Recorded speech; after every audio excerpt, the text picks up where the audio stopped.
permit, Open Lake, Alden Cove, McDonald, Hunter, Carpenter, Riddle, Mason, Graham, Potter, and Ford Road. I don't know, I didn't sit in the cart.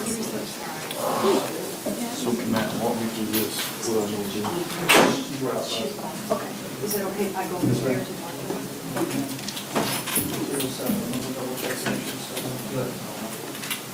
Is this yours? Yes. So since we're not using, it's negative rights, be careful. It will come to use if you try that one like those guys. Yeah. So you actually be able to actually use it. And then you just got your old school one on this. Does it have the blackout?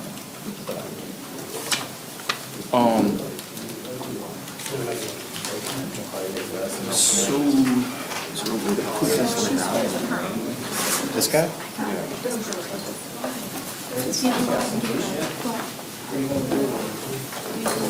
No, this.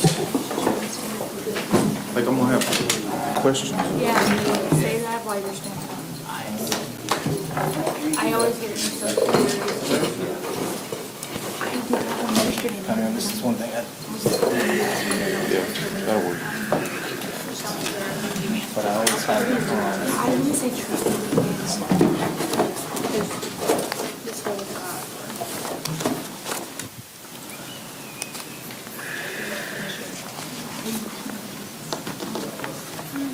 So the old or the new one, you can press back and hold it down on the screen. I'm not arguing this. These statements of work. I'm sure you'll remind me of that. Sure. Loud objection. It's, No. yeah, it's hard for me. Tell them that this one. You just want to skip the whole trial for straight over. Absolutely, you're absolutely right. I need to give her that share. I'll give that share. She'd sit here for so I always have that on my desktop in case the computer doesn't. Trick. Down here for you. Send it on. Shake it like that. Ready to roll? And then this week, yeah, I want to test that when they get the system turned on. Make sure the screens are set up where you want it. Madam Court Reporter, what is your initial? All rise, court is ordered, third court, Escambia County Court is now in session. The Honorable Agee Rose presiding. Good morning. Morning. Please be seated, make that order. Got Miss Agee here.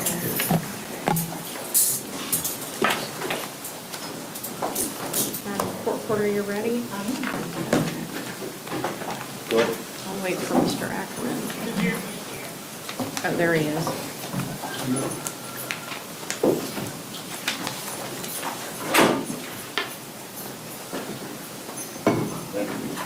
Judge, we're still trying to get our technology set up. Not a problem. That's why we always come in a little bit early. Thank you. Get all that worked out. Good morning, Mr. Ackerman. Good morning. Good morning.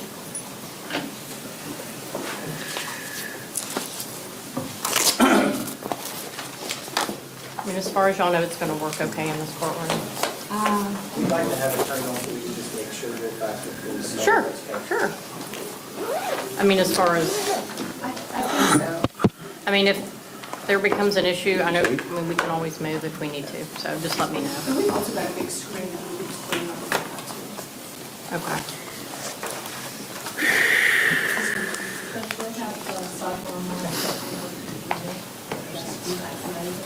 Not now. So, right, if they come up and I hit sidebar, you should be able to hear everything. That's usually how it works.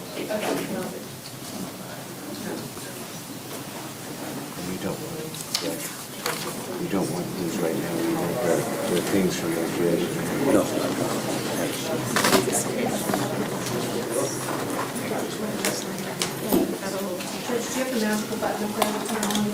Which, what are y'all on, podium? Podium, yes ma'am. Let me-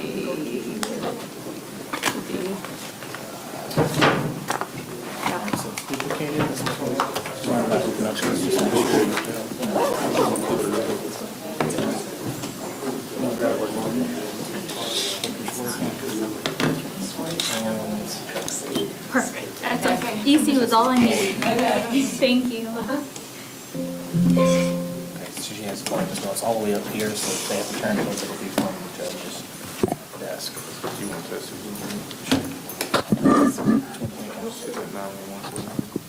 Sheriff's I think they're just checking technology. Yeah. Cool. And then that's your blank screen. They probably haven't been in this courtroom in a while, so. Thank you, sir. But we feel like maybe the acoustics will be a little bit better. It's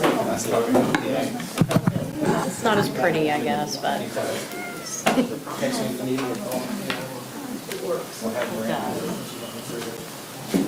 not.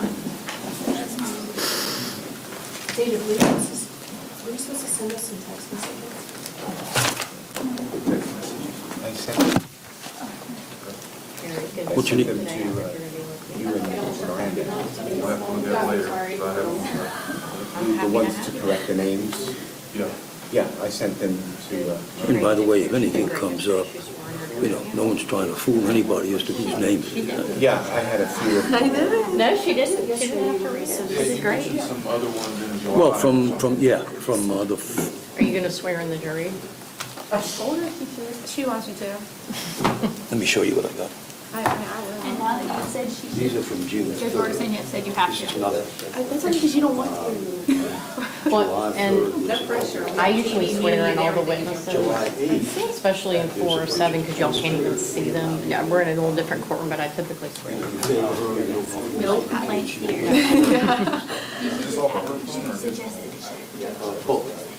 No, that's off. He's the only one that doesn't. Oh, really? I think all the judges I practice. That's from Selbrecht. Electronic cases generally do. It's the same She's quicker, text I feel like conversation, quicker than it's she just say the hi to whole her. conversation, Right. not just that Unless we're day. supposed to speak as soon as they walk up. Do you want me to email that to you right now? That'd be great. I'll do it right this minute, right now. Yeah, don't we have, no, okay. Anyway, then August You need 3rd, practice. I don't need there's practice. back and forth back and forth. I mean, when you look at it. Sure. Give me the I words. thought you had them. I'm sure they're in that staff, Yeah, somewhere. 6,000 text messages. So the only thing is, so whoever preps, when you do 2 days trials, the person who preps the trial package, they do it as normal, just like the regular trial package. The only thing is, whoever preps was supposed to. That was late too. Absolutely. That was. Are you kidding? Oh, she was supposed to, it was supposed to be August 5th. Yeah. But everything else is just, Lebanon Street, yeah. just so. She did Agee, I did good. Amber was trying to show me when I was stipulated. She was, is it Agee or Agee? I know it's Agee. Mr. Meyer, do you want me to send it to Miranda?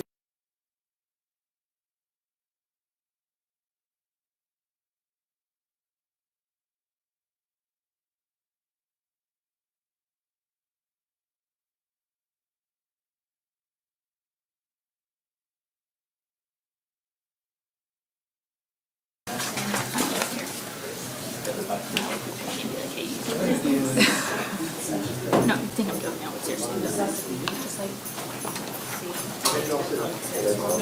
It's just.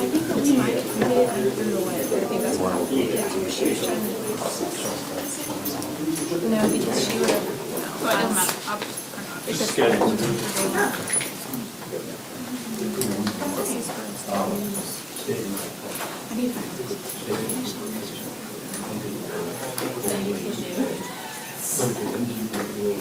tell me what time you should keep that in your hand. See if it goes on. Read it because I have to read it instead of just saying it.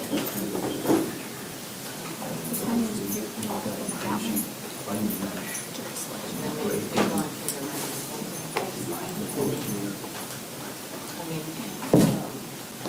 I'm more scared about saying according to the law and the elephants because that's what she said. I keep saying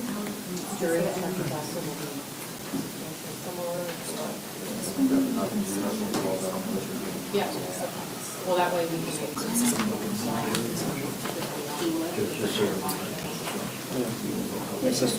Yeah. I was like, really much. I'm like, scared for his leave it here. The size.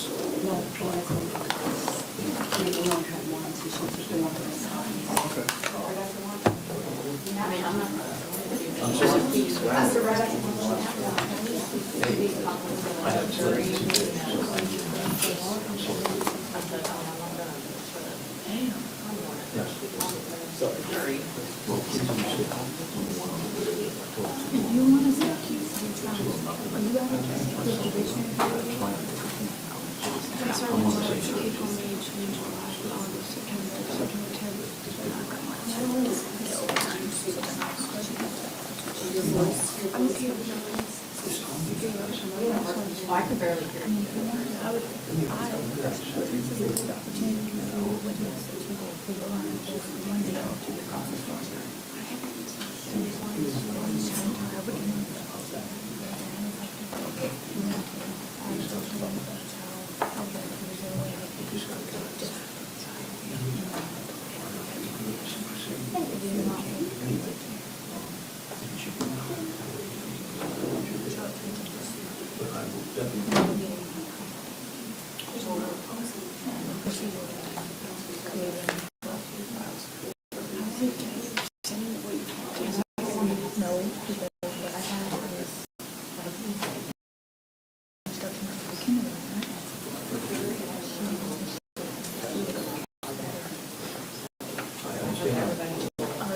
Remember that.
Yes, ma'am, wanted to.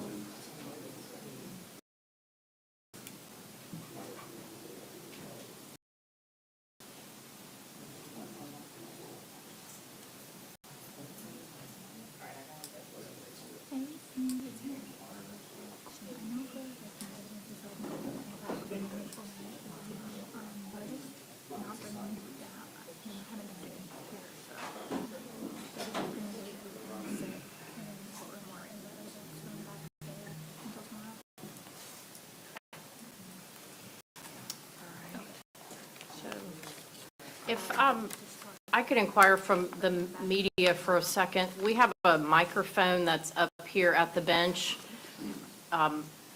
Is that going to be on at all times when we're having sidebar conferences that are for counsel and the judge only? I can cut it. Yeah, that's because there's things that we need to have at the bench that should not be for Yes, Your Honor. others to hear. So, Counsel, motion to bench, okay. Yes, we would appreciate you would do that. But essentially, it's on at all times. I plugged into the main TV outlet, it's going to be off like. Okay. All right. All right, we'll go ahead then and go on the record. This is of the State of versus Sheila Agee, 2023, CF 3379B. State attorneys are present, defendants present with counsel. I'll just ask counsel to make their assist for the record. I'm just going to, if we could just start with the state and have an opportunity to state their names for order, okay? Judge Johnson for the state. Okay. Any pretrial matters that need to be heard, Ms. Myers? No motions, trial judge. Communication with defense counsel are on the same page. I do have some preliminary matters that will get to the court. Got two stipulations signed by both parties and the defendant. One is to the identity of the deceased, and one is to the phone number of the defendant back in August of 2023. I'm going to put those.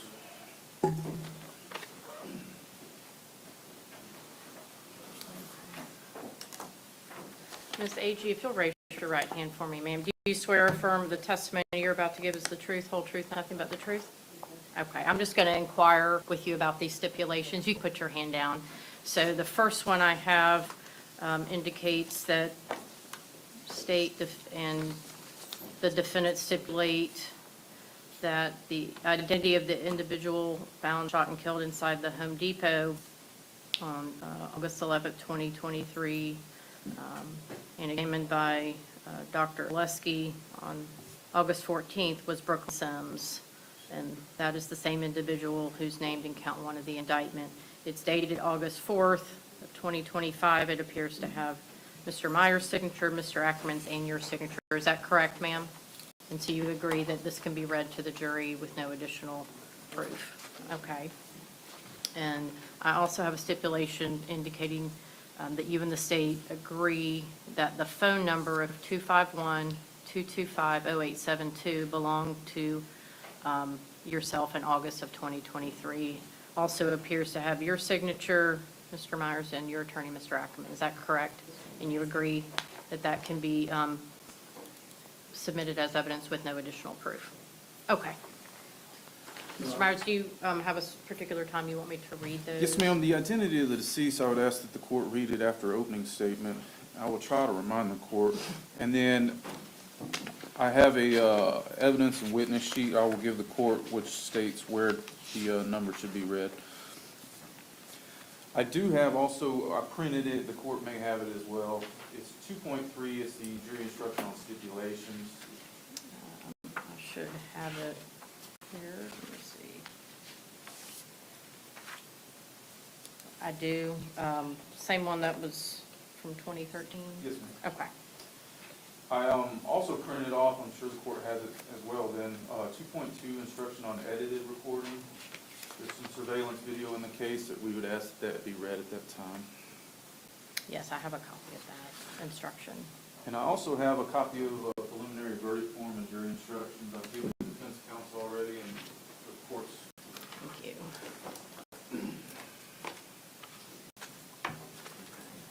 And lastly, the victim, or the witness evidence list. I'm sorry, the witness. Oh.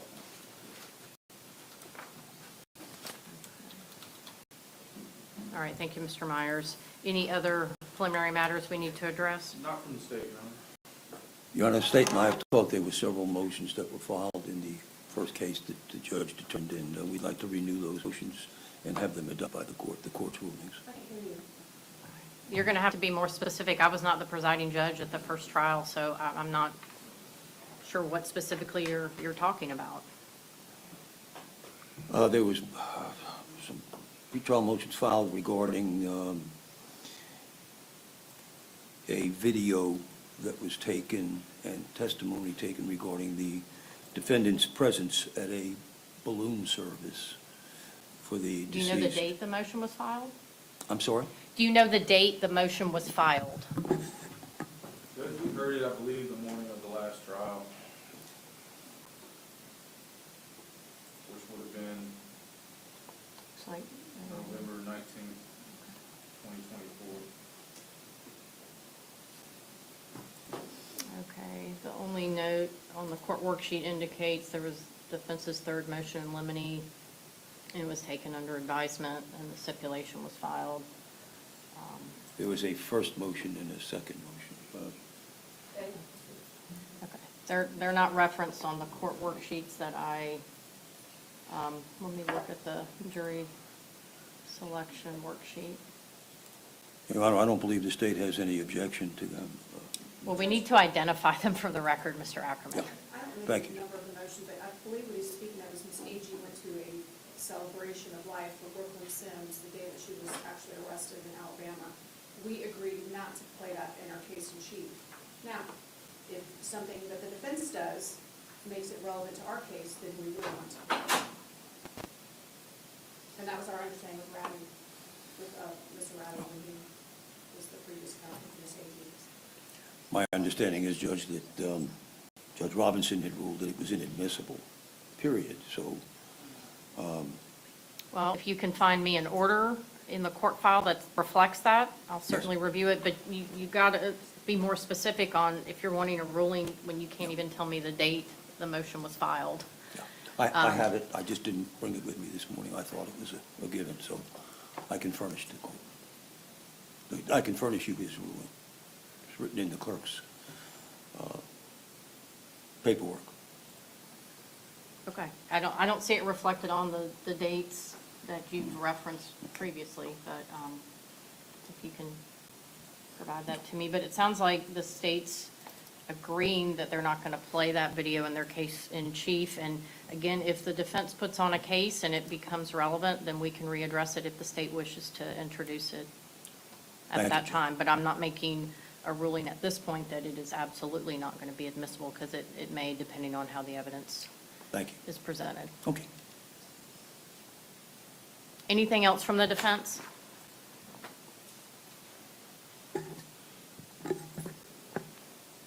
Mr. Ackerman, anything else? Sorry, no. In the preliminary instructions, do you request the reading of the right to remain silent portion? Yes. Okay.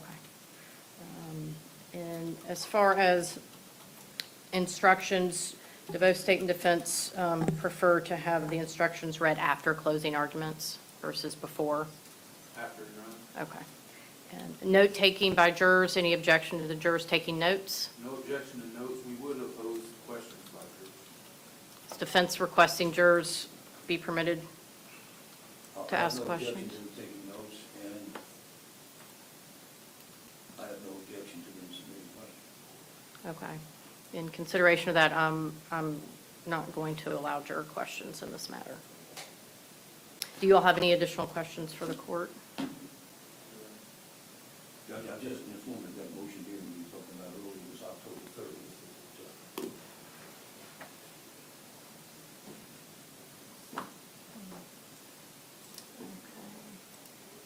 I'm looking at the court worksheet from October 30th, and there's nothing notated. When we have a break, I can go back and review the,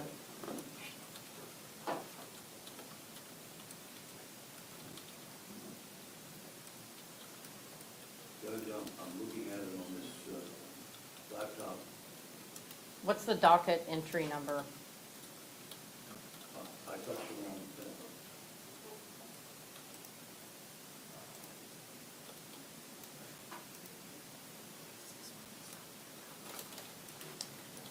So on the far left, there will be a number, probably somewhere in the 70s, that will tell me which docket entry it is.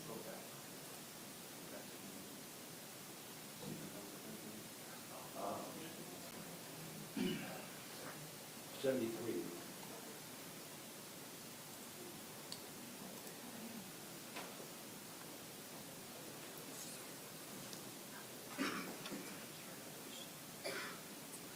Okay, it looks like he granted it just for the state's case in chief. He didn't completely prohibit it from being entered. I think in the last trial, the defense didn't put on a case, so it didn't become an issue. Correct. So I think the state's stipulated to that they're not intending to play it in their case in chief, but if they believe it becomes relevant, then we'll address it at that time.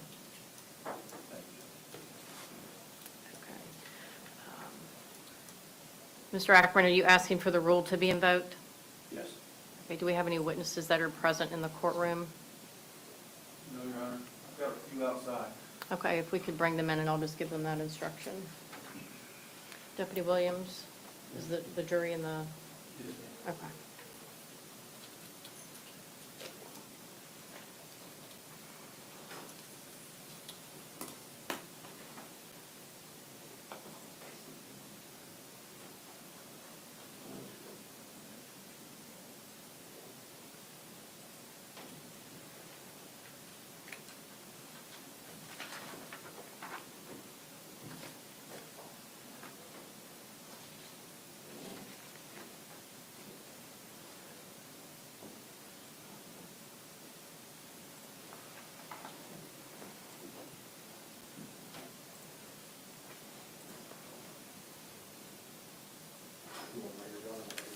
Yes, sir. Right up.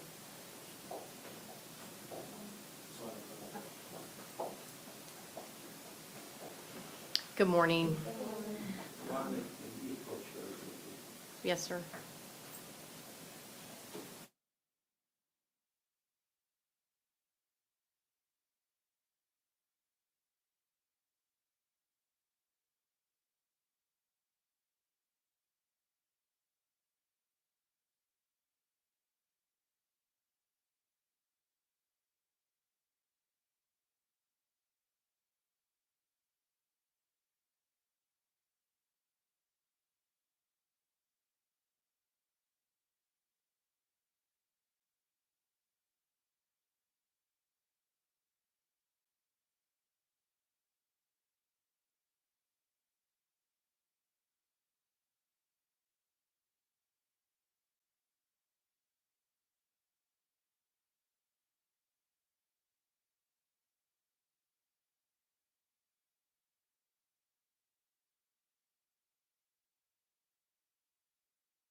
Times except during the time when you testify in the case. You are directed to remain outside of the courtroom except when you're called to testify.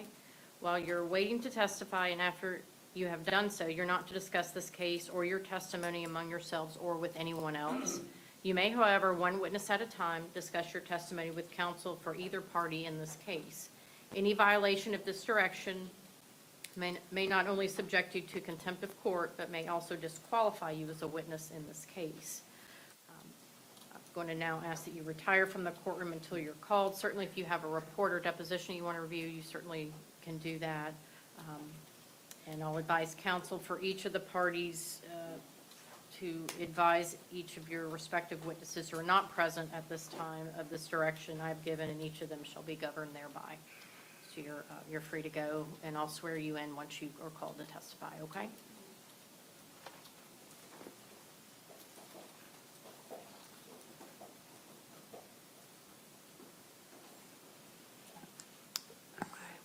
Council ready to proceed? Do you need one last comfort break before we get started? No, Your Honor, safe ready. Ready, roll. Okay, and the jury's up. Okay, let's bring in the jury.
Thank you. Good morning.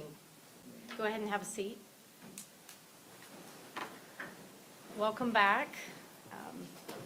Is everyone feeling okay today and able to sit for the case today?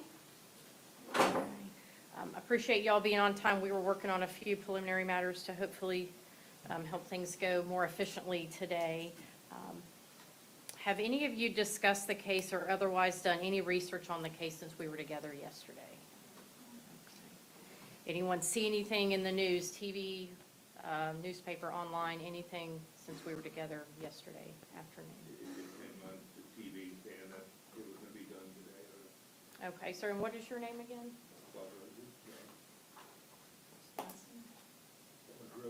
Okay. So you just saw it like it was on in your home? It was just a little clip on the news saying that it was proceeding. Didn't say anything about the facts of the case, just that the trial was going to be conducted today? Okay. Any concern from state or defense? Nothing stated. Any concern? No. Okay. Anybody else have anything similar? Okay. Has anything happened since jury selection yesterday that would affect your ability to give your full attention to the trial today and tomorrow? Okay. I'm going to now ask that Madam Clerk swear our jury. If you'll please stand and raise your right hand to be sworn as the jury to try this case. Do you solemnly swear or affirm that you will well and truly try the issues between the state of Florida and the defendant and render a true verdict according to the law and evidence, so help you God? Yes. Thank you. Okay, go ahead and have a seat. So there's not any empty seats in that jury box, but there's no assigned seats, so feel free to sit wherever you would like throughout the trial. I'm going to get started with our preliminary instructions. Members of the jury, you have been selected and sworn as the jury to try the case of the state of Florida versus Sheila Agee. This is a criminal case. Sheila Agee is charged with principal to first degree premeditated murder. The definition of this crime will be explained to you later. You must decide this case based on the evidence presented and the law that I give you. Evidence consists of the sworn testimony of the witnesses, exhibits admitted into evidence, and anything else that I tell you to consider as evidence. The state's charging document, which is called an information or indictment, is not evidence and is not to be considered by you as any proof of guilt. It is my responsibility to explain the law to you. It is your solemn responsibility to determine if the state proved its accusation beyond a reasonable doubt against Sheila Agee in accordance with the law that I provide to you. Thus, the province of the jury and the province of the court are well defined, and they do not overlap. This is one of the fundamental principles of our system of justice. Before proceeding further, it will be helpful if you understand how a trial is conducted. At the beginning of the trial, the attorneys will have an opportunity, if they wish, to make an opening statement. The opening statement gives the attorneys a chance to tell you what evidence they believe will be presented during the trial. What the lawyers say is not evidence, and you are not to consider it as such. Following the opening statements, witnesses will be called to testify under oath. They will be examined and cross-examined by the attorneys. Documents and other exhibits may be introduced as evidence. After the evidence has been presented, the attorneys will have the opportunity to make their closing arguments. Following the closing arguments by the attorneys, the court will instruct you on the law applicable to the case. After the final instructions are given, you will be released to retire and consider your verdict. You will not form any definite or fixed opinions on the merits of the case until you have heard all the evidence, the argument of the lawyers, and the instructions on the law that I give you. Until that time, you should not discuss the case among yourselves. Your verdict must be based solely on the evidence or lack of evidence and the law. Jurors must decide the case without distraction and only on the evidence presented in the courtroom. Jurors must not conduct any investigation on their own. This includes reading newspapers, watching television, or using a computer, cell phone, the internet, any electronic device, or any other means at all to get information related to this case or the people and places involved in this case. You may not visit places mentioned in the trial or use the internet to look at maps or pictures to see any place discussed during the trial.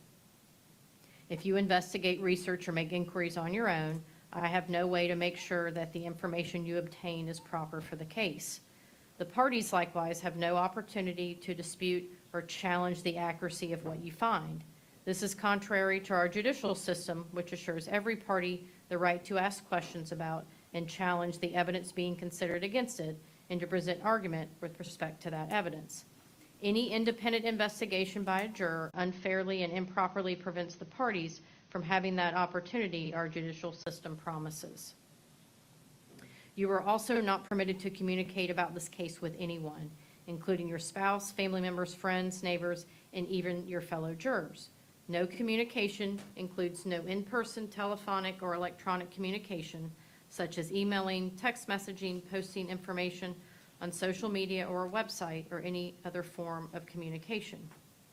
During the trial, the court may take recesses, and you will be permitted to separate and go about your personal affairs. It is important to remember that the prohibition on communicating about this case applies during these recesses, whether you are in the courthouse or elsewhere. If at any time you find yourself in a situation where others are discussing the case in your presence, leave that situation at once and immediately report the matter to the court deputy, who will advise me.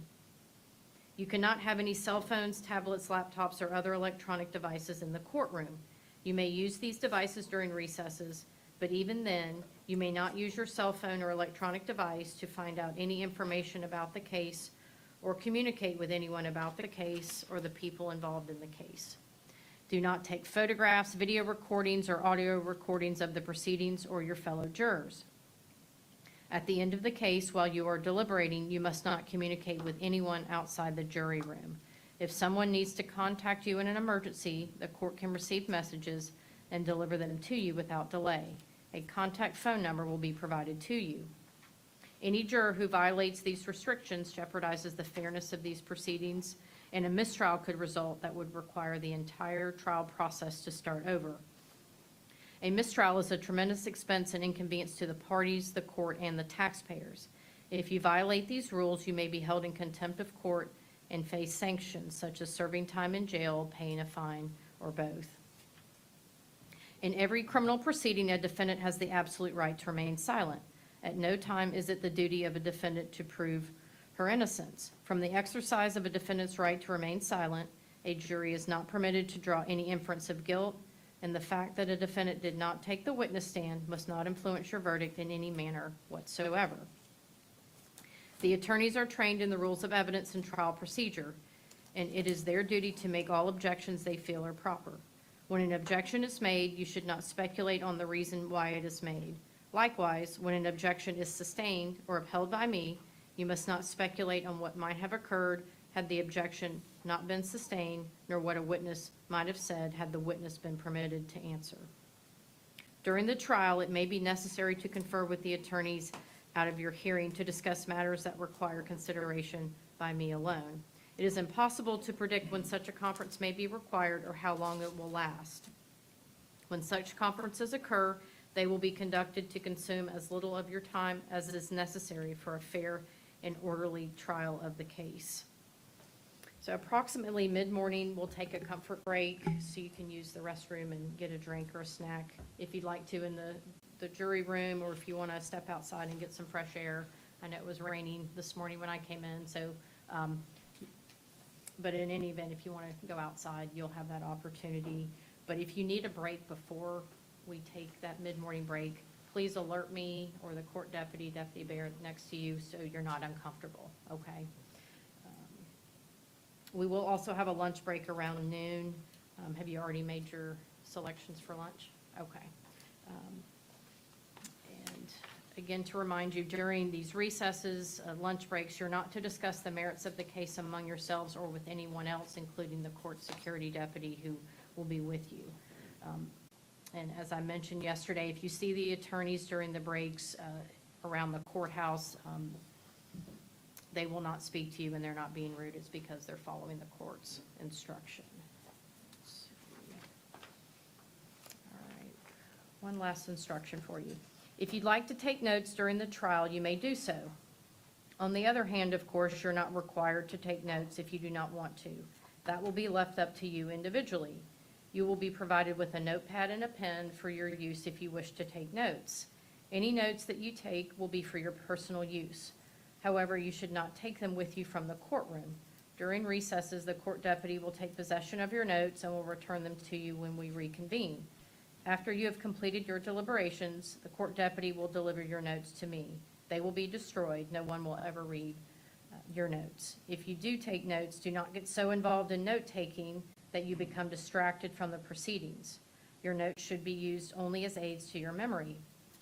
Whether or not you take notes, you should rely on your memory of the evidence, and you should not be unduly influenced by the notes of other jurors. Notes are not entitled to any greater weight than any juror's memory of the evidence. So we have some notepads and pencils.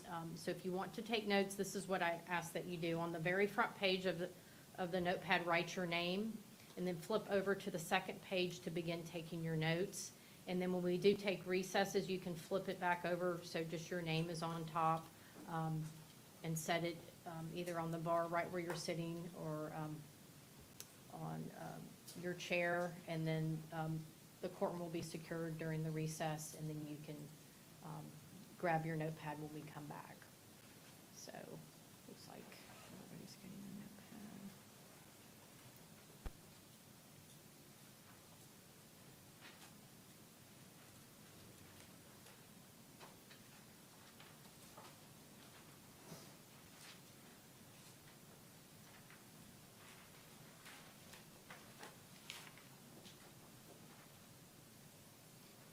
Looks like everybody has one. Okay. Mr. Meyer, State may proceed with opening statement. Ladies and gentlemen of the jury.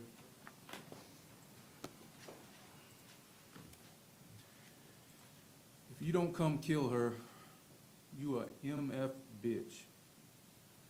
These are her words to her son, Keith Agee. And that's exactly what he did. It all started August the 11th in the morning, 2023. Keith Agee, her son, received a phone call from a health clinic. That health clinic told him he had tested positive for an STD. He begins texting his mother, who's at work in Pensacola at the Home Depot. He's blaming the mother of his child, Cortlynn Sims. Cortlynn and Sheila Agee work together. They work for an inventory company. They're based out of Alabama. They were here in Pensacola on that Friday to do inventory at the Home Depot on Davis Highway. Keith Agee gets himself worked up and gets mad about getting an STD. He decides he's going to kill her, kill Cortlynn. Originally, he was going to wait until they got home from Pensacola back to Alabama that night. She texts him. She says, "Don't shoot at my MF car. I don't want to die. Wait till I put her out." She then suggests, "If you're off work, why don't you come over here? You can do it here, where you're not in front of your child." She sends him the address to the Davis Highway Home Depot, and he is on his way. He has his pistol already, drives to Pensacola from Alabama. Just after 1 p.m., he arrives at the Home Depot. He parks next to his mother's car, walks into the Home Depot through the main door, the main entrance, walks straight to aisle 52. It's in the lighting section. This is where Cortlynn was working at the moment, doing the inventory. Walks up to her, shoots her multiple times, kills her right there, aisle 52, just like he said he would. He runs out of the store, gets back in his car, leaves the Home Depot, gets on Davis Highway, throws his pistol out of the window,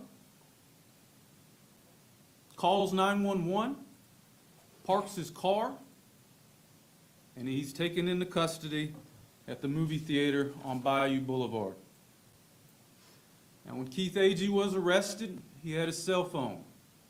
Law enforcement did what is known as a forensic download, where they plug it in and they take all the information on the phone off of it. In it, they find the text between himself and his mother. The police get her phone when they go to arrest her for being a principal to murder. They do the same forensic download on her phone. They find the text messages, but on her phone, she had deleted them. Now, you're going to get to see all the text and hear all the communications between the two. There's much more. You're also going to get to see the surveillance from the Home Depot. Now, the surveillance video doesn't have a camera shooting down aisle 52. But from the surveillance video, you will see Sheila Agee prior to the shooting and what she's doing. You will see her son come through that main entrance. You will see him running out after. You're also going to hear from the Florida Department of Law Enforcement. You're going to hear from their firearms examiner. And he will testify, or she will testify, that all 7 shell casings found on aisle 52 that day matched that pistol found on Davis Highway. You're also going to hear her son's DNA, Keith, was on that pistol. Now, this trial should move relatively quickly. I anticipate you're going to hear from just under 20 witnesses. A lot of the evidence you're going to hear is regarding Keith Agee. And that's because we have to prove first that Keith Agee committed first-degree premeditated murder. The evidence will show that Keith Agee committed first-degree premeditated murder of Brooklyn Sims. He was the trigger man. Sheila Agee is charged with being a principal to first-degree premeditated murder. We talked about it yesterday, if you remember, principles. And the judge is going to instruct you on this.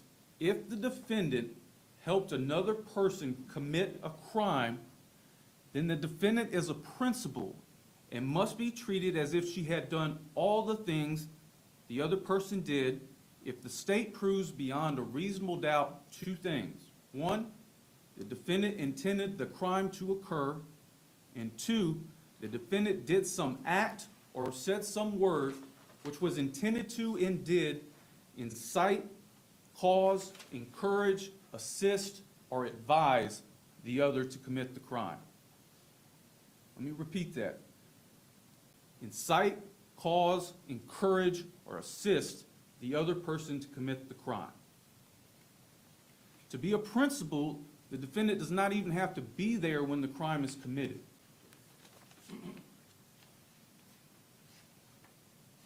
The evidence will show that Sheila Agee knew and intended for Brooklyn Sims to be killed. And through her actions and through her texts, she did incite, cause, encourage, assist, or advise Keith Agee to commit first-degree murder. Therefore, under Florida law, Ms. Agee is guilty of being a principal to first-degree premeditated murder. Thank you. Thank you, Mr.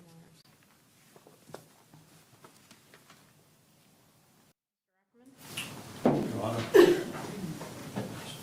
Ladies and gentlemen of the jury.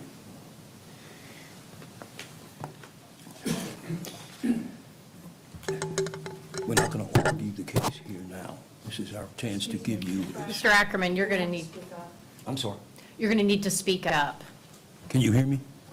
Okay. I was told in advance that I have a tendency to not make myself heard, so please, if I do that, just raise your hand if you can't hear me. Okay, this is our chance to give you our statement, our belief of what the evidence is going to show here today. You've heard from the state. It sounds, wow. Argue the case, we'll save that for the end of the case. But what the evidence is going to show is on August 11th of 2023, a heinous, horrible act was committed by Keith Agee, an 18-year-old, full of himself, egotistical, bombastic, and I could go on, individual. Objecting, Your Honor. Sustained. The evidence is going to show that nobody on this side, whether it be the defendant, her mother, her son, other son, Jack, had any concept that Keith was capable of doing this. Keith, you'll hear the testimony, was a braggart no, braggart is the wrong word, just full of blustering. I'm going to kill him, I'm going to kill her, I'm going to break their windows out, I'm going to do this, I'm going to do that, to the point where it was almost and no one took him seriously. This was him. This was Keith. That's going to be made very clear through the evidence. Now, the state starts by saying that this case began on August 11th. Actually, the evidence is going to show that this case began several years before that, and maybe August the 4th, 5th, 6th, 7th, 8th, okay? There'll be texts that you will get, the state will introduce from August 11th, or just that day, the whole day, the numerous texts from that one day. Sheila's at work, she manages about 20 people, she's busy back and forth doing these things, and at the same time, her son is texting her about the gonorrhea. Okay. Now, the evidence is going to show, first of all, this begins with a relationship between two teenagers that goes back several years before that. They meet, they like each other, they have sex, they have a baby, they're living together, they're on together, off together. Keith complains about her constantly. You'll see that in the text, and you'll see that in the evidence. She's this, she's that. You'll hear him say, "Mom, you take her side all the time. I wish I were her." The evidence will show that Sheila, defendant, Keith's mother, tries all the time when he does this to assuage him, to calm him down. Son, stop it. You're being this, you're being that. You'll hear from the tapes, and I'm going to quote you a couple of them in a second. So there's more than one quote here, to say the least. There's many, many, many texts. And when you listen to those texts, you will see the evolution of this circumstance, how a mother and a son communicate, and how she's been trying forever to calm him down, to keep him from doing things that hurt others and hurt himself. Now, this teenage relationship evolves to the point where they have the child. Keith's happy as heck. I'm a father, this, that, and the other. Then he's not happy. Then it's this, then it's that. They move in together, they move out together. The baby comes. They're together. It reaches a point where he's thrilled that the baby's here, but then he's not happy because maybe it's not mine. You'll hear evidence. Mom assures him, "Son, it's yours. Stop it." He goes months without seeing the baby or the mother, from what I think the evidence is going to show. We know he goes months without communicating with his mother because his mother's upset with his attitude and everything else. Tests come back. It is his son. He's back again. He's gone again. He's back again. He's gone again. Complaining, this, that, and the other, calling her names, telling Mom what a difficult time. "Mom, will you interfere? She's not talking to me. Will you call her for me? Will you do this for me?" You'll hear texts where, "Mom, will you apologize to her for me? I'm outgrowing all this anger. I'm getting better. I'm good." You have to take all of it. Well, the evidence will show all that. Okay.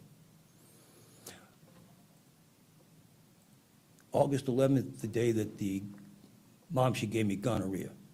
That's the day we're going to focus on for a great deal of time. But before August 11th, there's texts back and forth. "Mom, I think she's given me a disease. This, that, and the other. I'm going to get tested." Text back from Mom, "Get tested, son. Stop it. Oh, how could you do this to me? You know, you're nice to effing people, and then they screw you. You know, all that silliness." You'll hear that. Mom has to deal with that. "Son, calm down." You'll see it, the texts. It appears that the tests come back that Brooklyn had a vaginal infection, a UTI. Oh, we're all happy. Everybody's happy. Apologize to her, Mom, this, that, and the other. I'm bigger than this. I'll get over it. Without going into all the detail, the evidence is going to show that that was the last word Mom had, and it was August the 8th. So Mom goes about her business. Son's going about his business.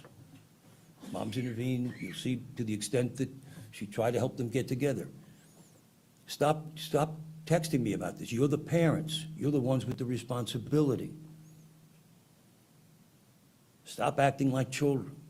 Stop this, stop that. You're going to hear this. It'll be in the evidence. So August 11th comes along, and it starts up again. Mom's working, trying to manage 20 people. They take the inventory. You heard that from the state. And the texts start coming. Oh, boy. When are you getting home? Well, we're finishing up here. Well, let me know when you get home, because I'm going to see her.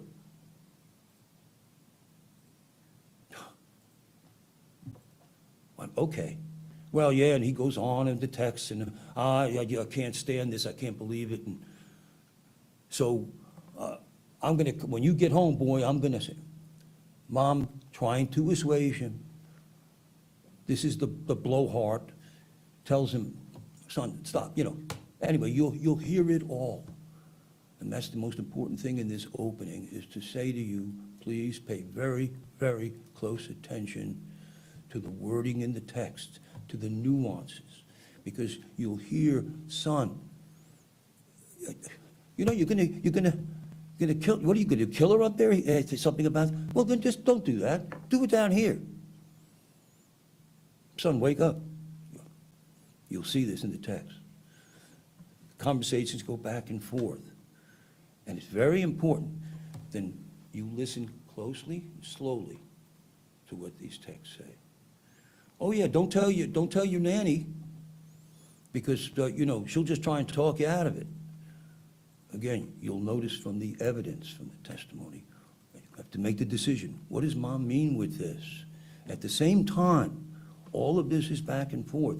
You better erase your tape, because I don't want to be a part of this stupid conversation. Getting him. Anyway, no argument at this point. You just think about what you hear. Let me, State gave you one quote. The evidence is going to include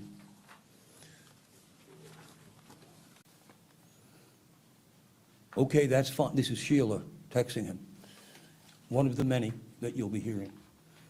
Okay, that's fine. You the one have to leave your baby and go to prison and have her hate you.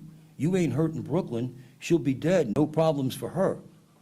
The only person you hurting is you and Casey. She'll be lost her mama and daddy, and you won't even get to touch your daughter again. But I swear to God, I don't care. I ain't going to jail. And again, you'll hear this evidence, and then you'll hear more.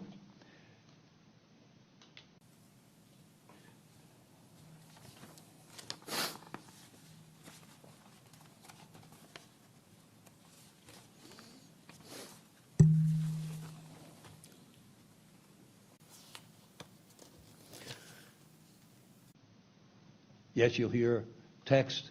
Yeah, well, when we get there, this is before she says, come do it here. Yeah, when you make sure I don't get shot, pull her out, you'll hear it back and forth. You don't want to shoot me. What does she say? That's up to you to decide. And don't act like you love Casey. And by the way, Brooklyn is the daughter. Casey is the grandchild. And let me stop right here in my opening. I didn't finish actually articulating the teenagers. They meet each other, they have the baby, he's on and off. While all this is going on, and you'll hear this through the tapes, Mama, you take her side. I wish I were her. I wish I could switch with her. You're always taking, no matter what I do, she can't do wrong. And you'll hear from the testimony and the evidence. This is her first grandchild. You'll hear that in the evidence. You'll hear that she and Brooklyn, over the course of these months, have evolved to a mother-daughter type relationship. You'll hear from the evidence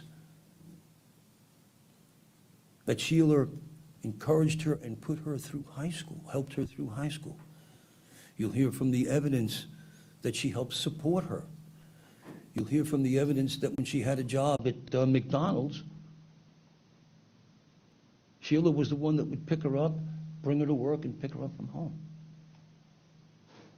This is all, you'll see, an evolving relationship between the mother and the mother of her grandchild.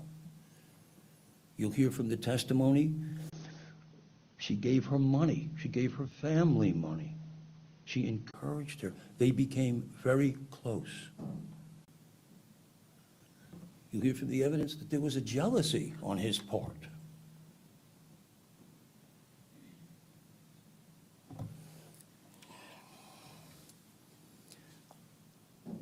Sheila, like I said, you don't give an F about the baby. I'm getting you the address when I get back.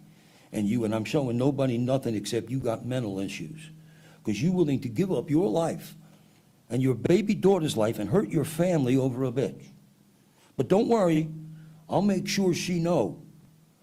Brooklyn gave you something that you had to get a shot for, but that you didn't love her enough to give an F about what happened to her.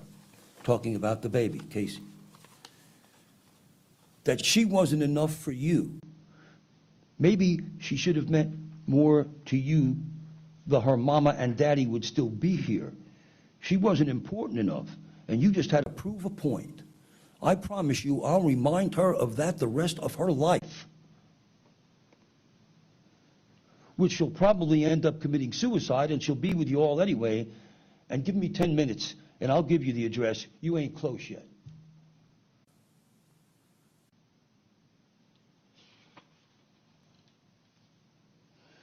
Sheila, I can't wait to get back to that store to give you the address, because you're going to have to shoot me today.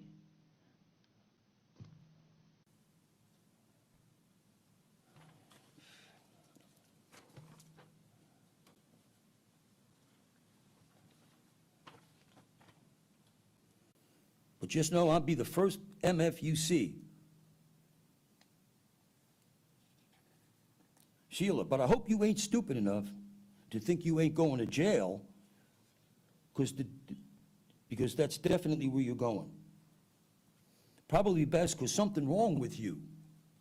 You don't need to be around Kaya. That's his sister, her daughter, or Casey.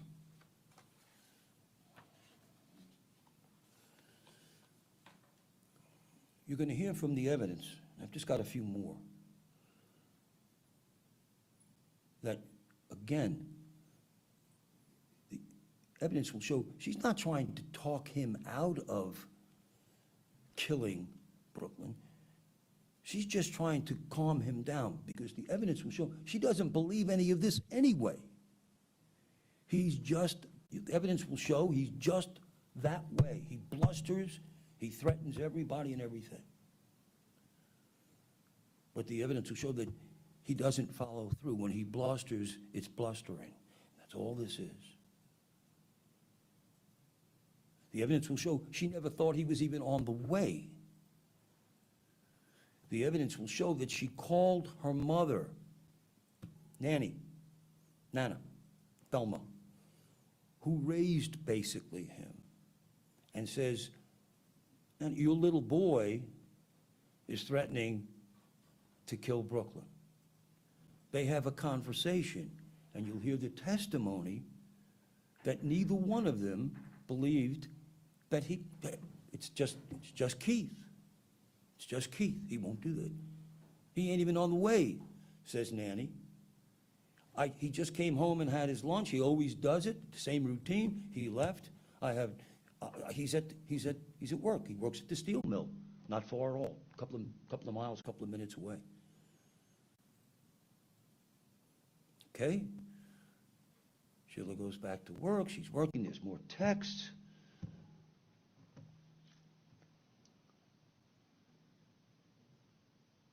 He's not coming. Anyway, back to just the evidence that you'll see. This goes on for a period of 2 hours, starts about 11:30 and ends about 1 1:15, and then at 1:41, the horrible event occurs.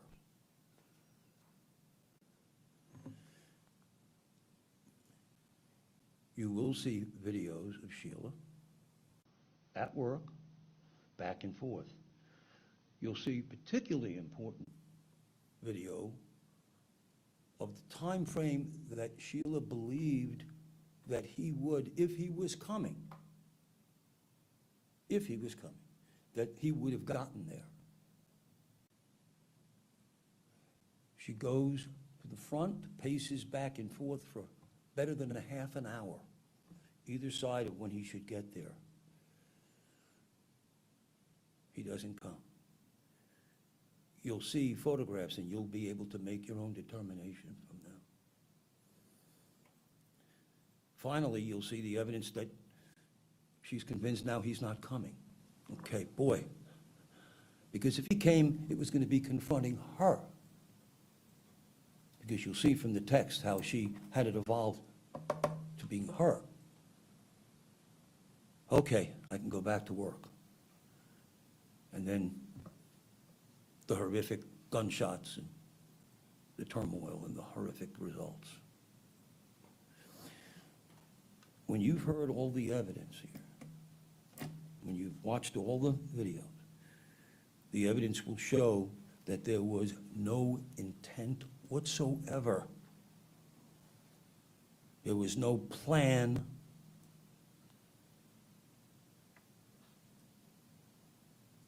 There was a young man who, as the state said, built himself up, worked himself up, that self-fulfilling prophecy, that me generation that can work themselves up and commit such a heinous act over such a ridiculous,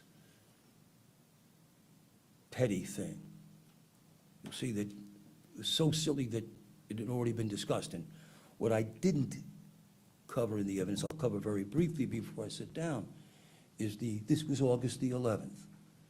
August the 8th, she and Keith go through conversations where I'm upset, this, that, and the other. I've never had something like this before. Well, wait until the tests come in, son, before you do anything. And then the tests come back from her that it was a vaginal infection. And he's relieved, oh, apologize, Mom, and, I'm sorry, I see how important it is for me to behave because my relationship with Casey, the baby. And so you're going to have to make a determination from all of this. What was the intent of Sheila in this? We're sure that when you hear all of that evidence, be very clear to you. Very, very clear to you. Thank you. Thank you, Mr. Ackerman. Mr. Myers, I'm going to go ahead and read the stipulation instruction. When lawyers or parties agree that certain facts are true, that is called a stipulation of fact. You must accept stipulated facts as having been proven. However, the significance of these facts, as with all facts, is for you to decide. In this case, the stipulated fact that you must accept as true is the state and the defendant, Sheila Agee, stipulate and agree that the following facts are true and admissible at trial without the need of any further proof. The identity of the individual found shot and killed inside the Home Depot located at 5309 North Davis Highway in Escambia County, Florida, on August 11, 2023, and was examined by Dr. Tiyanna Oleski on August 14, 2023, was Brooklyn Sims, the same individual who is named in count 1 of the indictment. That's dated August 4th, 2025, signed by State Defense and the defendant. Madam Clerk. State calls Matt Pike.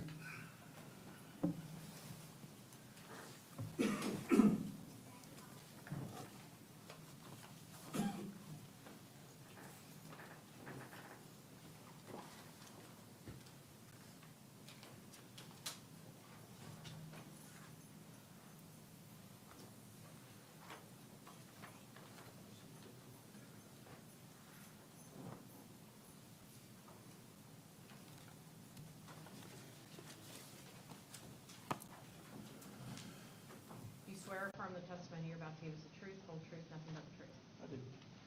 You'll have a seat for me. Make sure you pull yourself up to the microphone and state your full name and spell your last name for the court reporter.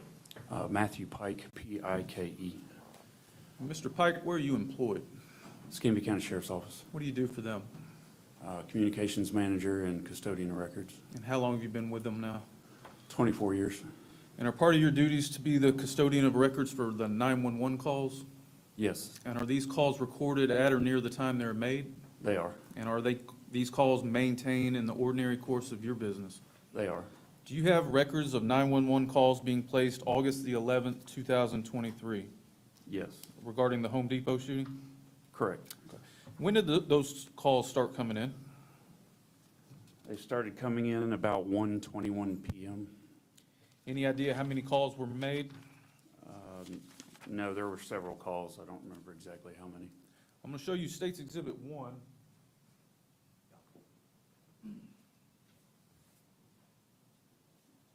Recognize State's 1?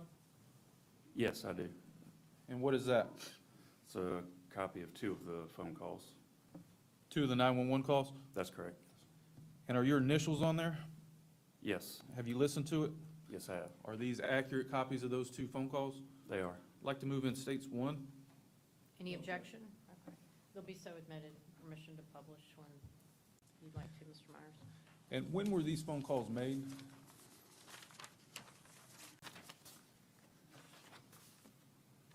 Approximately 1:21, and the other one was, I believe, about 1:22, a minute or 2 later. Thank you. Those are my questions. Mr. Ackerman may have some for you. I have no question. Is he free to go? Would you like him to remain available? He's free to go, Your Honor. All right, sir.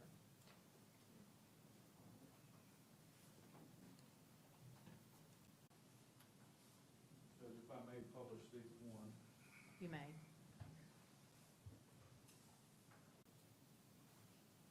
And if you need me to do anything here, Sheriff 911.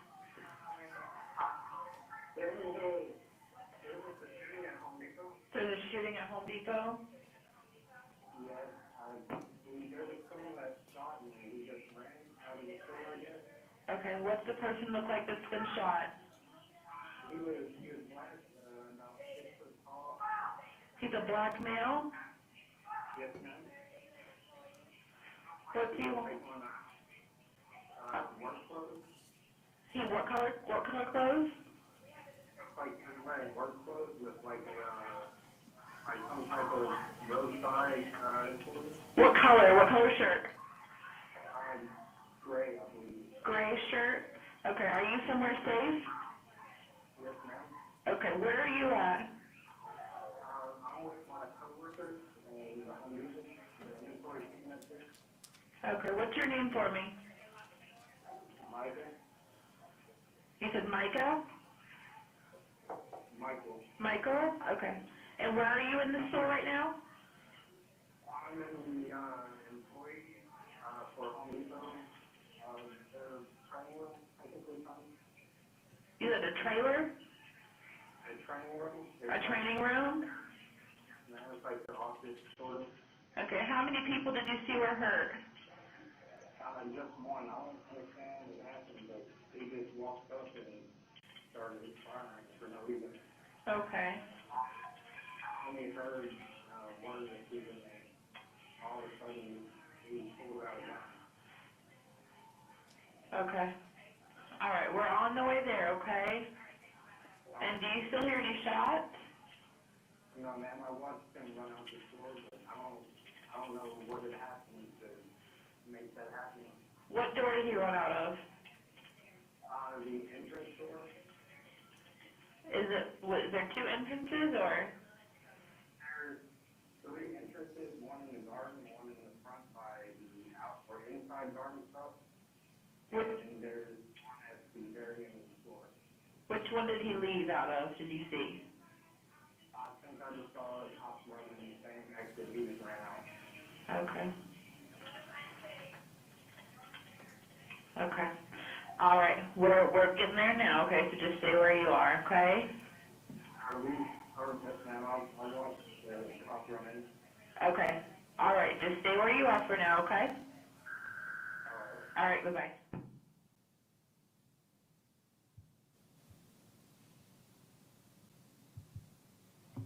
Escambia County Sheriff's Office, this is Michelle, how may I help you?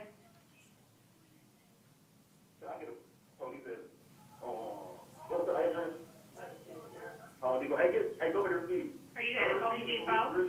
Are you at Home Depot?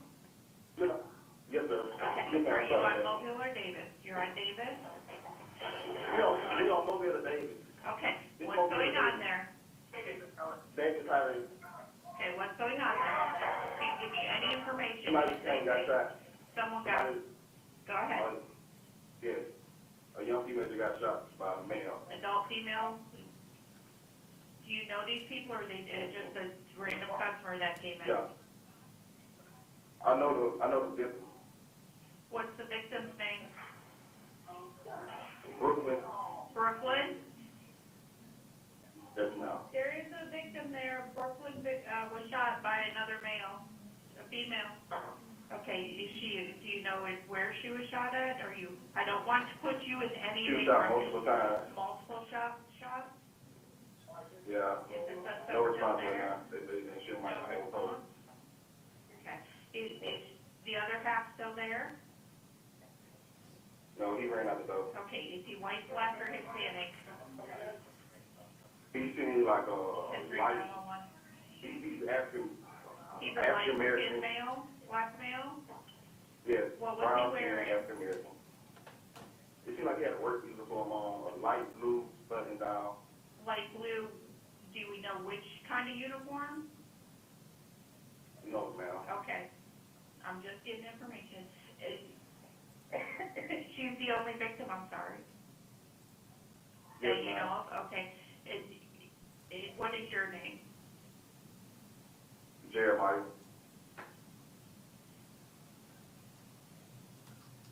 All right, I've got deputies there, Jeremiah. You just stay calm until they get there, or go Yeah, inside. right and there. Okay, you go talk to him, all right? Thank you.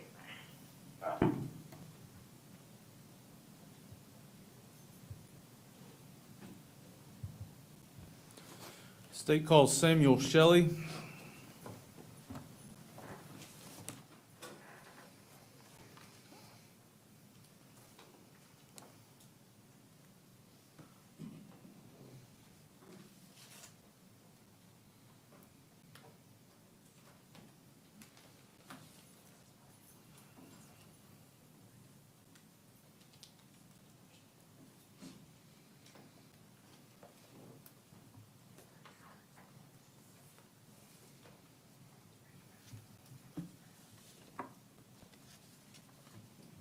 Shelly, do you swear or affirm the testimony you're about to give is the truth, whole truth, nothing but the truth? Yes, ma'am. If you will go ahead and have a seat for us, state your name, spell your last name for the court reporter. I am Deputy Sam Shelly, Shelley. Deputy, where are you employed? Currently with the Escambia County Sheriff's Office, How long have you been with them? just under 19 years. And what do you do for them? Currently in the Traffic Division, And back in August of '23, what were your duties? still working in the Traffic Division. And were you working August the 11th, 2023? Yes, sir, I was. And did you respond to the Home Depot on Davis Highway? I did. What time? About 1:20 in the afternoon. Did you know what you were responding to? When dispatch first put it out, I believe it came out as an active shooter. And then it got moved to a shots fired disturbance. But at that point, I was already in the parking lot. What was the scene like when you got there? It was pretty chaotic. People were still running out of the building. I was only about a half a block away, so people were hiding behind things, people still trying to get to their cars and get out. Any idea how many law enforcement agencies or personnel showed up? I believe there was probably about 30 just from my agency, but then Pensacola Police Department sent a bunch, the Florida Highway Patrol arrived. There was a bunch of us. Did you ever enter the Home Depot? I did. And where'd you go? I actually parked my vehicle and went in through the main entrance on the south side of the building. And then from there, went to talk to some folks at the door, and I ended up making my way to aisle 52. What'd you find on aisle 52? Aisle 52 was where a young female was found deceased. She was unresponsive when I arrived. There were several bullet casings in the aisle, and I believe one projectile was in that aisle as well. Once you observed these items, what'd you do? At that time, I had everybody exiting the road just to secure it so I could maintain the safety of everything. Was the Home Depot also secured? Yes, that was done by deputies and officers, maybe even troopers, after I arrived in aisle 52, because I stayed in that aisle the whole time. And were investigators and crime scene technicians notified? Yes, sir. And this Home Depot location on Davis Highway, is that in Escambia County, Florida? Yes, sir, it is. Thank you, sir. Those are my questions. Mr. Ackerman may have some. All right, you're free to go, Deputy. You Thank sit you. down. State calls Cortland, Penn.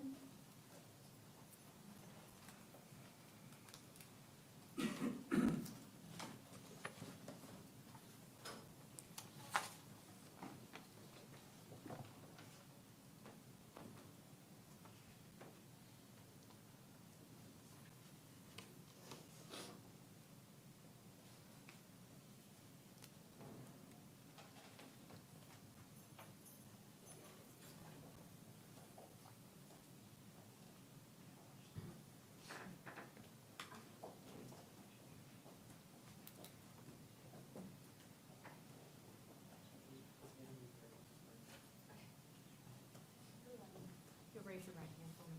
Do you swear or affirm the testimony you're about to give us the truth, whole truth, nothing but the truth? Yes. Okay, you will have a seat, ma'am. If you will say your full name, if you'll spell your first and last name for our recorder. Cortlynn Penn, Courtlyn, Penn, Penn. Ms. Penn, what is your date of birth? February 5th, 2002, What city do you live in? Mobile, Alabama. Ms. Penn, I'm going to take you back to Friday, August 11th, 2023. Do you remember that day? Yes. Where were you working? Home Depot, Davis Highway, on aisle 52. Who was the company that you actually worked for? WIS International. Okay.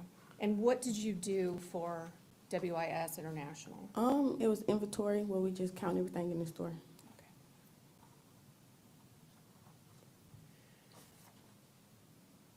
You mentioned that you were on Home Depot, Davis Highway, aisle 52. Yes. While you were on aisle 52, what was the first thing that caught your attention, or what did you see or hear? Well, I seen the guy walk past me, and then that's when the shots went off. Okay, let me stop you real quick. So you said a guy walks past you, so Yes. where were you physically on aisle 52? And the first bay, as soon as you turn the corner, like on the aisle. Okay, and were you standing or were you sitting? What were you doing? I was sitting. Okay, and when you first see the male, where does he come from? I couldn't really see the entrance of the store, so he just came like walking, and then he walked past, and then he came back. Okay, and who else was on the aisle? It was me, Brooklyn, and the rest of our car workers on the other end. Okay, and when you first see well, describe the male for the jury. He was like brown skin, kind of short, kind of like, not tall, but, average size. Okay, and when you first see this male, what's he doing? Walking. Okay, and where was he walking toward? I guess he was just looking for Brooklyn. He came straight in the store and, walked to my aisle. Okay, and where were you in relation to where Brooklyn was on the aisle? I was next to her.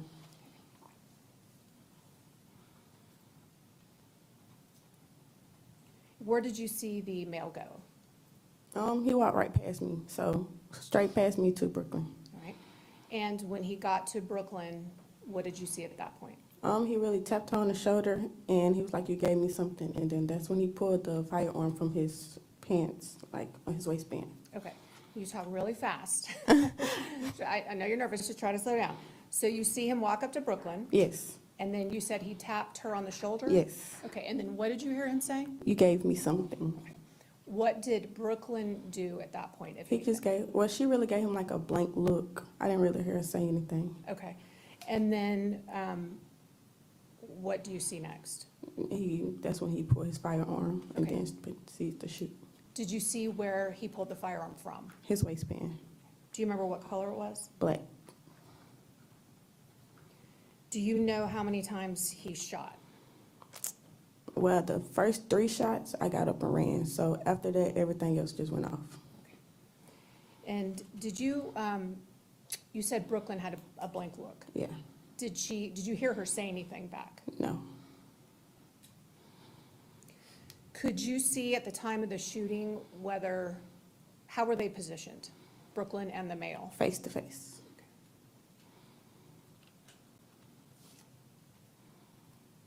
Where did you run to? The back of the store, and then a lady pulled me in the bathroom, and then I proceed to stay in the bathroom. Was it a lady that you knew? No,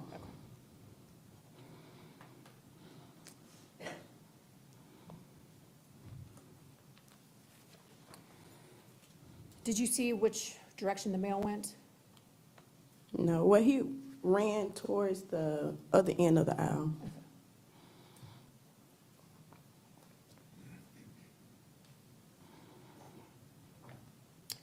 Do you know this defendant seated over here? Yes, And what's her name? Sheila. How do you know Sheila? She was like a supervisor for the company I was working for. Okay. Was she working on the day of the shooting? Yes. And what was her job? I guess to just really make sure that we was just doing everything and getting all the counts in. Was she like your supervisor? Yes. Now, on that day, the day of the shooting, did you see Sheila periodically through your shift? Yes. How was she acting?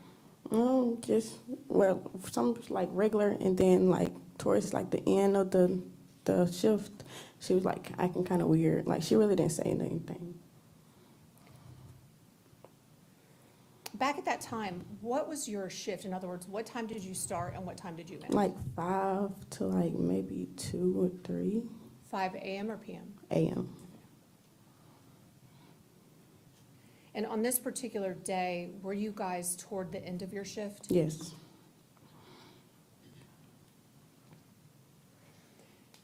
Ms. Penn, while you were working that day, did you interact with Brooklyn?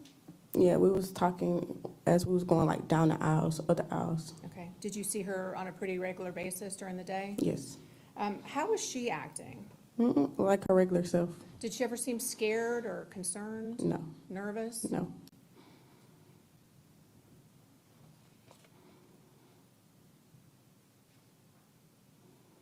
Those are my questions, Ms. Penn. Thank you. Thank you. Just a few quick questions, young lady. What was your relationship with Brooklyn? I was just a friend, coworker At work or socially? at work. Didn't know her socially pretty well? No. And anybody else at work you were close to, or just basically work relationship? Yeah. And you knew Sheila from work? Yes. Anything social? No. You have any knowledge of Sheila's relationship No. to Brooklyn? No. Okay.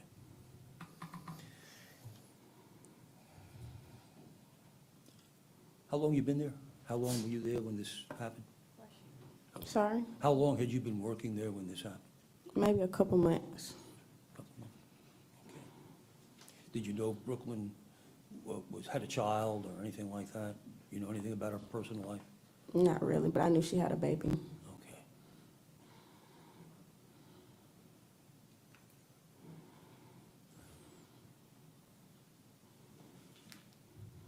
No further questions. Thank you. Ms. Jensen, is she free to go? Yes, ma'am. Okay. Thank you, ma'am. You can step down.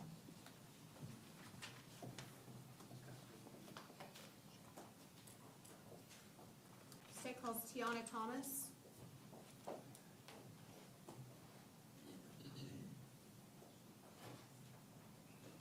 Everybody still doing okay on the jury? You do? Okay. Ms. Jensen, I think we have one juror at least that needs to use the restroom, so I think we might just take a short comfort break. Yes, ma'am. At this point, before we hear from Ms. Thomas. So I just want to give you one quick instruction. So we're about to take our first recess. Remember that all the rules I've given you apply even when you're outside the courtroom, such as at a recess. And remember the basic rule. Do not talk to anyone, including your fellow jurors, friends, family members, or coworkers, about anything having to do with this trial, except to speak to court staff. This means no emailing, text messaging, tweeting, blogging, or any other form of communication. Again, you cannot do any research about the case or look up any information about the case. Remember to observe during our recess the other rules I gave you. If you become aware of any violation of these rules at all, notify court personnel of the violation.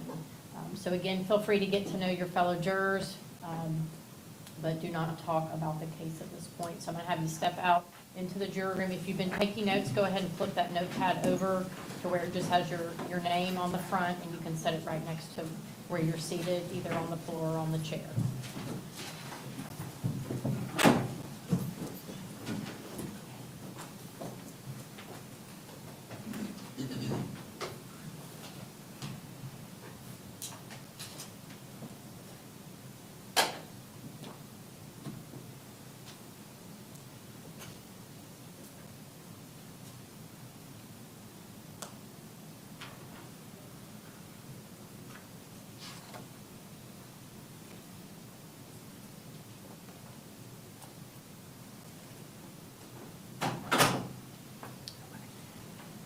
Anything we need to address before we take a recess? Did Your Honor turn the microphones off? I did. Okay.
sometimes people do that when they're concentrating and listening, and it may not be any, concern, but I will certainly watch that juror for any other matters. Okay. Do we know if the jurors are ready?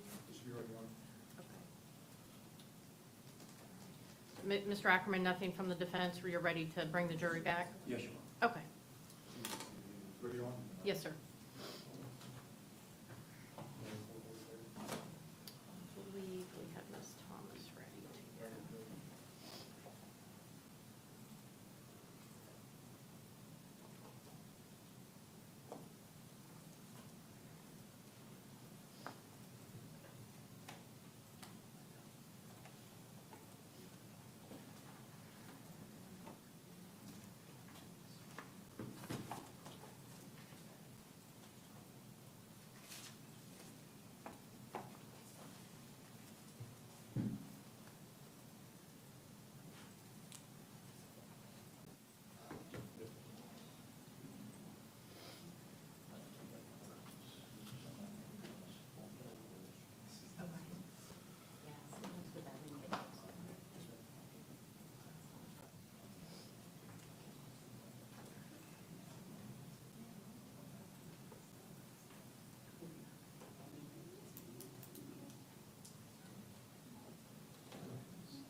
Okay. Go ahead and be seated. And thank you for letting us know. We don't want anybody to be uncomfortable, and if you need a break, just alert us so you can give your full attention to the trial. I just wanted to confirm that everybody has followed the court's instructions. You have not discussed the case, correct? And so I'm going to probably ask you that every time we have a recess, just to confirm it, okay? All right, everybody ready to continue? All right, Ms. Jensen? State House Tiana Thomas.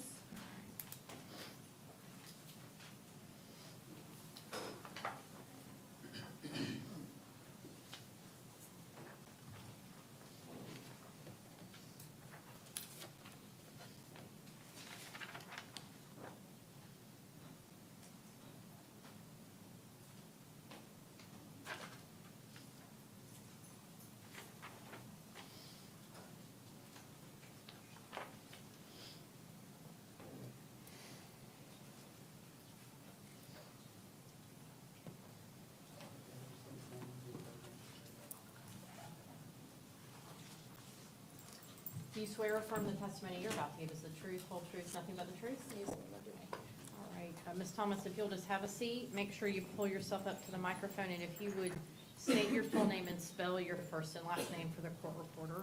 My name is Tiyanna Thomas, Tiyanna, last name Thomas. Ms. Thomas, what is your date of birth? 09/11/02.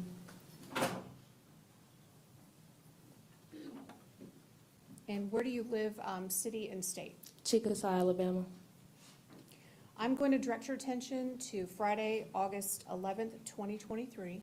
Do you remember that day? Yes, ma'am.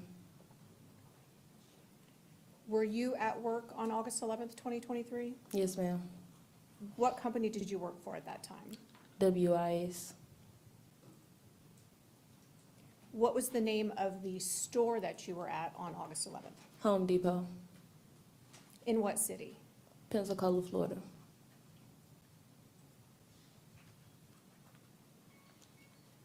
Toward the end of your shift, which area of the store were you working? The lighting aisle. Were there any other of your coworkers on the lighting aisle with you? Yes, ma'am. Do you remember who? Not exactly everybody, but I remember a few people. Okay, who do you remember? Cortland, Ashanti, me, Brooklyn. While you were on the lighting aisle, did you see something or hear something that caught your attention? When I looked up, I did see him standing by her. He tapped her and was talking to her. I didn't hear Okay. anything, though. So let's talk about him and her. So Right. who's he? Keith. Okay, and what do you see Keith do? Tap her on the shoulder. Who's her? Brooklyn, sorry. That's okay. At the time you saw who you've said is Keith tap Brooklyn on the shoulder, where were you physically located? The same aisle as her, maybe like 4 or 5 bays down.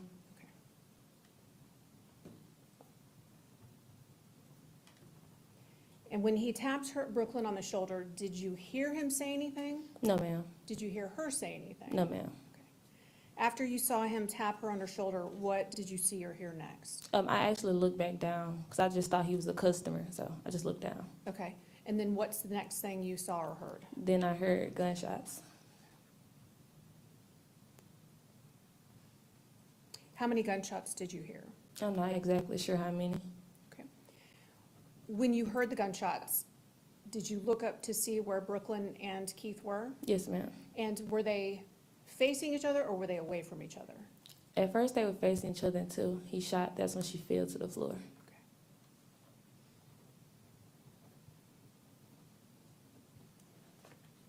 And what did you do at that point? Start running the opposite direction.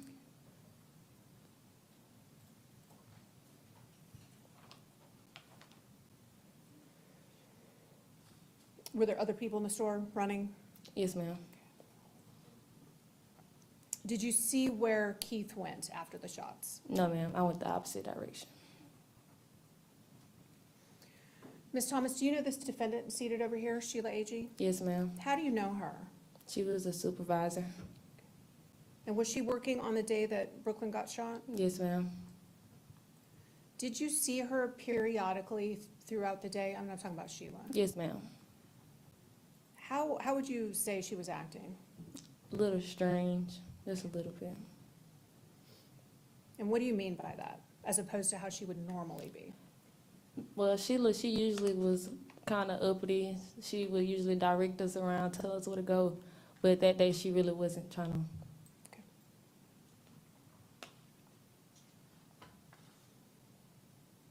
Do you remember if you guys were almost done with your shift that day? Yes, ma'am, we were. If they were almost done with their shift that day? Yes. How often did you see Brooklyn on August 11th prior to the shooting? A good amount of times, actually. Okay. And how was she acting on that day? Like Brooklyn. She was always happy, always smiling. Did she ever seem scared to you? No, ma'am. Did she seem concerned? No, ma'am. Did she seem nervous? No, ma'am. Do you know what kind of car Sheila Agee drove back then? It was a big black truck, not exactly sure of the make and model. Okay. And do you know if Ms. Agee would transport some of the employees to work? Yes, ma'am. Do you know how many? Her truck usually fits about 3 in the back, 2 in the middle row, and then her and another person in the front.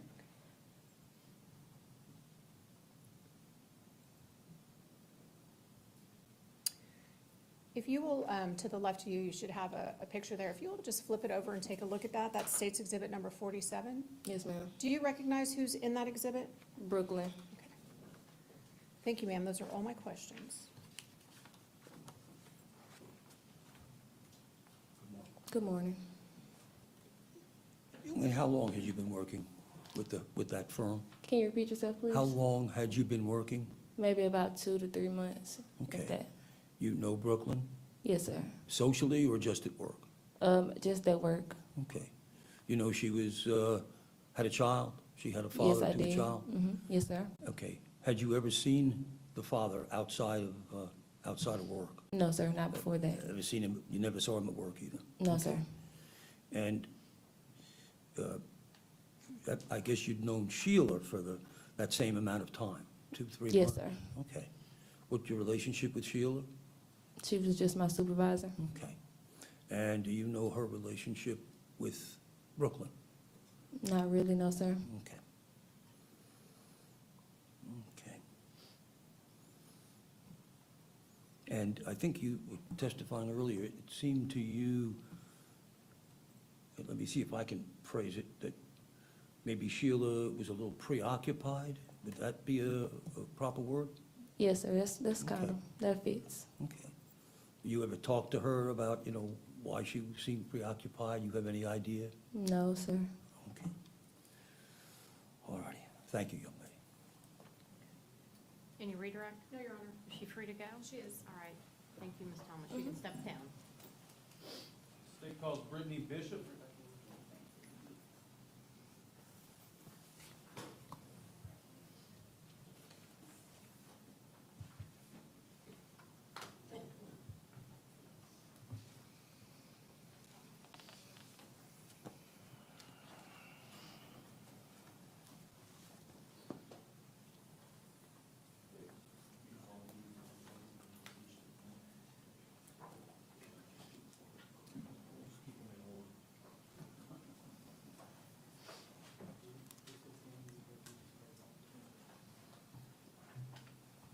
Do you swear or affirm the testimony you're about to give us the truth, whole truth, nothing but the truth? Yes. If you will have a seat, Ms. Bishop, just make sure you speak into the microphone, and if you will state your name, spell your last name for our court reporter. Brittany Bishop, Bishop, And Ms. Bishop, where are you employed? Escambia County Sheriff's Office. What do you do for them? I am a crime scene technician, How long have you been with the sheriff's office now? approximately 7 years. And can you tell the jury what a crime scene technician does? I respond to various crime scenes where I document, process, and collect items of evidence, and then I preserve them. And in your time at the sheriff's office, how many homicide scenes would you say you've worked? I have been the primary crime scene technician, and I have assisted in over 25 homicide scenes. Were you working August the 11th, 2023? Yes, And did you respond to the Home Depot on Davis Highway? yes, What time did you get there? at approximately 1400 hours or 2 p.m. Was Miss Sims still on the scene at that time? Yes, And where was she? and she was on aisle 52. And did you go there? I did. And did you photograph the scene and the items you located? Yes, I'm going to show you states 2 through 29.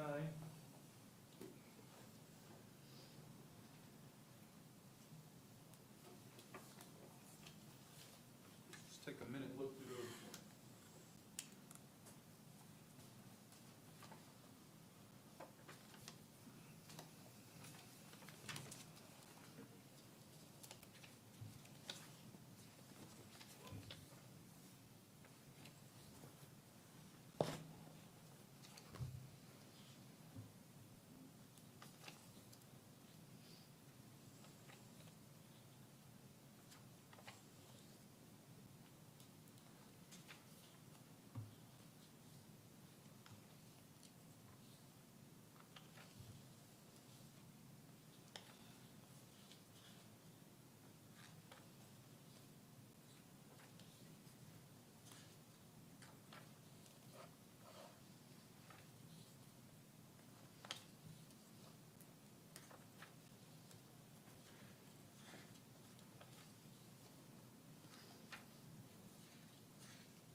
Your Honor, may we approach?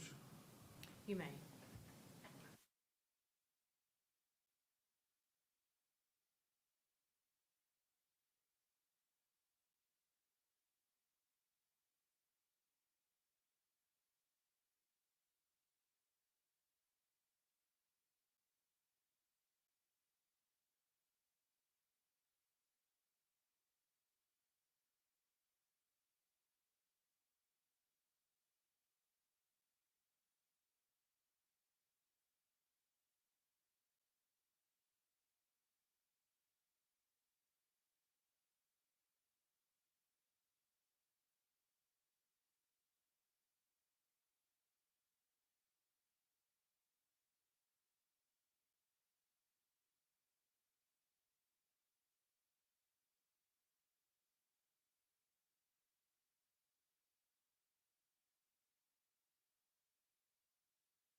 About the case, okay? Thank you.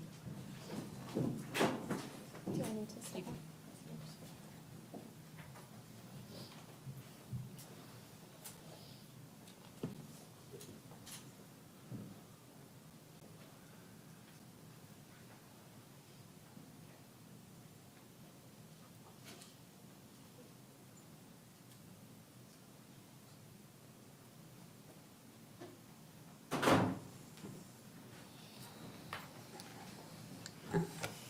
Okay, as I was discussing with counsel at the bench, Ms. Agee, it was obvious to the court, and I think the state, and certainly a number of the jurors, that you were overcome with emotion. It became a focal point of a number of the jurors, and I know Mr. Ackerman, your assistant, stepped out, got her a number of tissues, paper towels.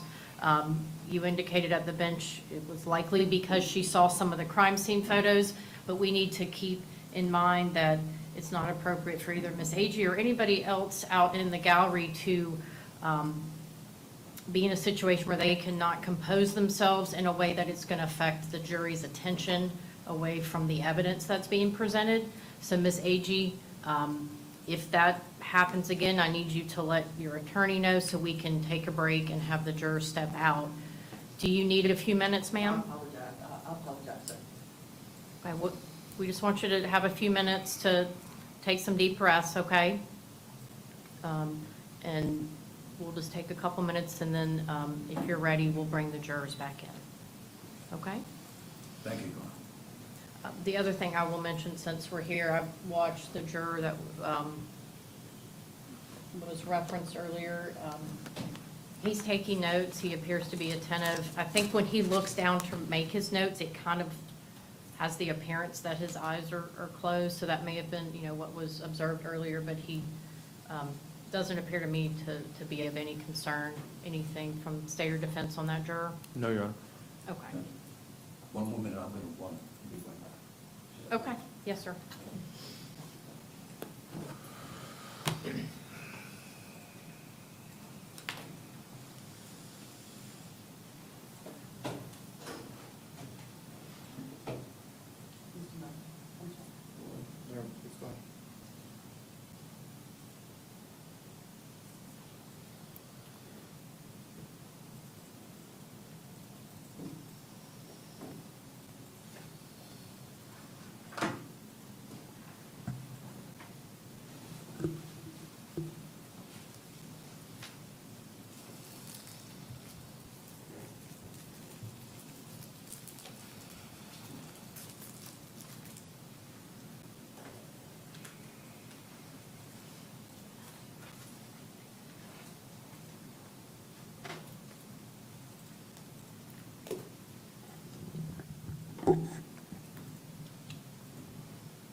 Thank you, Judge.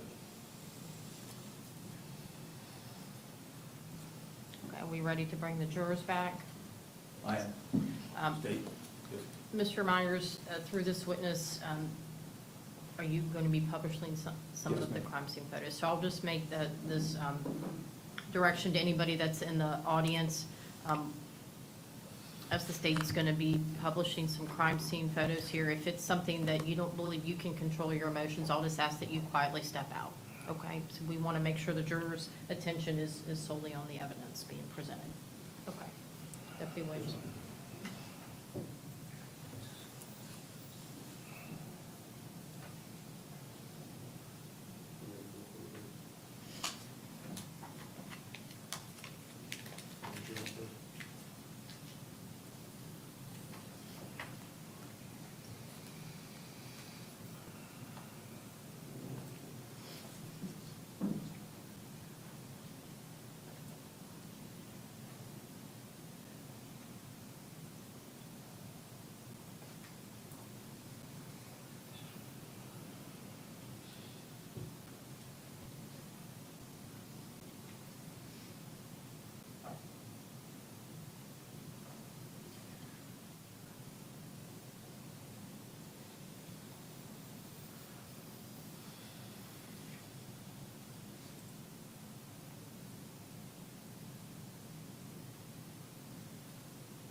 Go ahead and be seated.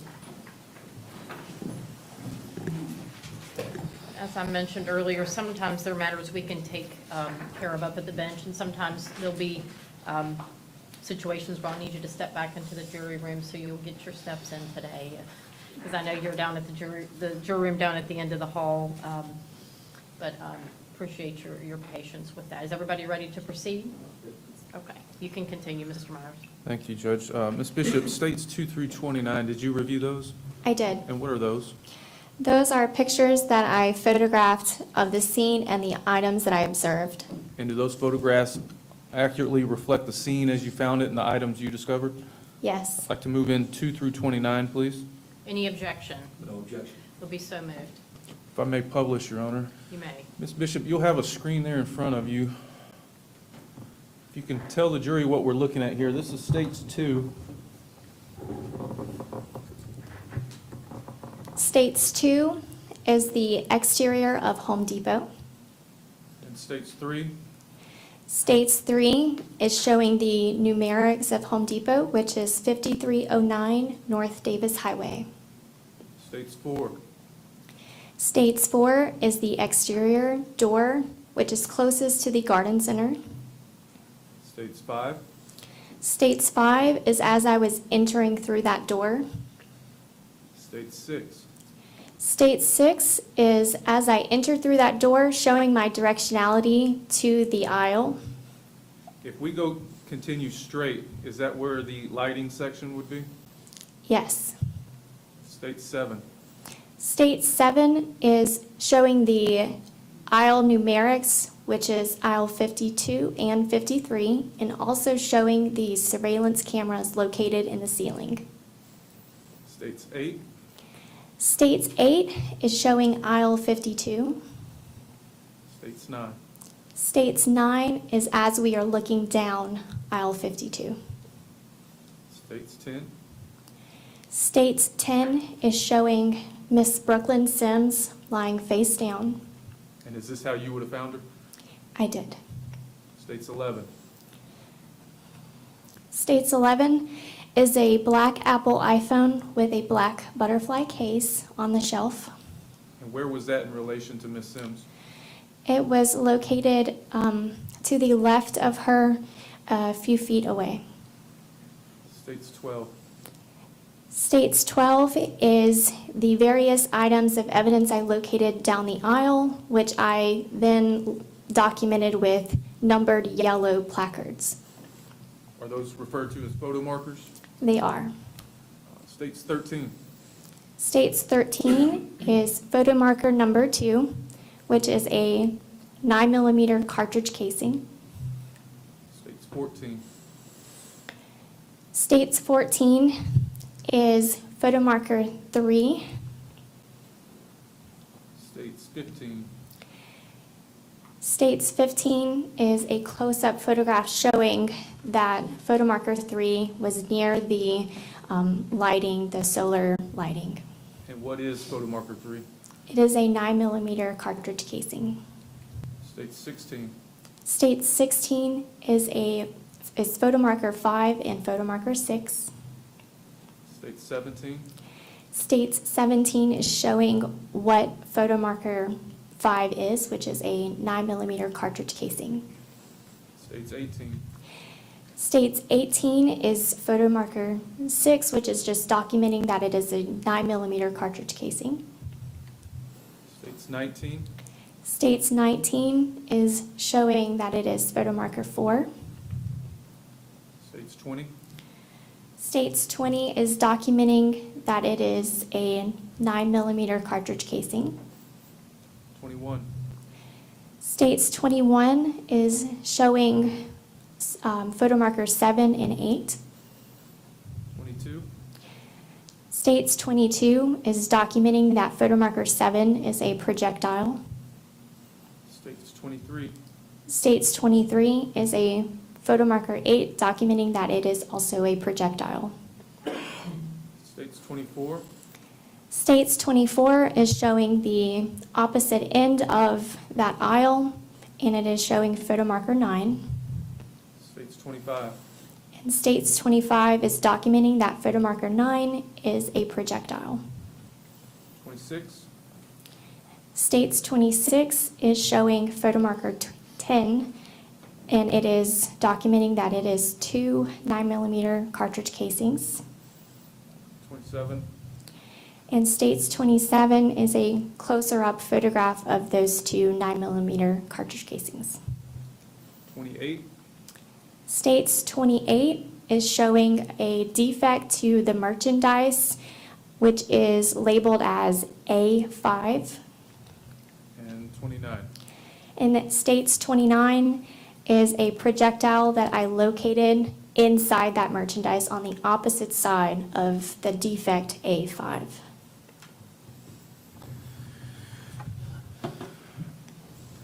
Did you collect and turn in the Apple iPhone black butterfly case? The black Apple iPhone with the butterfly case was transferred to an investigator on scene. How many total shell casings did you locate? I located approximately 7 shell casings. And did you collect those and turn them in? I did. So you states 30 and 31.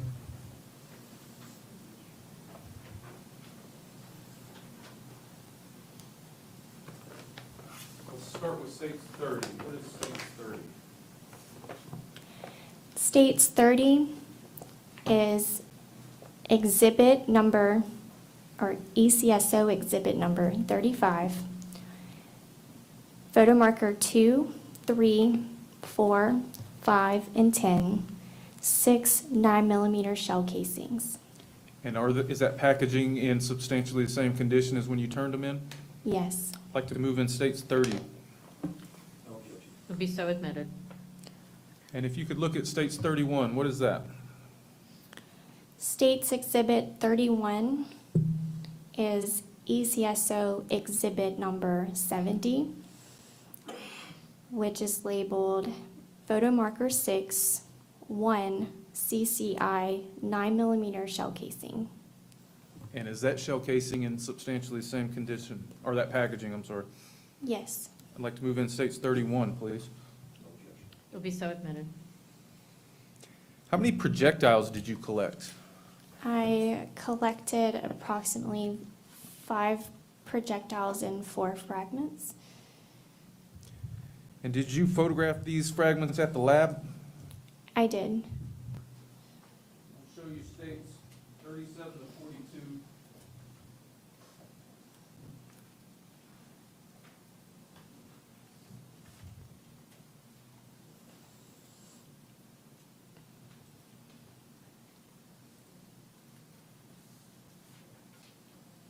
Take a minute, look at those.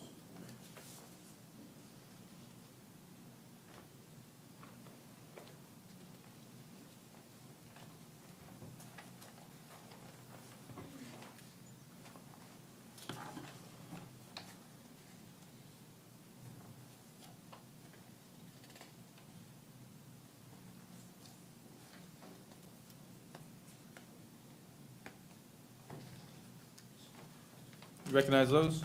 I do. And what are those? These are the projectiles and fragments that I located on aisle 52. And are these photos you took back at the lab? Yes. And are they accurate photos of the fragments you collected? Yes. I'd like to move in states 37 through 42. Will be so admitted. And I don't know if I asked you or if I made it clear, all the shell casings you collected were all 9mm, is that right? Yes. If I may publish, Your Honor. You may. This is states 37. What are we looking at here? States exhibit 37 is the projectile I located near Miss Sims' hair. States 38. States exhibit 38 is the opposite side of that projectile. 39. States exhibit 39 is the projectile I located near Miss Sims' head on the floor. 40. States exhibit 40 is the projectile I located on the floor near her leg. 41. States exhibit 41 is the projectile or fragment that I located on Miss Sims' shirt near her abdomen. And 42. And States exhibit 42 is the projectile I located near Miss Sims' left shoulder on her shirt. And did you turn these fragments in under this case number? Yes.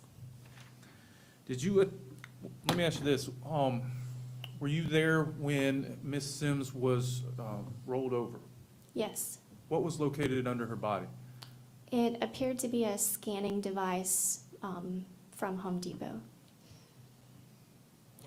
Did you later attend the autopsy for Miss Sims? Yes. When was that conducted, August the 14th and where was it conducted? at 5151 North 9th Avenue, which is Sacred Heart Hospital Morgue. And what physician conducted that autopsy? It was Dr. Oleski. Were photographs taken during the autopsy? Yes, by forensic photographer Kelly Root. Did you collect buccal swabs from Miss Sims? Yes. Can you tell the jury what those are? A buccal swab is a swab conducted from the inner lining of the cheek. And how do you go about collecting those? They are they are sterile swabs taken from the inner lining of the cheek.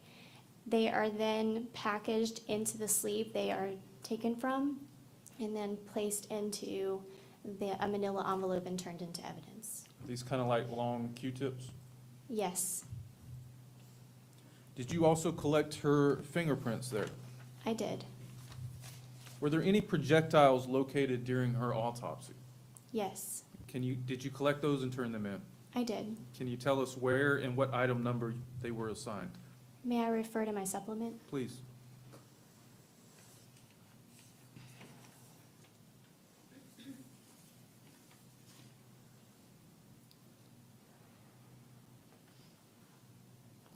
ECSO Exhibit 41 were fragments from external. ECSO Exhibit 42 was a projectile from the soft tissue left chest. ECSO Exhibit 43 was a projectile from the right arm. And ECSO Exhibit 44 was a projectile from the right wrist. And what agency offense number were these turned in under? ECSO 23 OFF 015040. All right. Ms. Bishop, those are my questions. Thank you.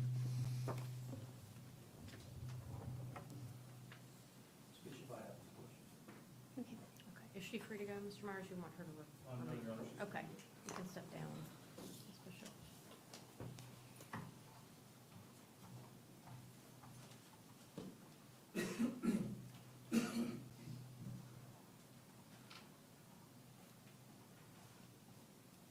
Judge, the state calls Miss Hannah Sturgon, please.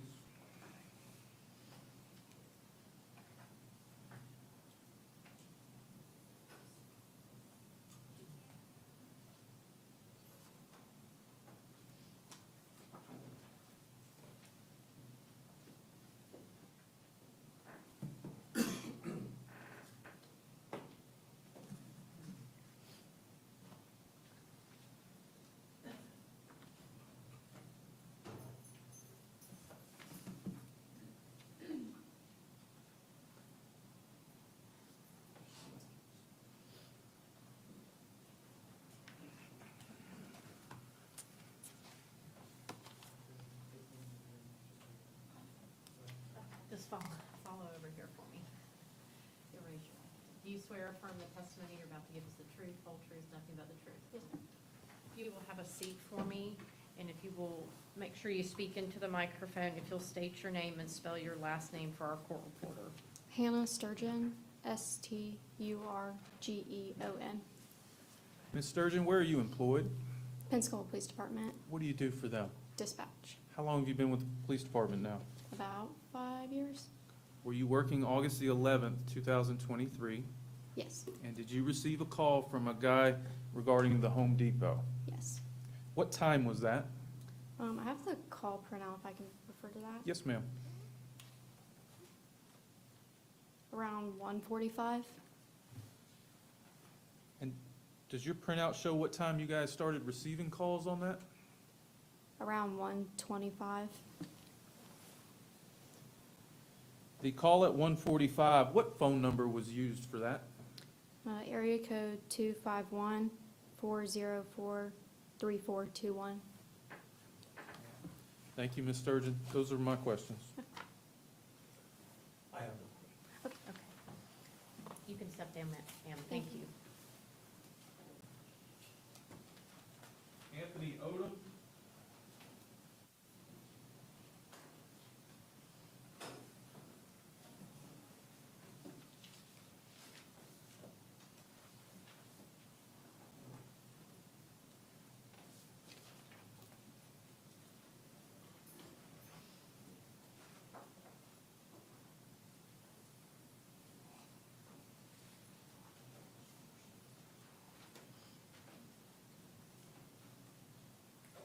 Just if you will follow the deputy over there, sir.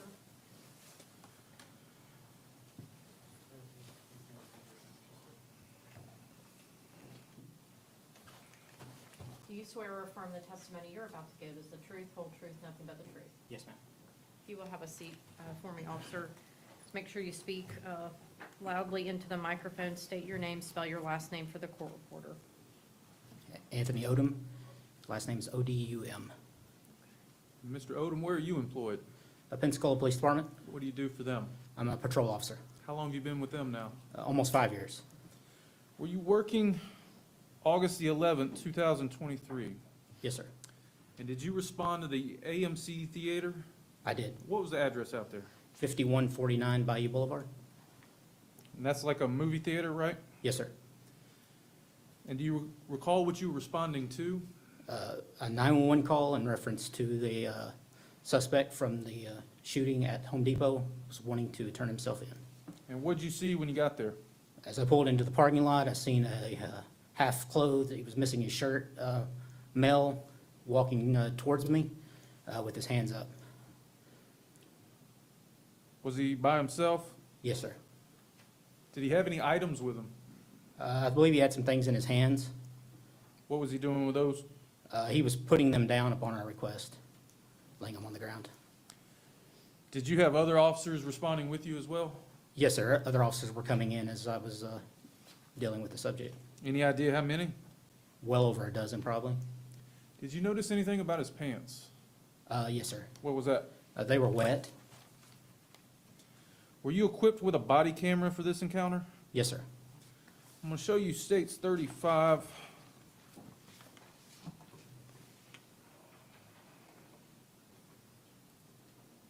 Recognize States 35? Yes, sir. That's from my body cam. Is that a screenshot from your body cam? Yes, sir. Is that the individual that you guys took into custody? That is. Is that an accurate screenshot? Yes, sir, it is. I'd like to move in States 35. There's no objection, it'll be so admitted.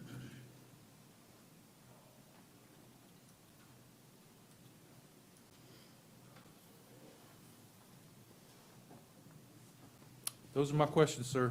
Mr. Ackerman may have some for you. Morning, Mr. Morning. I have no questions. Thank you, sir. Yes. Is he free to go, Mr. Myers? Yes, Your Honor. Okay, you can step down, sir. Thank you. Thank you, ma'am. And if I could just publish 35 real quick. Okay. It's behind me.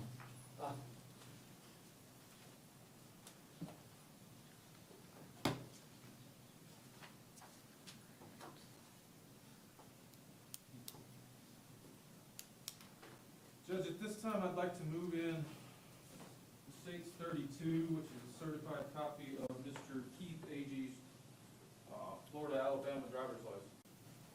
No objection. It'll be so admitted. State calls James Parsons.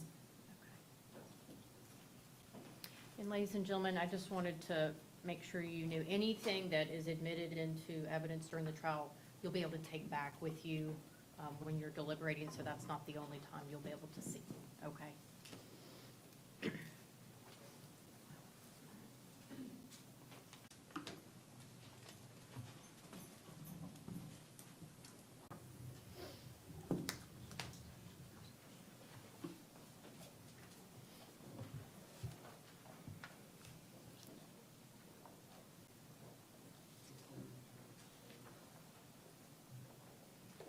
You swear or affirm the testimony you're about to give is the truth, whole truth, nothing but the truth? Yes. Sergeant Parsons, if you will just state your name, spell your last name for the record. James Parsons, Parsons. Where are you employed? The Pensacola Police Department. What do you do for the Pensacola Police Department? I'm the supervisor of the K-9 unit. How long have you been in, excuse me, how long have you been in law enforcement? A little over 19 years. Did you respond to a shooting at Home Depot on August 11th, 2023? Yes, I did. When you got there, just give the jurors an idea of what's going on when you get there. The parking lot was being flooded with civilians as well as employees from the store. There were multiple law enforcement vehicles and personnel arriving and entering the store. And did, excuse me, did a number of law enforcement agencies respond? Yeah, I believe all of them. Okay. Yes. All right, was this kind of a all-hands-on-deck type situation? Yes, it was.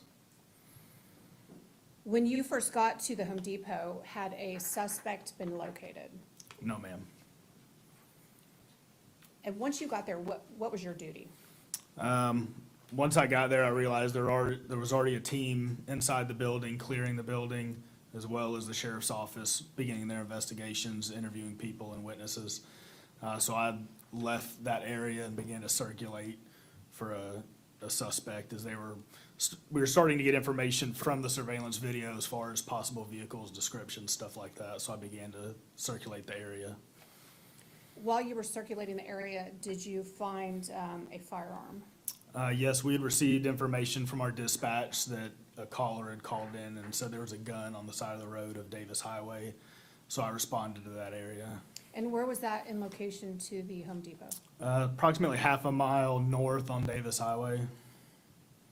And once you got to that particular area, did you see the firearm? I did. There was a black handgun laying along the curb line of Davis Highway on the western side of the road. Were there other law enforcement officers there as well? Yes, there was. Once you arrived at that location, where did you go from there? About that time, they started to relay over the radio a vehicle description of the suspect that he had left in. So I began to start checking parking lots and the surrounding area for that vehicle. Were you able to locate a vehicle that matched the description? Yes. Where? On Airport Boulevard in the Select Specialty Care Medical Facility, there was a silver Nissan Sentra that matched the description. Where was that location in respect to the Home Depot? A little over a mile north and to the east. Did you stay with that vehicle until someone responded to take it into custody? Correct. I stayed until the sheriff's office arrived.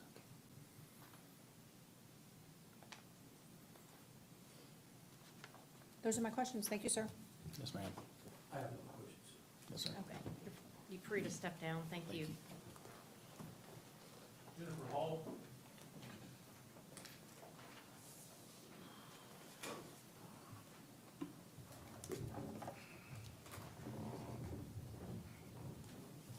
Everybody still doing okay?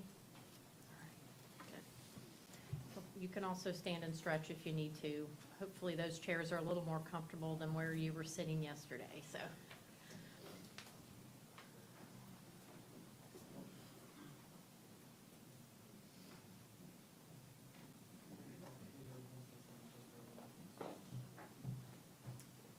Do you swear or affirm the testimony you're about to give is the truth, whole truth, nothing but the truth? I do. If you will pull yourself up to the microphone, Ms. Hall, state your full name for the record, spell your last name for the court reporter. Jennifer Hall, Hall. Ms. Hall, where are you employed? The Escambia County Sheriff's Office. What do you do for them? I am a crime scene technician. How long have you been with them now? 13 years, yes. Were you working August the 11th, 2023? Yes, And were you asked to retrieve a firearm on Davis Highway? yes. Where was that located? It was in front of the Amco on Davis Highway.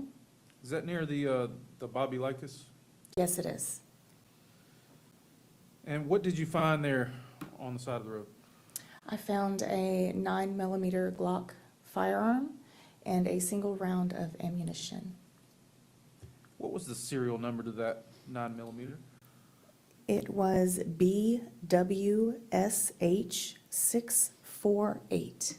And did you photograph these items? Yes, I did. Show you states 51 through 57. Just a minute, look at those for me.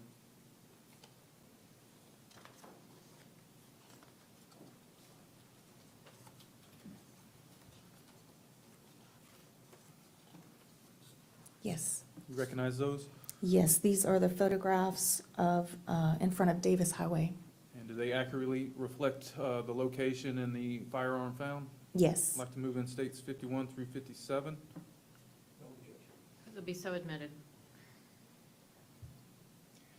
And did you collect and turn in the firearm? Yes. What item number was that assigned? Item number 1. I'll show you states 58.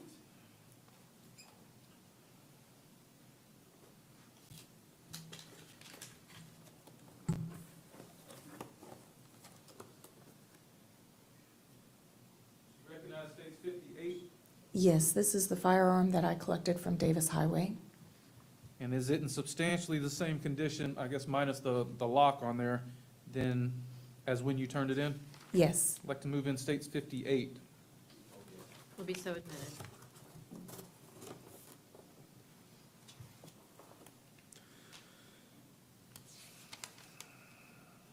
Judge, if I may publish, You may. Ms. Hall, you may have a screen in front of you. Oh. You can tell us what we're looking at here. This is states 51? Yes, this is the mailbox in front of the business on Davis Highway. States 52. This is a overall of where the firearm and the single round of ammunition was located on Davis Highway. States 53. This is a mid-range photograph of that firearm and the single round of ammunition, which is marked by that yellow cap. States 54. This is a close-up photograph of that round of ammunition on Davis Highway. And was that a 9mm round? Yes. States 55. This is the 9mm Glock firearm that was located on Davis Highway. 56. This is a photograph of me removing the magazine from that same firearm. And 57. And this is just attempting to photograph how the firearm had it was misfed, it was jammed.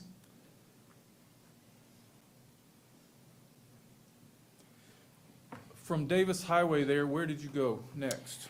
I went to the IMAX Theater on Bayou Boulevard. And what was the address there?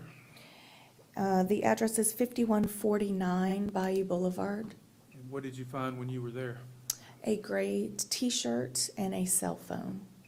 Did you photograph those items? Yes. I'm going to show you states 59 through 63.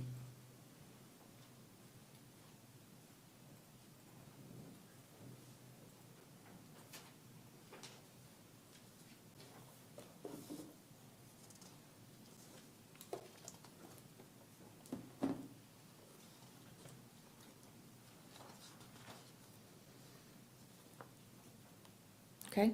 You recognize those? Yes, these are the photographs that I took of the shirt and cell phone at the IMAX Theater. And do they accurately reflect those items and the location found? Yes, they do. I'd like to move in 59 through 63. Will be so admitted. If I may publish, You may. states 59. This is an overall photograph of the gray T-shirt and the cell phone in the parking lot of the IMAX Theater. 60. This is another overall photograph from a different point of view of that same T-shirt and cell phone. 61. This is a closer photograph of those two items in the parking lot of the theater. 62. This is the front side of the cell phone in the parking lot of that theater. 63. This is a photograph of the gray T-shirt in the parking lot. The cell phone, did you collect that and turn that in? Yes. What item number was it assigned? 67. From this location, where do you go? I went to the Select Specialties Hospital at 7000 Cobble Creek Road. What would you observe there? There was a silver Nissan that was recovered there. And did you photograph it? Yes. Show you state 64 through 67.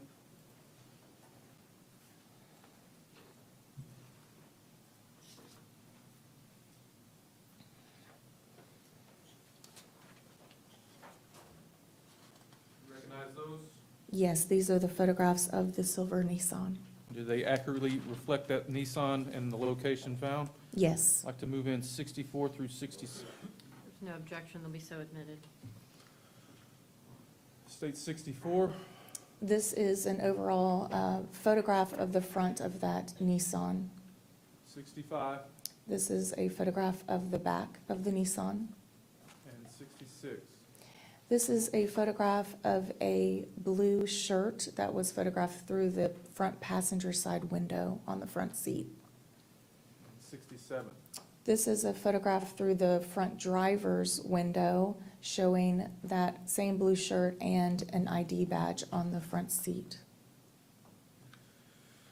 What'd you guys do with the car from that location? It was towed back to the Escambia County Sheriff's Office impound lot.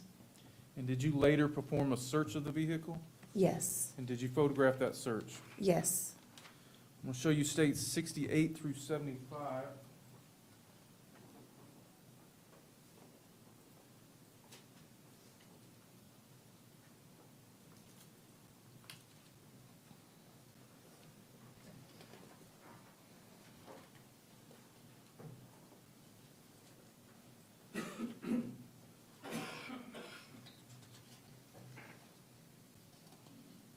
You recognize those? Yes, these are the photographs I took at the impound lot of the Nissan during the search warrant. And do those photographs accurately reflect the search you did on that Nissan? Yes. I'd like to move in 68 through 75.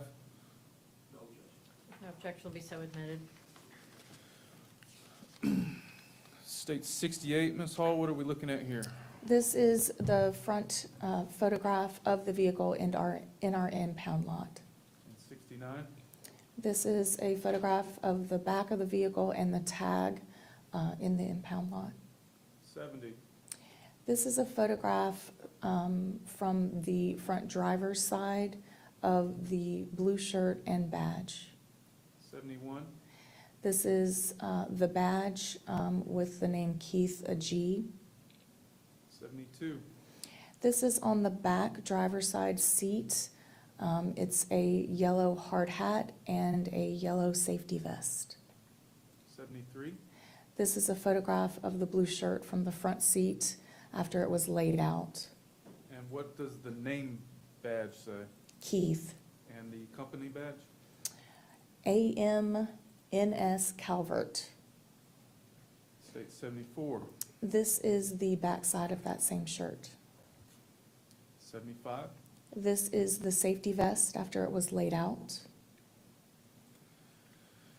Did you later swab the pistol that was turned in for potential DNA? Yes, I did. How is that done? That is done by taking a set of sterile swabs, which are like large Q-tips, applying a couple of drops of sterile water to those swabs, and then swabbing the trigger, the grip, the slide of the firearm. And did you do that in this case? Yes, I did. Did you turn those in? Yes. What item number were they assigned? Number 5. Did you also swab that cell phone you collected and turned in? Yes. What item number was that swab given? Number 8. Did you also photograph some of the items you collected back at the lab? Yes. I'm going to show you states 76 through 85.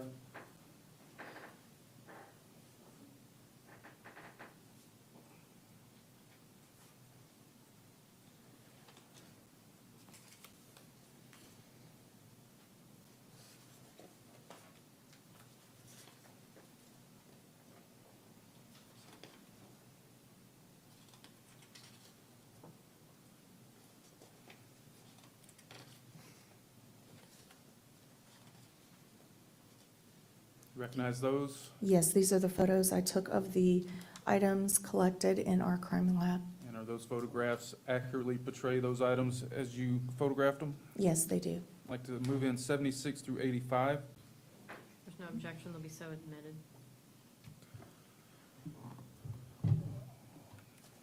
76, what are we looking at here? This is the cell phone, the front side of the cell phone. 77, This is a photograph of the back of that cell phone.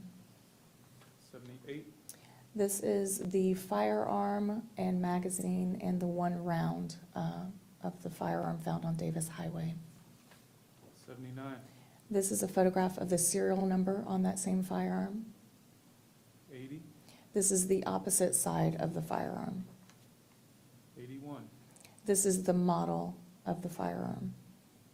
82, This is the photograph of the ammo that was jammed in the magazine.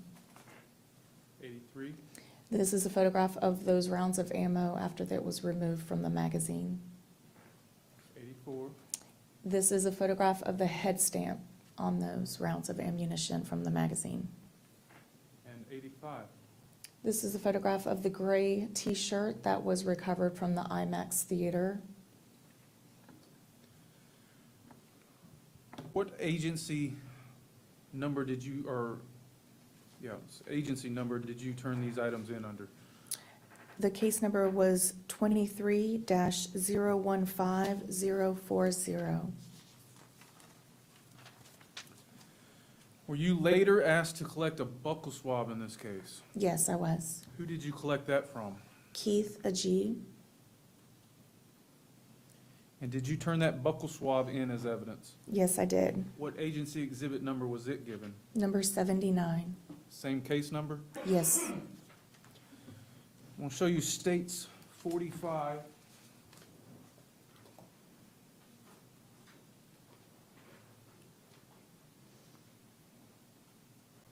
Recognize states 45.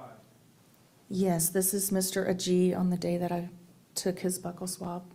Is that an accurate photograph of him that day? Yes, it is. I'd like to move in states 45. You'll be so admitted.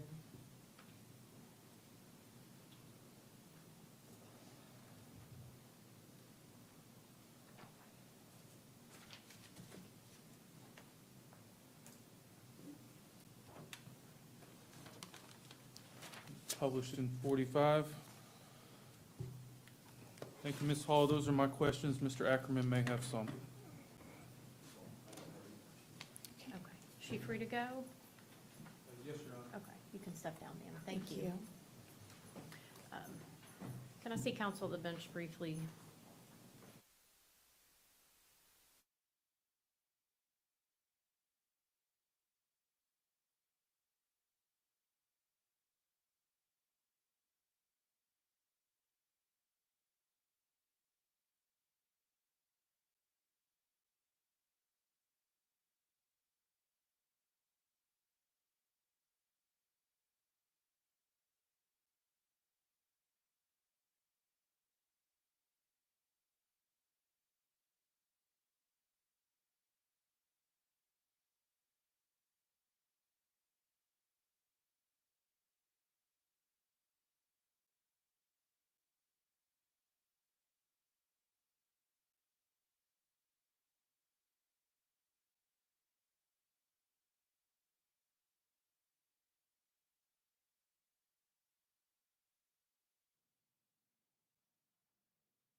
Agee stipulate and agree that the following facts are true and admissible at trial without the need of any further proof.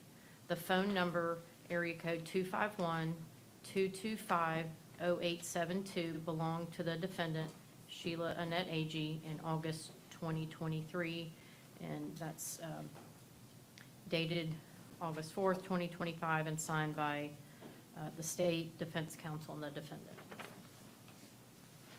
State calls Eric Haynes.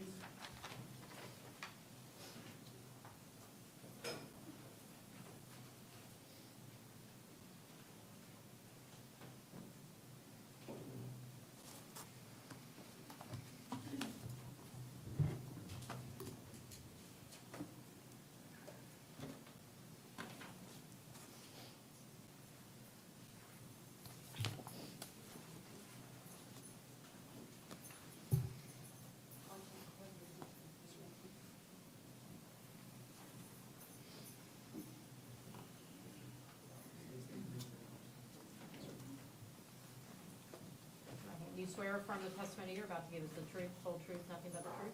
I do. You'll go ahead and have a seat for us. State your first and last name and spell your last name for the court reporter. Eric Haynes, Haines. Mr. Haynes, where are you employed? The Escambia County Sheriff's Office. What do you do for them? I am the officer in charge of the computer crimes unit. How long have you been with the sheriff's office now? 26 years. Can you give us just kind of a general background on your training and your education to do this type of work? Sure, I've got a bachelor's in criminal justice, a master's in public administration, specialized in criminology. Went to the basic recruit school, many management classes, and in the past 5 years, I've gotten major certifications in digital forensics to perform the job that I do. As part of your duties, do you extract cell phone data? I do. How do you go about that? We have different forensic tools and software that will defeat encryption and passwords and then download the data out of the devices. What programs do you use? Several, and relevant to this case, we use Celebrite, a suite of services from them, and then Magnet. We use some of theirs as well. And then Gray Key is a forensic tool to get into iPhones primarily with some Androids. How do you use these programs to extract the actual cell data? It can get pretty complex, but in layman's terms, we connect the phone, it tries to make the connection, again, find the password if it can, defeat the encryption, and then pull out the relevant data. Do these programs also produce a preliminary device report? They do. What's contained on those? The preliminary device report is just like the generic information about the phone, the make, the model, the phone number, its MAC addresses, which is like its specific ID for Wi-Fi, Bluetooth, things like that. Just identifying information, accounts associated with the phone, things like that. And aside from a preliminary device report, does it also produce or can you also produce an extraction report? Yes, an extraction report takes everything that we pull out of the phone and then puts it into like a readable format, categorizes it into text, pictures, accounts, notes, things like that. And I guess in my general understanding, these phones are so large these days, these extractions can be enormous. Is that? That is correct. How do you put it down, or how does Cellbrite help you get it into a format that is usable for everyone else? Well, I mean, pretty much a phone in any computer is zeros and ones. We need assistance to find out what that is. It would literally take a lifetime to go through some of these phones. We had one recently with 6 or 7 million artifacts, and that's still not everything in the phone. That's just what Celebrite deems kind of relevant to the case. So what it does is it's called parsing, where it goes through and it knows in the phone, like, this is where an iPhone will keep its texts. This is where an iPhone will keep its pictures. This is where Facebook should be, and this is where all the messages are. So it reads all that for us. So again, it would be physically impossible. It would take a whole career to go through a phone if you were to read it. In this particular case, did you receive a cell phone which was ECSO exhibit number 67? I did. And did you perform a download of this cell phone? I did. Did Cellbrite produce a preliminary device report for ECSO exhibit 67? Yes, I used Cellbrite to create that, yes. I'm going to show you states 33.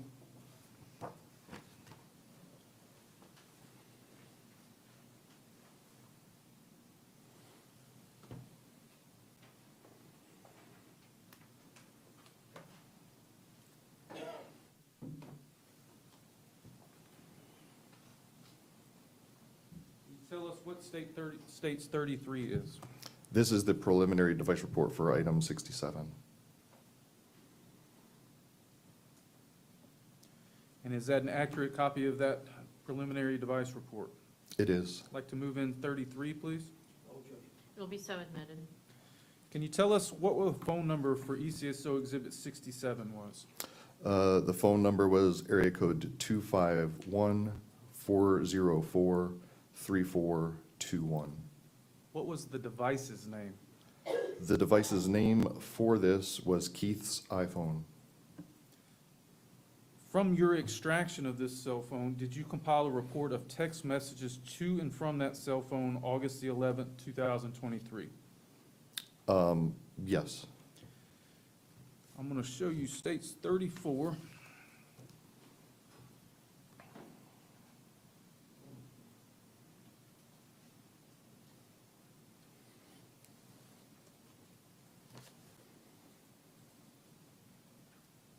You recognize states 34. I do. What is states 34? These are, this is a subset report of the text from the extraction report that we were just speaking to. And what phone numbers are communicating here?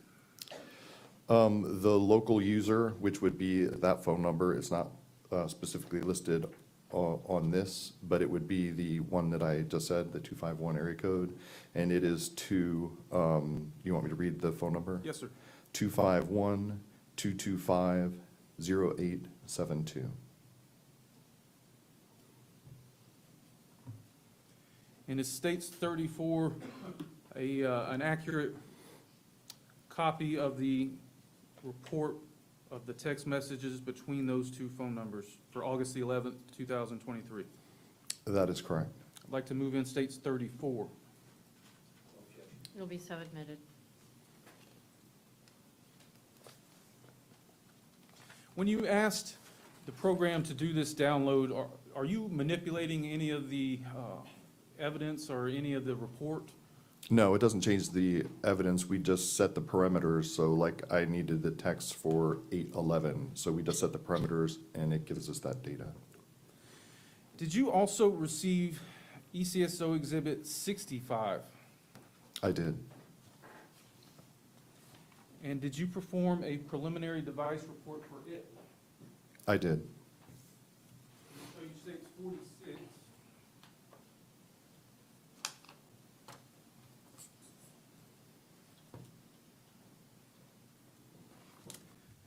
Do you recognize states 46? I do. What is that? This is the preliminary device report. And is that an accurate copy of that report? It is. I'd like to move in states 46. Okay, there's no objection, it'll be so admitted. What phone number was associated with this phone? The area code 251-225-0872. And this is the same number you just read back as being in the conversation in those texts? Correct. Did you look for that, was that phone downloaded and extracted? Yes, sir. Did you look for that conversation from states 34 in that phone? I did. And did you locate it? I did. Where was it? Where was it in there? It was in the text of the device. Had it been deleted? It had. When? I don't have the report in front of me with that exact time, but it was the afternoon of the event, I believe.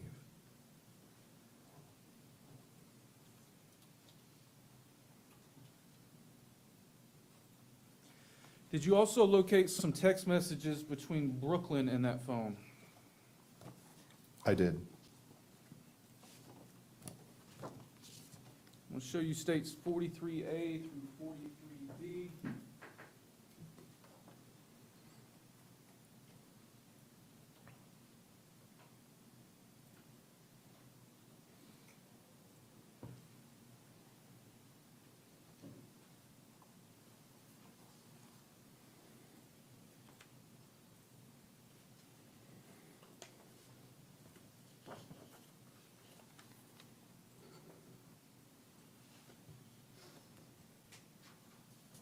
You recognize those, sir?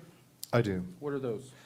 These are selected text from a report that I created of the text between the two. And does that report accurately reflect the conversation between the two? The portions, yes. Yes.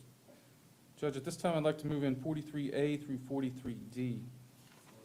It'll be so admitted.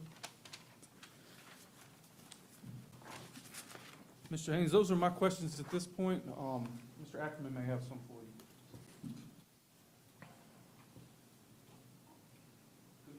Good morning. I am very unversed in computers and this kind of talk, so if I speak, please try to understand what I'm saying. Of course. My understanding is you've Exhibit 34, these were texts that you downloaded between Keith and the number that was 251-225-0872.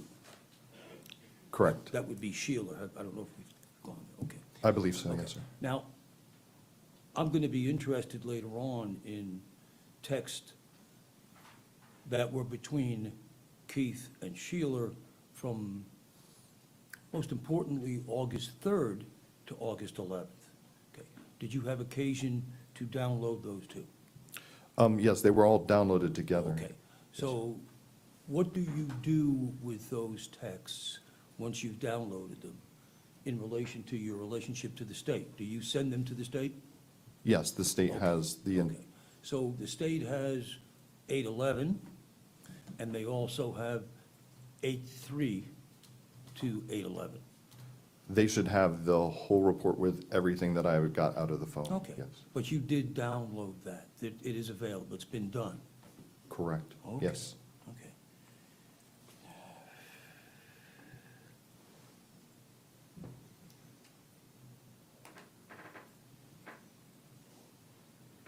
Again, I don't want to use terms, so I think for now, I'm satisfied that the state was furnished by you as part of your investigation and your role in all this.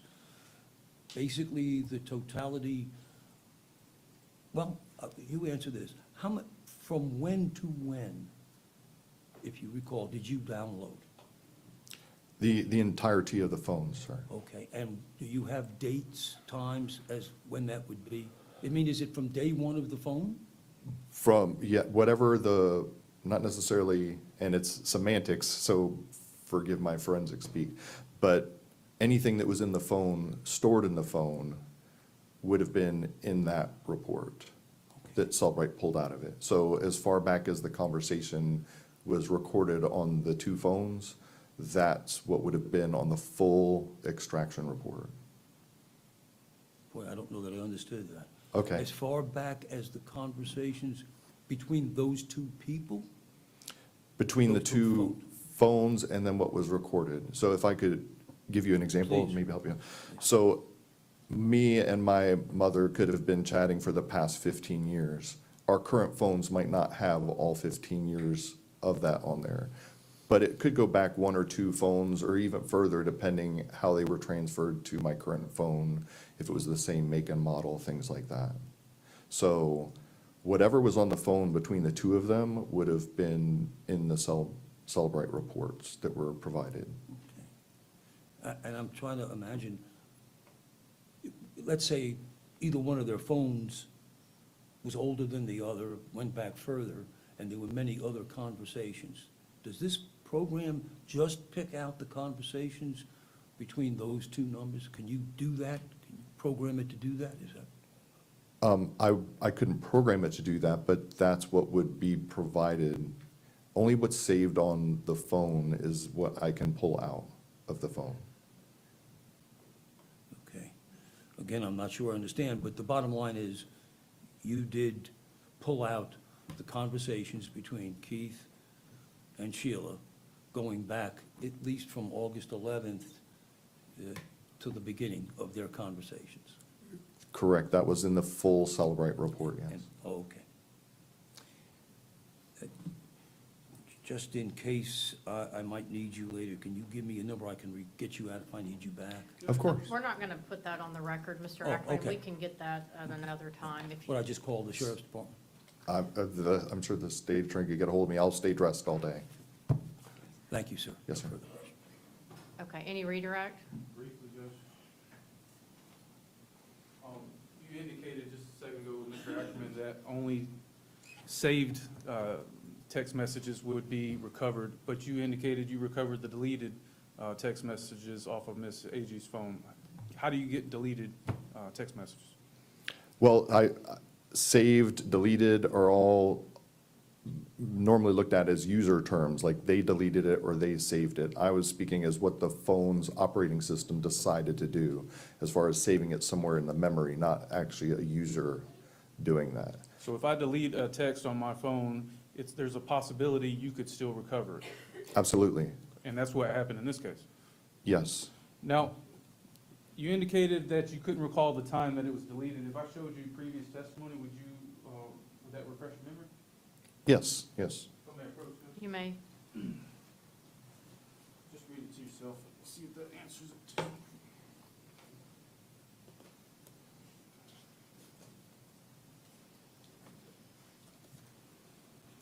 Yes, in previous testimony, I was reading it off of the report. Do you want the date and time? Yes, sir. It was the afternoon of the event at 1:59 PM.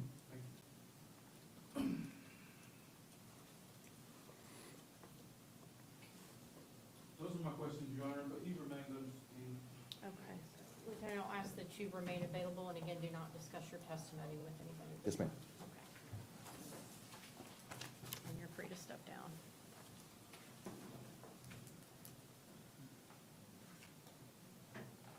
We're out of witnesses. Yeah. Okay. Ladies and gentlemen, this is a good time to take our lunch break, so this will be a longer break. I estimated to have lunches here closer to noon, so it may just be a little bit before your lunches arrive, but this will give you an opportunity, again, if you'd like to step outside. I'm not sure if it's still raining or not, but if you want to get some fresh air, stretch your legs a little bit. You also, if you'd like to, you can get your cell phones out of the lockers and look at your phones. I just want to caution you again, you cannot look up anything about the case, but if you need to check in with your family or work or something like that, just make sure when we come back in after lunch that your phones are turned off or on silent so we don't hear them ringing down the hall during the trial. And again, I want to remind you, at this point in the proceedings, you're not permitted to talk about the case. Again, you can talk about work and family and kids, grandkids. Our last jury talked a lot about upcoming college football season, so if you have a team you cheer for, things like that are all perfectly acceptable to talk about, but again, do not discuss the facts of the case at this time. So what I'm going to ask is, looks like a lot of you have already turned your notepads over to that front page, and the courtroom will be secure during our lunch break, and you can just set that right where you're seated with your pencils, and we'll be in recess, and again, lunches should be here shortly. Okay.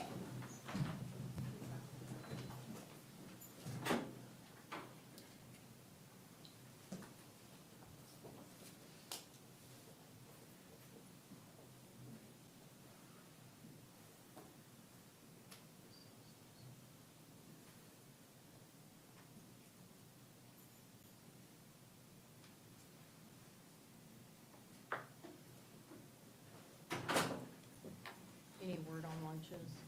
Not yet. Okay. All right. Again, I expect the lunches to be here in the next probably 20, 25 minutes. Anything we need to take up before?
regardless because of her, so. Yeah, they'll be here regardless.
Agee, states present, defendants present with counsel. Any matters we need to take up before we bring the jurors in and continue with the evidence? Okay. Our court clerk was just inquiring about what time we may start tomorrow, because I think they're trying to get the dockets out. I mean, certainly we're moving through the evidence pretty efficiently, so I don't know if we need to start quite as early if you wanted, but we can do 8:30, whatever works for y'all. You want to just do the same as today? No. Oh, you don't? Okay, I thought that's what you were saying. No, I'm sorry. Oh. I'll take that extra 15 minutes. Oh, okay, well, we can do 8:45 and 9, if that works better for y'all. I think that would be great. Yeah. Okay. 9 o'clock would be great. Okay. Okay. All right, so we'll do 8:45 court personnel, just in case there's any brief matters, and then 9 o'clock for the jurors, and just start trial. Okay. That was all that I had. If there's nothing else, do you have a witness that's here and ready? Yes. ma'am. Okay. And nobody needs to come for break before we? Just so that Your Honor is aware of the rest of the afternoon, Ms. Courtland Annabeth Ritchie, and Jennifer Wilkerson, they're all here or about to be here. We perpetuated Carl Jordan's testimony. It's 9 minutes, 45 seconds long, and then we will publish after that the Home Depot surveillance, which is a little over 18 minutes. Okay. So I'd like to get through those if we can, and then take a break, because Lionel Martinez's testimony will be a little lengthy. And then we'll close with Dr. Oleski. Okay. And as far as Carl Jordan's, are you just going to play that on the screen through a video? Okay. All right, that sounds good. Okay. Deputy Williams, we can bring in the jurors.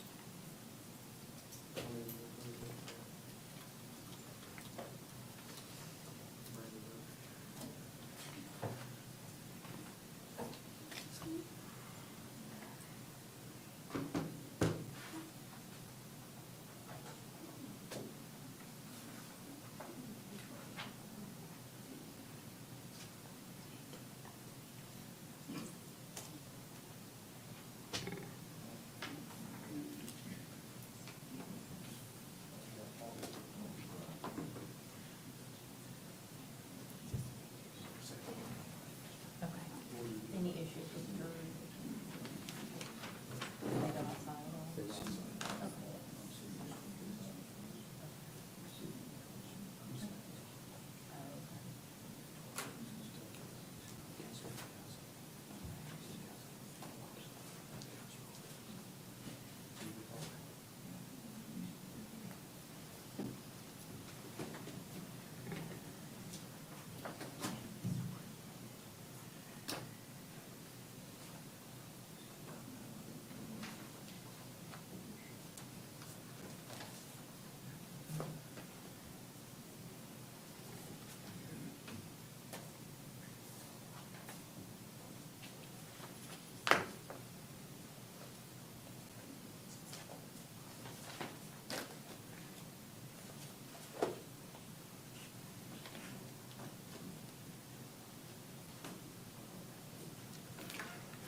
Jury's in the box, Your Honor. Please be seated. Did y'all have a nice lunch? Yes, ma'am. Today, New Yorker Deli, that's always a favorite. Good. Okay, excellent. I'm glad y'all enjoyed that. Did you get a chance to step outside for a little bit? Is it still raining? Yeah, I think it looks like we're in store for that most of the week, so, and everybody continued to abide by the rule, correct? Got to know each other a little bit, but have not talked or discussed anything about the case, correct? All right, so we are going to continue with the state's evidence. If you had a Coke or a tea or water, whatever, during lunch, and you feel like you need to use the restroom before we take the break when we've kind of planned to, again, let us know. We don't want you to be waiting, thinking the break's coming in 5 or 10 minutes and you're uncomfortable. Okay, so just let myself or get Deputy Bear's attention and we'll take a break. All right, everybody's ready to proceed? Okay, Mr. Myers, if you want to call your next witness. Chris Kirkland?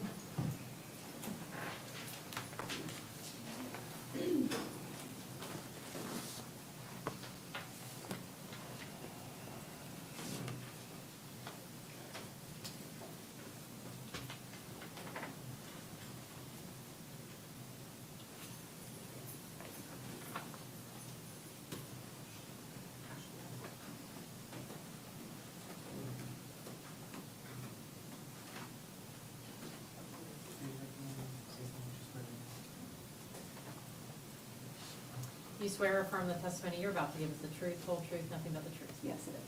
Thank you. We'll just have a seat. If you would state your first and last name and spell your last name for the court reporter. Okay, Christine Kirkland, Kirklin. And where are you employed, Ms. Kirkland? With Florida Department of Law Enforcement here in Pensacola. What do you do for them? I'm a senior crime intelligence analyst. And what does that entail? We assist our FDLE special agents along with our local, state, and federal law enforcement partners with analytical requests that aid in building their case file for an investigation. We attend on-scene search warrants. We conduct employment backgrounds. We do financial analysis as well as historical call analysis. How long have you been with FDLE? I've been with FDLE for 10 years. Now, you're here on the state of Florida versus Sheila Agee. What were you asked to do in this case? I was asked to analyze some phone records for, I believe, the phone number of the defendant. I'm drawing a blank on his name. You're talking about Keith Agee? Keith Agee, yeah. What did you examine in putting together a presentation? His historical phone records from the phone company. They are received under court order, and we get all of the phone records, and we go through those, analyze them. And what do call detail records consist of? Well, they have the call time and the duration, whether it's an incoming call or outgoing call, the dialed number or the calling number, the cell sites that are accessed, as well as any cell site sector. You can get text data, internet data, and they also include key records to help assist reading those documents. And what kind of training have you had specific to cell detail records? Well, I have over about 500 hours of training on cell phone analysis. How many times have you analyzed cell phone records? Probably 600 separate phones. Can you describe for the jury the basic process of what happens when a phone call is made with a cell phone? Your cell phone is always aware of the nearest tower. You see it in the form of signal strength. Those little bars on your phone represent the connectivity between your phone and the tower. So when you want to make a phone call, basically a radio wave is transmitted through the phone at the speed of light until it reaches the nearest tower and tells it that it wants to do something. Will it always connect to the tower that gives the best signal? Yes. Is that necessarily the closest tower? No, not necessarily. What types of factors come into play with that? Weather's a factor. Rural areas, tall buildings and trees, tower overload due to a high traffic area, any of those factors can affect it reaching the nearest tower. For this case, did AT&T provide you with the records needed to plot this data? Yes. And prior to today, have you reviewed that data? Yes. I'm going to show you states 86A through 86F.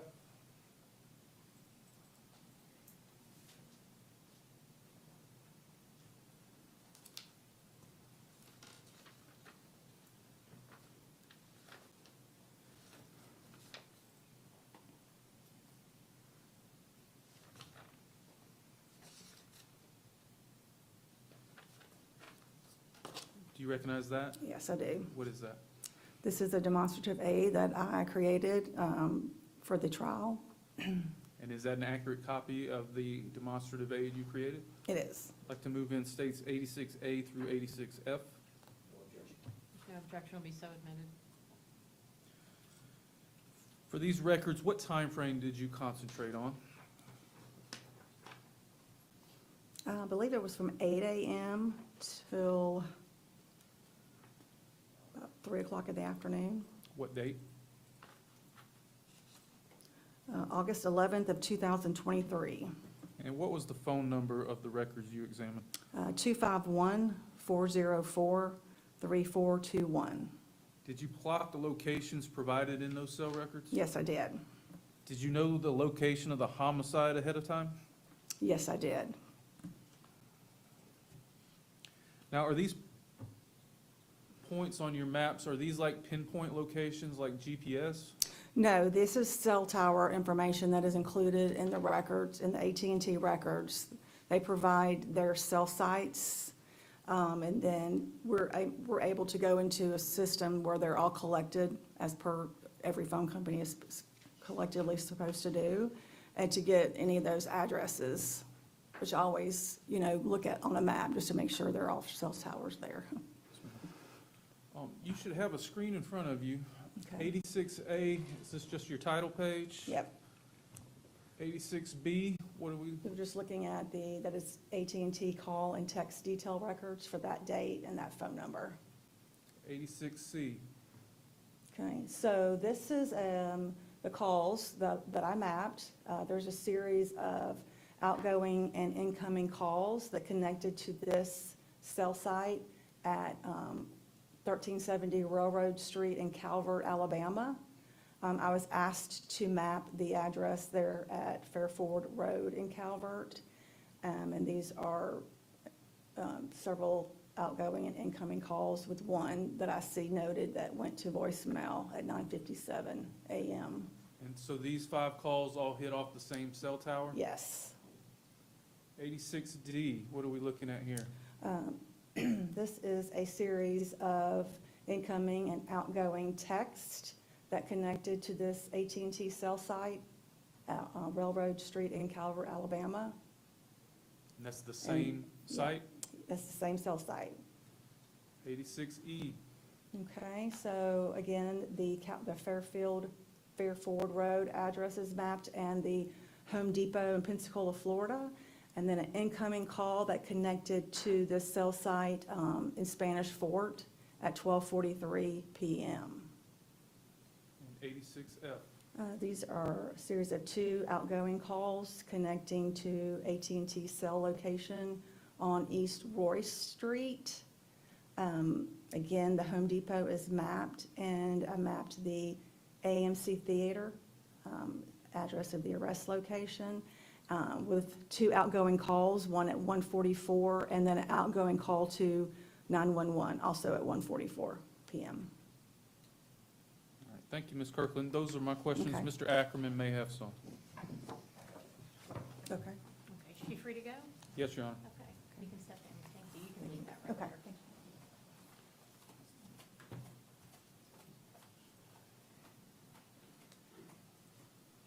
State calls Dana Beth Ritchie.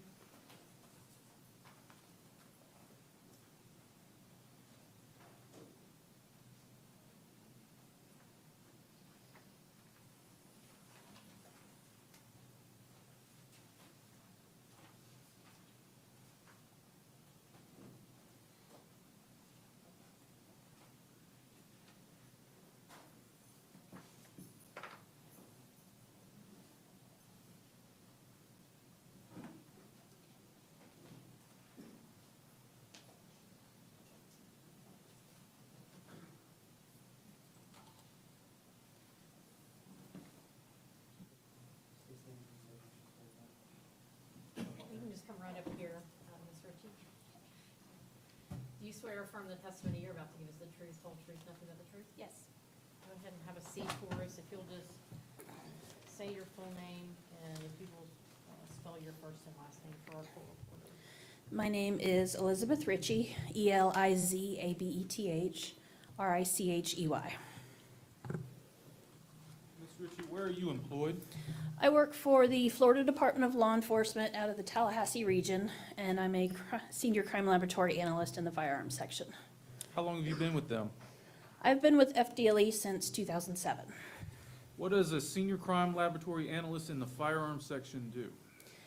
My primary responsibilities as an analyst is to function test firearms, make sure they're functioning properly, and if they aren't, try to figure out why not.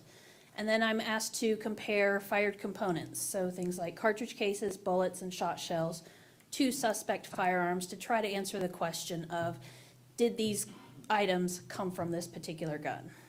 If no gun is available, then I'm asked to try to determine how many guns may have been used in that particular situation, and if possible, give investigators a list of guns to look for. Your lab, you indicated, is in Tallahassee? Yes. Is that lab accredited? Yes, it is. What kind of education, training, or experience do you have to do this type of work? Well, first, I have a Bachelor's of Science in Marine Science from Jacksonville University. That's what allowed me to get my job. And then when I promoted to the analyst position, I went through FDLE's 18-month analyst training program. The first year of my training is spent basically in bookwork and practical exercises. It covers the history and development of firearms, firearms identification, ammunition. It included tours of firearms manufacturing plants, as well as a couple courses outside of FDLE at that time. Once the first year was completed, I spent the next 6 months working supervised casework. And that's where I worked actual cases under the direct supervision of a qualified analyst. Once all of that was completed, I was free to begin working my own cases as a qualified analyst. Can you explain to the jury the different components of a cartridge or a round of ammunition? So an unfired round of ammunition is a cartridge, which many people often refer to as a bullet. But it's a cartridge is made up of 4 components. You have the cartridge case, which holds the whole unit of ammunition together. You have the primer, which provides the spark. You have the gunpowder inside the cartridge case, and then you have the bullet or the projectile that's designed to hit a target. So if I'm speaking of bullets, I'm actually speaking of the item that's designed to hit a target. How do you go about comparing one cartridge case to another?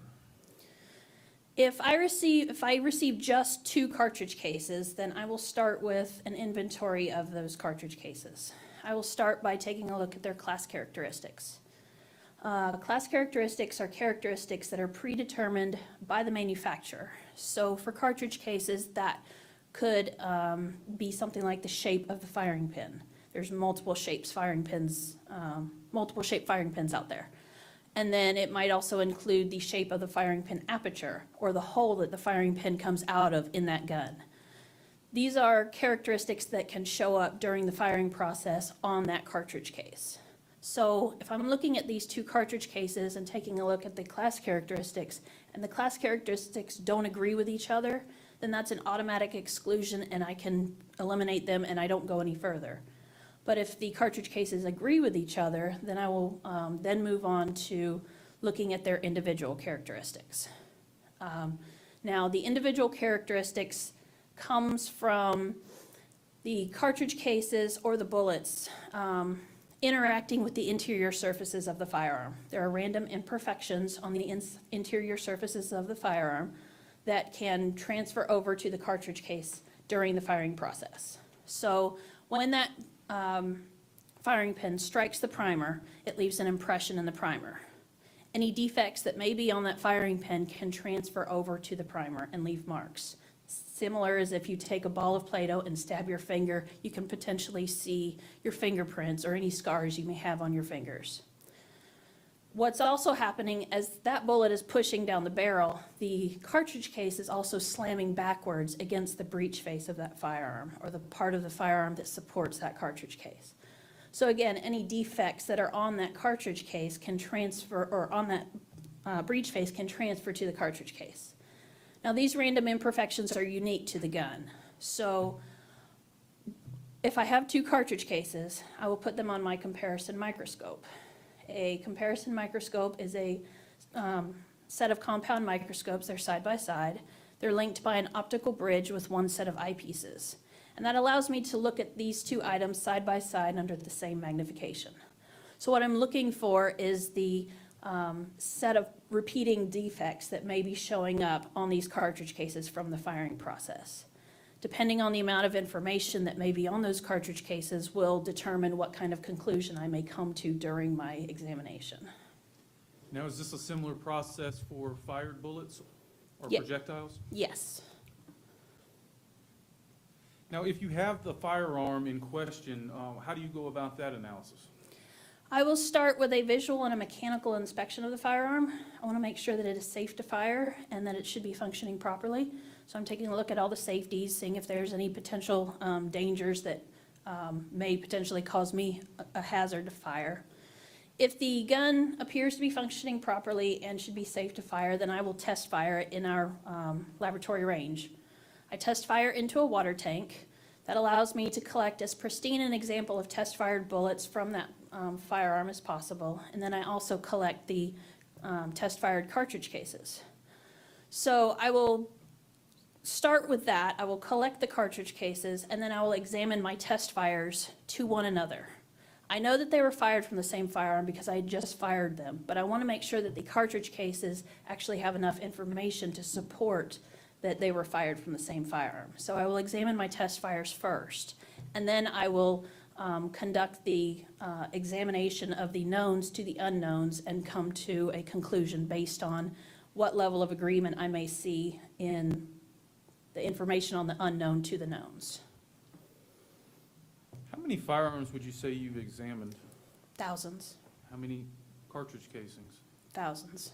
Same with the projectiles. Yes. Have you testified to your findings before? Yes.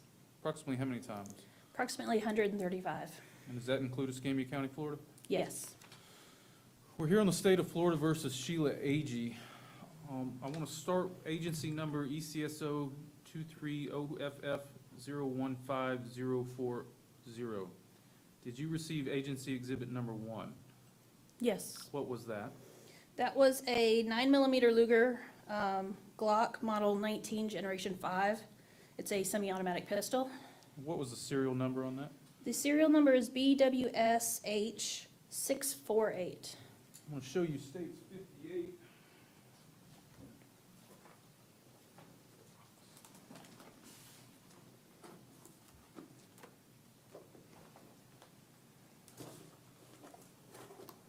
I want to verify that's the firearm you examined. Yes, it is. And what round magazine did that firearm have?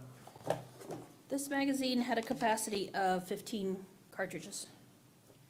Did you test fire that weapon? Yes, I did. Did it function properly? Yes, it did. Did you also receive agency exhibit numbers 35 and 70? 570. Yes, I did.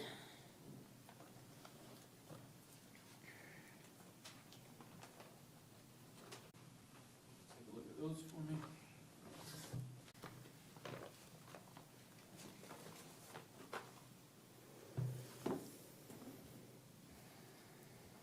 Are those the casings you examined? Yes.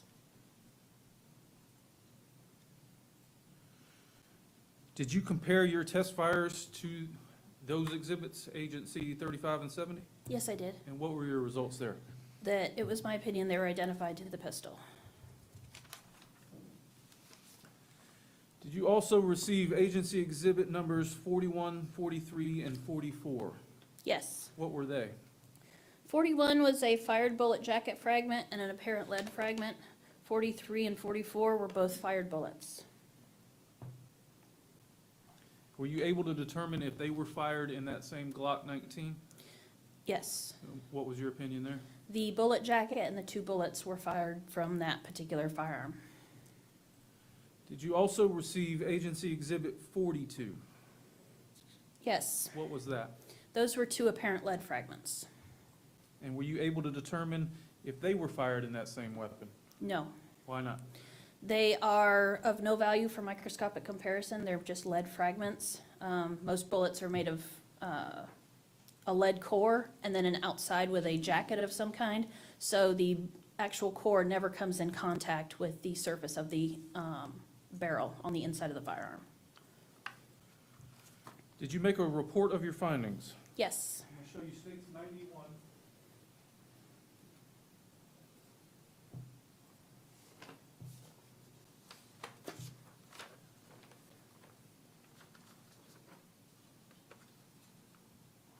Do you recognize states 91? Yes. What is that? It's a copy of my report that I authored. And is that an accurate copy of the report you authored? Yes. I'd like to move in states 91. It'll be so admitted. Thank you, Ms. Ritchie. Those are my questions. Mr. Ackerman may have some.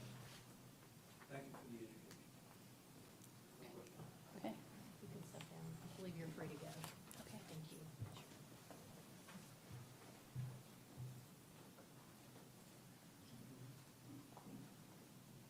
State calls Jennifer Wilkerson.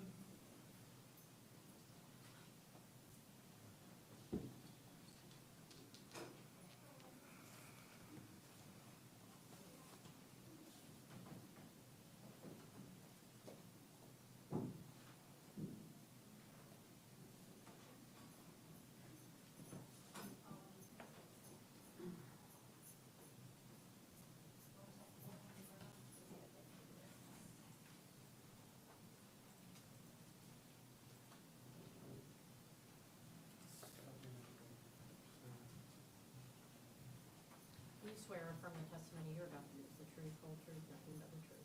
I do. Go ahead and have a seat, Ms. Wilkerson. Just make sure you speak into the microphone. State your full name, spell your last name for the court. Jennifer Wilkerson, Wilkerson. Good afternoon, ma'am. Can you tell us where you're employed? I'm a senior crime laboratory analyst with the Florida Department of Law Enforcement in the biology and crime scene sections. And what are your duties as a senior crime laboratory analyst in the biology section? I examine items of evidence for the presence of body fluids like blood or semen. I will also be asked to swab items for skin cells left behind from the person that touched or wore that item. I will then take that on and develop a DNA profile, and then I'll compare that DNA profile to other DNA profiles in the case. How long have you been doing this type of work? I started work at FDLE in 2006. Can you tell us a little bit about your education, your training, your experience to do this type of work? I have a bachelor's degree in biology from the College of William and Mary. I have a master's degree in biomedical sciences from Eastern Virginia Medical School. I have a master's degree in forensic science from Virginia Commonwealth University. And I completed the approximate one-year program at the time with FDLE in serology and DNA training. Where is your lab located? Here in Pensacola. And is it accredited? Yes. Can you tell the jury just on a basic level what is DNA? DNA stands for deoxyribonucleic acid, and it's your genetic blueprint. Kind of like the blueprint for your house is going to tell you which room's the kitchen and which room's the bedroom. Your DNA is ultimately going to tell you what color hair you have, what color eyes, and how many fingers and toes. And you get half from your mother and half from your father. Is DNA unique to every individual? Yes, with the exception of identical twins. That's why they look alike. Do you leave DNA on everything you touch? No, not always. What kind of factors go into leaving DNA on something you touch? So it depends on the person themselves. It could be like if they're sweaty, they're more likely to leave DNA, but if they just washed their hands thoroughly, they may not because all the loose skin cells may have already fallen off into the sink. Also, the item they're touching can determine whether DNA gets left behind or not. If it's more absorptive or rough, it may scrape off more cells or hold on to them better than, say, a smooth object. Are there any environmental factors that go into leaving DNA suitable for comparison? Yes. What type? So weather can affect DNA's longevity on an item. So if it rains, obviously it could wash it away. Humidity causes bacteria and fungus growth, which will eat or destroy DNA. The UV light from the sun can destroy DNA. And obviously if somebody tried to clean DNA up with, say, like bleach or other cleaner, it would destroy the DNA. Can DNA be wiped away? Yes. How many DNA profiles have you developed? I have run over 20,000 samples through DNA. And how many comparisons would you say you've done? Thousands. Do you perform statistics as part of your analysis? Yes. Have you testified to your findings before? Yes. Approximately how many times? Over 200 times. And does that include Escambia County, Florida? Yes. All right, we're here on the state of Florida versus Sheila Agee. Were you given some items in this case to work? Yes. I want to start with ECSO agency number ECSO 230FF015040. Did you receive agency exhibit number 79? Yes. What was that? This is buccal swabs from Keith Agee. And were you able to develop a complete DNA profile? Yes. Did you receive agency exhibit number 8? Yes. What was that? I was swabs from a red iPhone with case from an IMAX theater. Were you able to develop a DNA profile on this? I developed DNA results, but they were not interpretable. There was too little DNA there to get interpretable results. Were you given agency exhibit number 7? Yes. What was that? Oh, is that FDLE, exhibit number 7, sorry, agency 5? Yes. Yes. That was swabs from firearm with magazine. And what serial number? The serial number was BWSH648. Were you able to develop a DNA profile off of this? Yes. And did you compare that DNA profile to Keith Agee's DNA profile? Yes. What were your results there? The partial DNA profile from the firearm and magazine matched Keith Agee. And as part of your statistics you performed on there, what weight did you attribute that? So I give statistics to show you essentially the weight of the match between the two. And the statistics was the observed DNA profile is greater than 700 billion times more likely to occur if the sample originated from Keith Agee than if it originated from an unknown, unrelated individual. And just to put this into context, what's the current population of the Earth? It's around 8 billion. Is this the highest statistics that FDLE will report? Yes. Did you create a report of your findings? Yes. I'm going to show you states 92.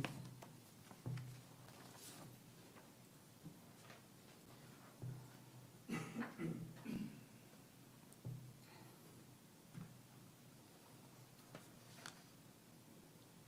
recognize states 92? Yes.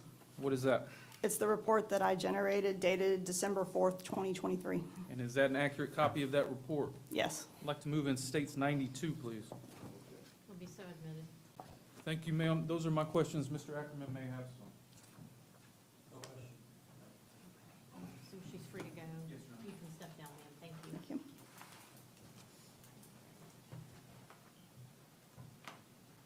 Judge, we next would call Carl Jordan, whose testimony is perpetuated.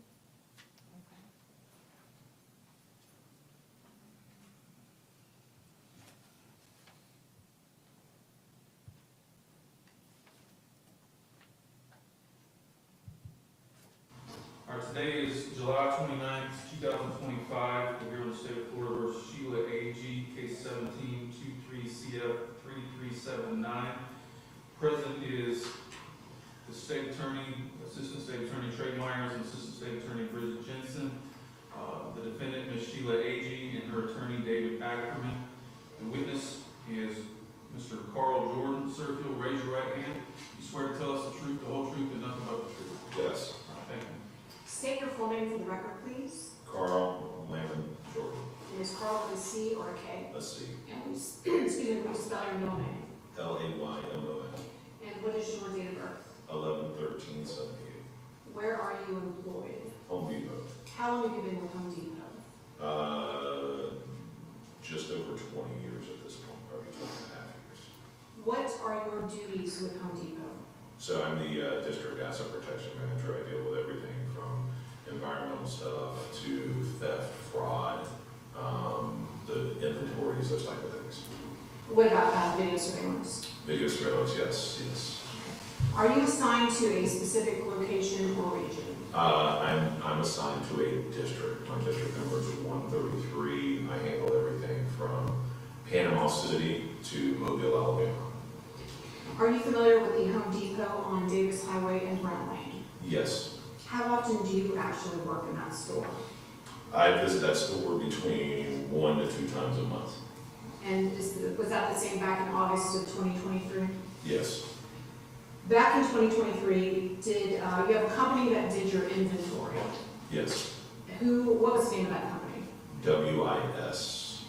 And can you give just a brief description of what WIS or WIS did for Home Depot? Yeah, so it's an inventory accounting company. They come in, they basically count all the product in the building and give us an accurate count of what we're supposed to have from an inventory perspective. Approximately how many WIS employees would be in Home Depot on any given day? Depending on the size of the store and the amount of product that's in that building, the amount of sales and stuff, there's anywhere between 16, 22, 16, 24 associates. Sometimes maybe a little more, maybe a little less. And what shift do they typically work? They're a morning crew, so they normally start counting right around 5 o'clock, 5:15 in the morning. Do they normally take a lunch at some point during their shift? Yes. Do you know if some of the employees with WIS carpool together? Yeah, a lot of times what they'll do is they actually will travel in a van together as a group, especially when it's kind of out of town type work. I'm not super sure about personal cars, like if they carpool together in a personal vehicle, but I do know a lot of times they will travel as a group in a van or such. Do you know this defendant seated over here to my left in the red? I do. And who is that? Her name is Sheila. And how do you know Sheila, this defendant? Sheila worked for WIS as a supervisor. Does the Home Depot store on Davis Highway have video surveillance? Yes, it does. And did it have video surveillance back in 2023? Yes. Can you explain for us how that video surveillance worked? In other words, does it record? Are you able to download it? Yeah, so the video does record. It records 24 hours a day. It has a retention somewhere around the 5-6 month mark. All the video, you can take different clips, different angles of the video, compile it together. You can burn it to a CD, flash drive, thumb drive, and a hard drive. I'm going to direct your attention to August 11th, 2023. Do you remember that day? Yes. And were you physically in the Home Depot on Davis Highway on August 11th, 2023? Yes. What was the first thing that made you realize that something was amiss? I was sitting in the train room and I heard a couple pops, like pop pop, but being in a retail environment like such as Home Depot, it's not uncommon to hear some noises. But then you could start hearing like yelling, like kind of like, I want to say almost like screams, coming from out on the floor. At that point, I got up from the break room. There was actually an associate that ran by. He came in. There were people that were running through.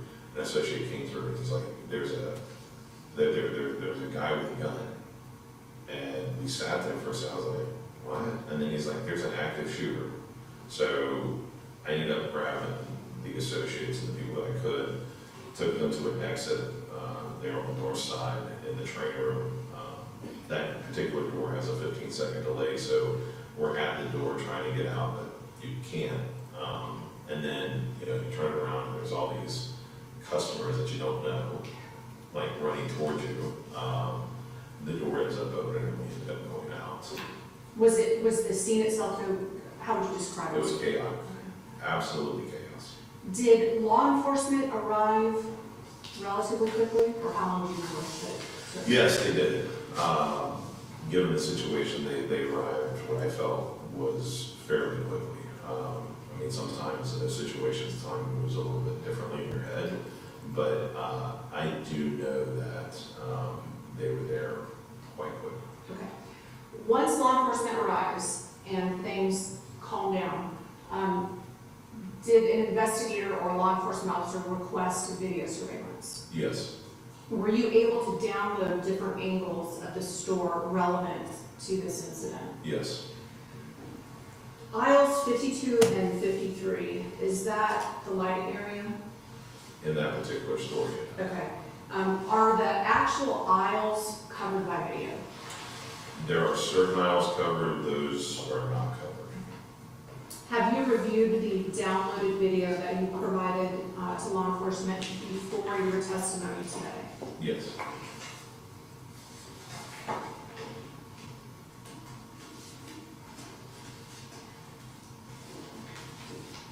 You'll take a look at State's Exhibit 87 and just see if you recognize it. I do. Are your initials on that exhibit? They are. And is that a fair and accurate compilation of the different angles of video surveillance from Home Depot on Davis Highway, August 11th, 2023? It is. At this time, I'm going to move State's 87 into evidence. Let me take a quick look, please. Oh, that's the, no objection. Mr. Jordan, who is in that State's Exhibit 87, the video compilation, who is the female that the cameras are focused on or following? Sheila. And there's a tablet or some kind of gadget that she's holding as she goes to the store. What is that, if you know? Those tablets are actually used by their team to count product, verify, things like that. We actually use them for verifications, but the sole purpose is for inventory accounting. It's just one of the pieces of equipment they use. You also should have in front of you State's Exhibit 36. Do you recognize that? 36. 36. Sorry. That's okay. Yeah. And is that just a still shot from the video of a black male entering the store? Yes, ma'am. Okay. And then you should also have State's Exhibit 47. Yes, ma'am. Okay. And is that a still shot from the video of a black female WIS employee? Yes, ma'am. All right. And now you also should have State's 48 in front of you.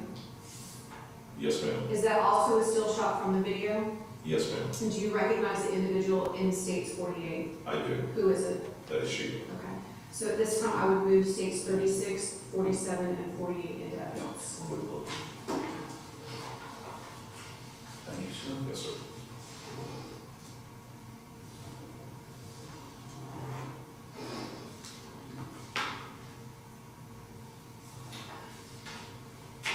No objection.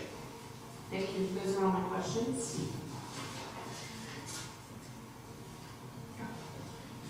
You mentioned that there were no cameras on 52 and 53. Is that correct? Correct. Okay. Is there any way that Sheila would know where cameras were or weren't? No, sir. Thank you, sir. No regret.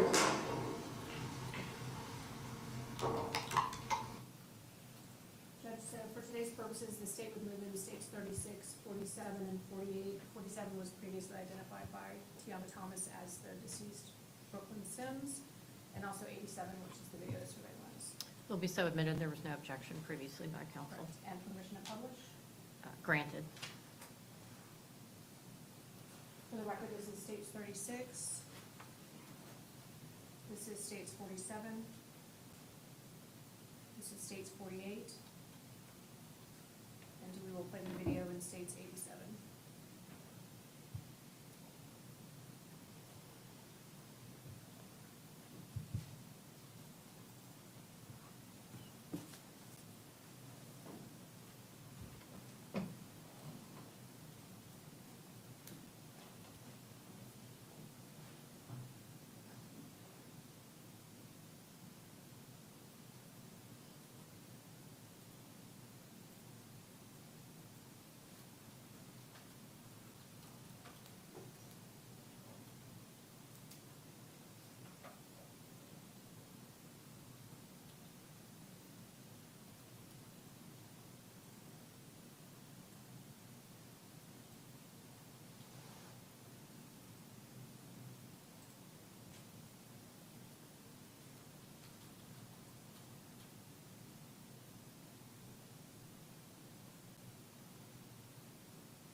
well. 2.2. Yes, ma'am. Members of the jury, you are about to view or have viewed a video recording. The court instructs you that the recording has been edited to eliminate irrelevant portions that would not add to your understanding of the case. The fact that the recording has been edited should not concern you in any way and must not impact the way you view and consider this evidence. All right, ladies and gentlemen, the next witness, the state in Pensacola, is going to take a little bit longer, so we thought this would be a good time for an afternoon break, so you can use the restroom. Again, if you want to step outside and get some fresh air, just let the court deputy know. Again, that same instruction that you cannot yet talk about the case, so go ahead and flip your notepads over if you've been taking notes to that first page with just your name, and you can step back into the jury room.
Myers back and get started. Mr. Myers? Well, just briefly, Judge, Mr. Ackerman has shown us some text messages he potentially wants to get into in his case, and he had talked about questioning Investigator Martinez on that. Our obvious objection is that it's outside the scope of what we would be talking about on direct. And if he wants to open something in his case, obviously he can do that, and Mr. Martinez can, I'm sure, make himself available. Right. We started reading through them at lunch. We haven't gotten through them all. Hopefully we'll finish that tonight and have a better idea of any objections in the morning. But I'm just talking about for purposes of this afternoon. Okay, so the text messages that you were provided are text messages other than the ones that you all introduced earlier today? Correct, Judge. Mr. Ackerman's office emailed them to us, I believe, yesterday at the end of the day. So we obviously have been in trial all day, so we've not had a chance to read through them. We got through them, some of them at lunch, but we just haven't had a chance to read. I mean, there's a ton of text. Right. And we just haven't had a chance to look at the ones that he, thinks he may want to use. We'll look at them tonight after trial, may not be a problem. But I was letting Mr. Ackerman know as well, our witness is only prepared to testify to the exhibits that we have shown him. So if Mr. Ackerman starts asking him these questions about these other text messages, I don't feel like he's going to know the specifics of what Mr. Ackerman is going to be talking about. Okay. And again, we haven't had a chance to review them, whether we believe they're relevant or we should object or what have you. So I would like that the first time that we hear these not come out of our witness without us having a chance to look at them. Mr. Ackerman? If I may, Your Honor, I believe we sent them over last week, Friday, Thursday. That's number one. Number two, I believe we spoke about them either earlier last week or the week before. Number three, these are texts that they have had since day one.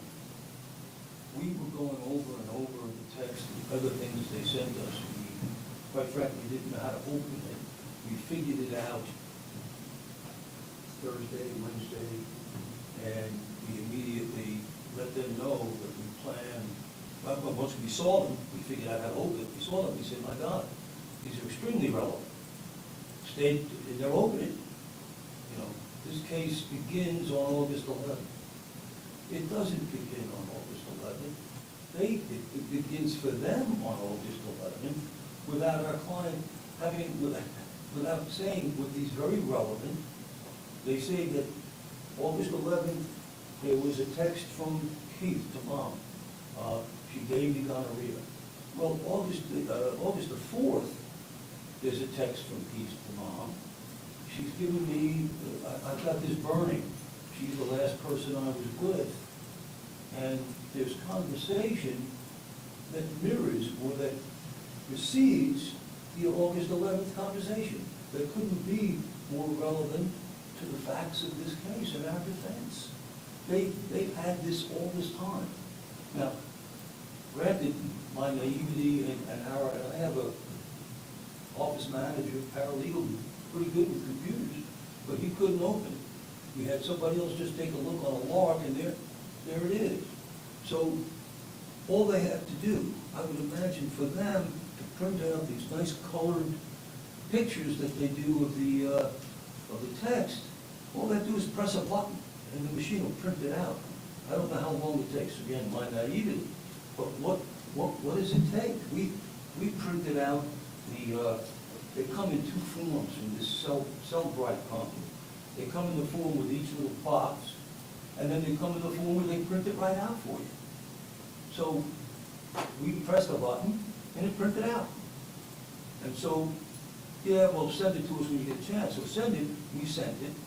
Well, it looks like there was discovery sent Friday, August 1st. It's just transcript of text communication. I don't know if that's what this is. And then something that was amended yesterday. My office is shaking their head yesterday. August 4th was another amended reciprocal discovery of amended transcript of text communication. So that may be what they're talking about that you sent less than 24 hours ago to the state.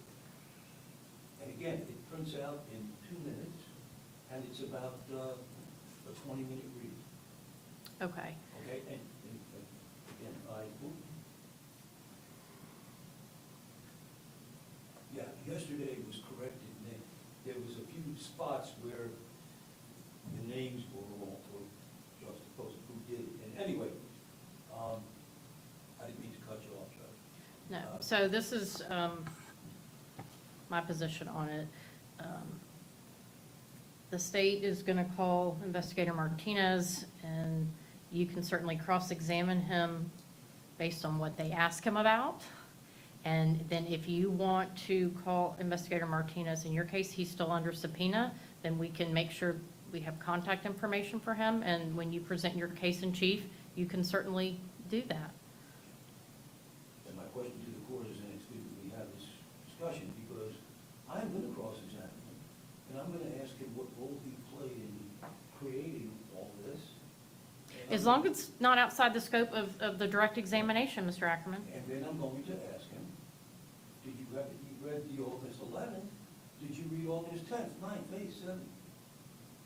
And if he says... If he says no, then that's what it ends. Okay, if he says no, I'm going to ask him, why not? He's an investigator in this case.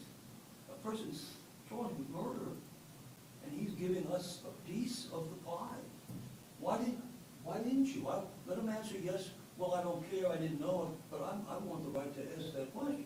And then if I... Okay, my ruling remains the same, is you can cross-examine him as long as it's within the scope of the state's direct examination. Otherwise, you can call him as your witness later today or tomorrow. Last thing I want to do is disobey the court's rule. But I want to make sure I understand. In conjunction with what he is going to be testifying to, he's going to be testifying to August 11th. And I'm going to ask him... Okay, Mr. Ackerman, I can't make a ruling on something that has not occurred yet. I just don't want it to be... I don't know what his testimony specifically is going to be because I haven't heard the state's questioning of him. And if I have to make a ruling at the time and they object, then I will address it. But again, it's basic rule of procedure. You can cross-examine him about what he testifies to on direct. If it's outside the scope, they're going to object, I assume, and I'll make a ruling. Thank you. But, you know, if you want to call him and ask him specifically about messages that the state hasn't introduced, then that's going to have to be done when you present your case. Judge, and I'm going to say this one more time. Yeah. We may agree. Right. We may not have a problem with them. We just would like the opportunity to go back through them. I understand he says we've had these since the beginning of the case. We've had boxes since the beginning of the case. We don't know every single minute detail, so we'll review them. Okay. Anything else from the state? No, Your Honor. Thank you, Judge. Anything? Okay. The jury's ready? Deputy Williams? Okay. Let's bring the jurors.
truth about God.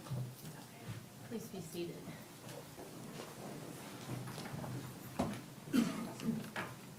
State's present, defendants present with counsel. Is everybody ready to proceed? Okay. Ms. Johnson. State calls Lionel Martinez.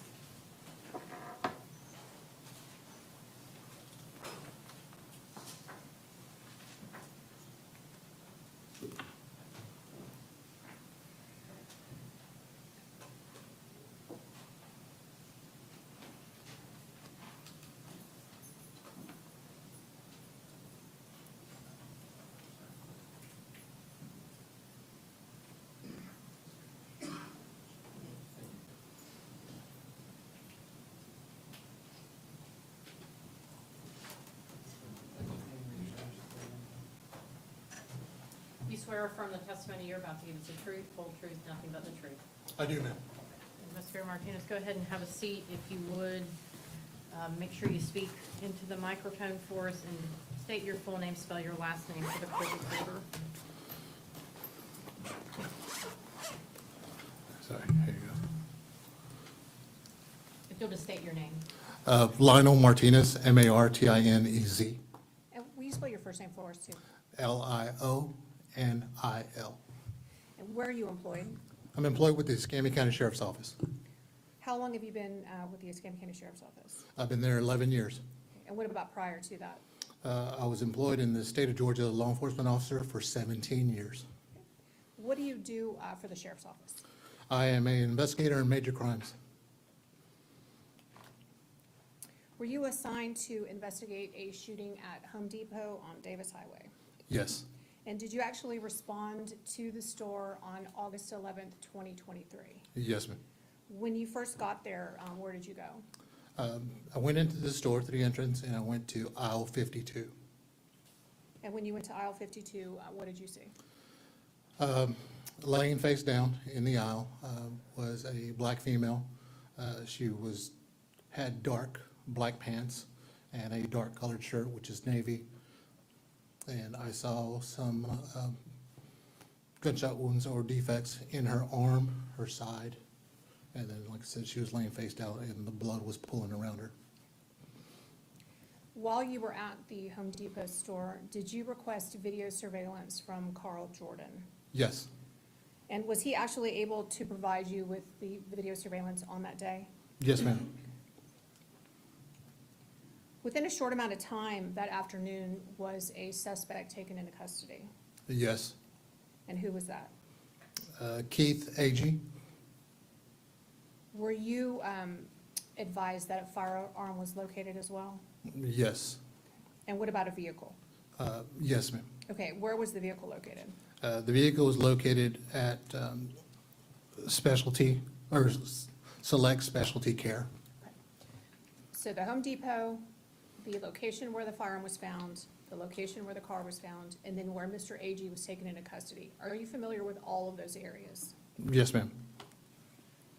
And are they all within close proximity to the Home Depot on Davis Highway? Yes, ma'am, they are.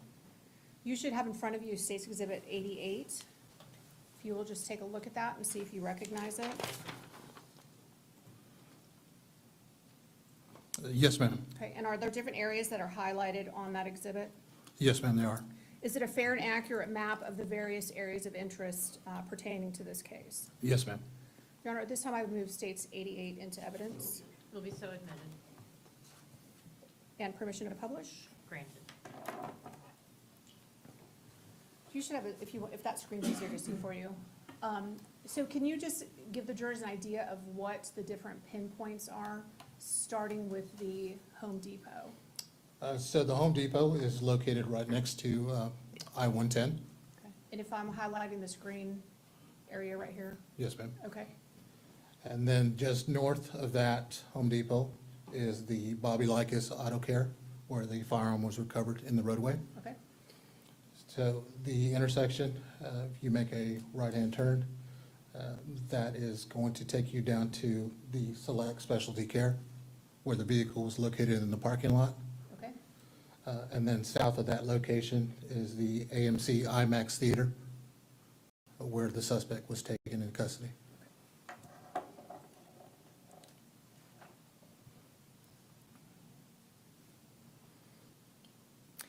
In between where the car was located and where Mr. Agee was taken into custody, is there water in there? Yes, ma'am. Okay, where's that? It is located in Cycle Specialty between if you are going south, there's a little wooded area like a ravine retention pond. Now, on this same day, August 11th, 2023, did you make contact with Keith Agee? Yes, ma'am. Where was that? At the sheriff's office. And you should have in front of you State's Exhibit number 90.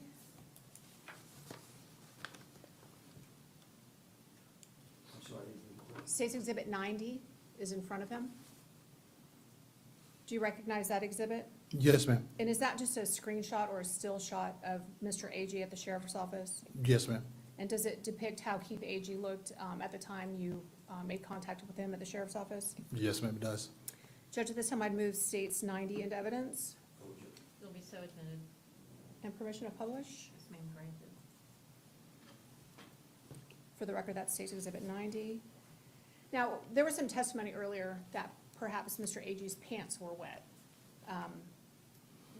Was that from the creek or the water, or he hadn't urinated himself, is my point? No, ma'am, he had not urinated himself. Okay.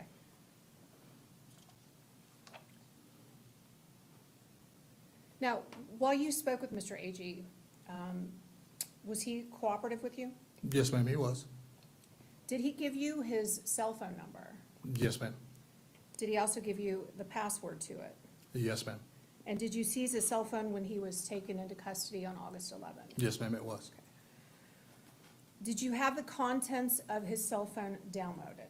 Yes, ma'am. And was that by Eric Haynes? Yes, ma'am. Now, once the information is downloaded, what do you do with it? We analyze the information. We look through call logs, text messages. And what were you looking for specifically in Keith Agee's phone? Through the text messages. And while you were looking through those text messages, what did you find, if anything? A communication between Keith Agee and his mom, Sheila. And after you had a chance to review those messages between Keith Agee and his mother, Sheila Agee, did you later make contact with Sheila Agee? Yes, ma'am. When was that? On the 14th. Of? Was it August? So this was a few days after the shooting? Yes, ma'am. All right. And where did you actually make contact with Miss Agee? In McIntosh, Alabama. All right. And where did you specifically meet her? At her house. Okay. Did you drive there? Yes, ma'am, me and another investigator. How long did it take you to get there from Pensacola? About an hour and a half.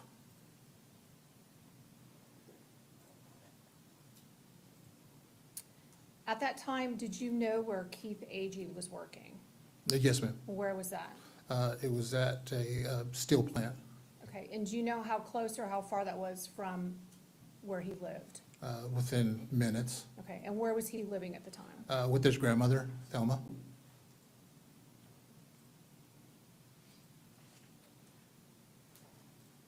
When you made contact with Miss Agee on August 14th, 2023, was she arrested for principal to murder?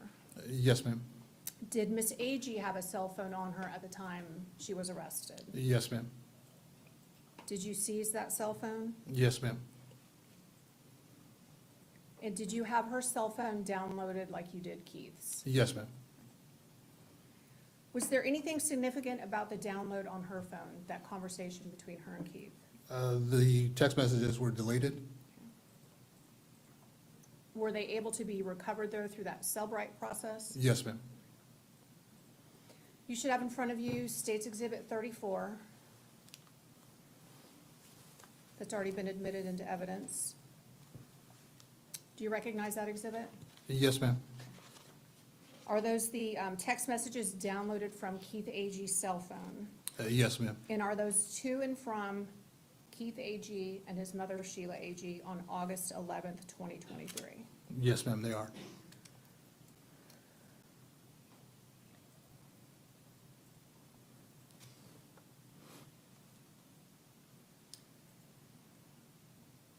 On August 11th, what time do the text messages start? 10:36 a.m. Okay, and if you'll flip to the last page, when is the last text message between the two of them?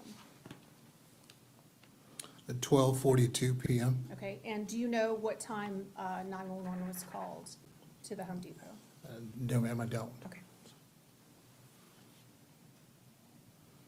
Judge, at this time, I am going to ask to publish State's Exhibit 34. You may. So Investigator Martinez, what we need you to do is read them from how it's going from Keith's cell phone to Sheila's cell phone, if you can kind of try to keep that straight, so the jurors know who is texting what. And if you, we're looking at State's Exhibit 34 right now. We go down a little. So who are the blue text messages? The blue text messages is Keith Agee, Okay, and then the other color is going to be what? gray, And who is that? Sheila Agee. Okay, and if you will just do your best to read these into the record, starting with the first text message at 10:37 a.m. At 10:37 a.m., she gave me gonorrhea. And if you think I'm lying, I'll call them back and we can three-way them. But I don't even care no more. She low down ASF anyway. Can you pick up Casey for me tomorrow, though? Okay, let me stop you real quick. Do you know who Casey is? Yes, ma'am. Who's that? It's the common child between Keith Agee and Brooklyn Sim. Okay.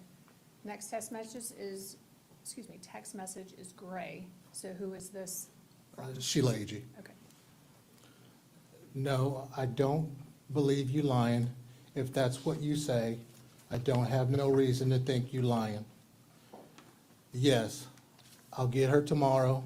I'm still Florida right now. Okay. She still work out of town with you? Yes. Okay. Y'all come back this evening? Yep. Okay, I'll be waiting on y'all in Citro.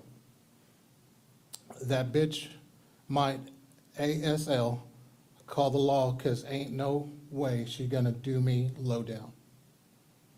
Then try to flip on me and be able to ride to work with you and get a job from you. That's the reason that B lied to me, but I got something for that. You're gonna get in trouble, but that's up to you. Trouble. Prison, buh. Hey, that's my choice, just like it is for you to continue to pick her up.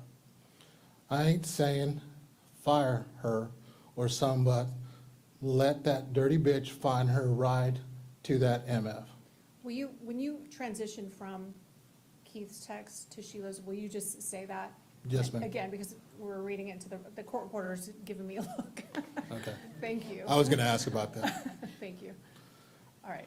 All right. Sheila, if she called the law, but I ain't saying nothing, I gave her job for Casey. Keith. Fuck that, I got Casey. That bitch don't need shit from us, from sus. Keith. Fuck that, I got Casey. That bitch don't need shit from us. Sheila. I have to give her a ride. She's not the only person that rides with me. Another girl from Citronelle rides with me too. Keith, have to, question mark. Sheila, I don't own this car. I have to transport them to work. Have to. Keith, but where's the rest of your crew meet you? Sheila, I pick them up in Citronelle. Anybody that live up there, I have to pick them up there. Sheila, her and baby doll, I pick up in Citronelle. Precious, I pick up at empty house. Sheila, but I am not telling you not to be in Citronelle. That's up to you. Keith, I'm tired of being treated like a bitch.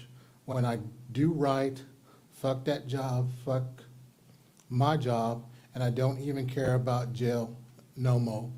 I can't take this daily, just tell me before y'all come. Sheila, no, I'm not going to help you get in trouble. Keith, ain't do nothing but cost me money and give me a disease. I'm fitting to just shoot her. I hate that for Casey, but like I said, I can't take it. ADGAF, no more. Sheila, okay. Keith, so protect her? Question mark. Keith, cool. Sheila, okay, I'll call you and tell you, MF, if you want to go to jail, I'll tell you when we get close, but if you don't come, kill her, you a MF bitch. She gave me a MF disease. I'm done, lost money and my freedom multiple times due to this lying hoe, but still in every situation you make sure it turned out better for her like it's none you can't do for me. Keith, loved, okay, I'll call you and tell you, MF, if you want to go. Keith, yes, thank you. That's all I ask. Keith, you're right, I am. I am a whole ass bitch and I'll never speak on any type of shit like this again, I promise. You're right, Keith, you're right. If I don't, I am a whole ass bitch and I'll never speak to any type of shit like this again, I promise. May I have some water, please? Oh, sure. Sorry.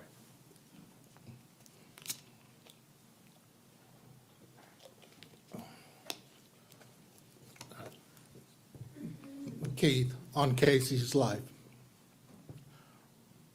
Keith, Sheila. Okay, that's fine.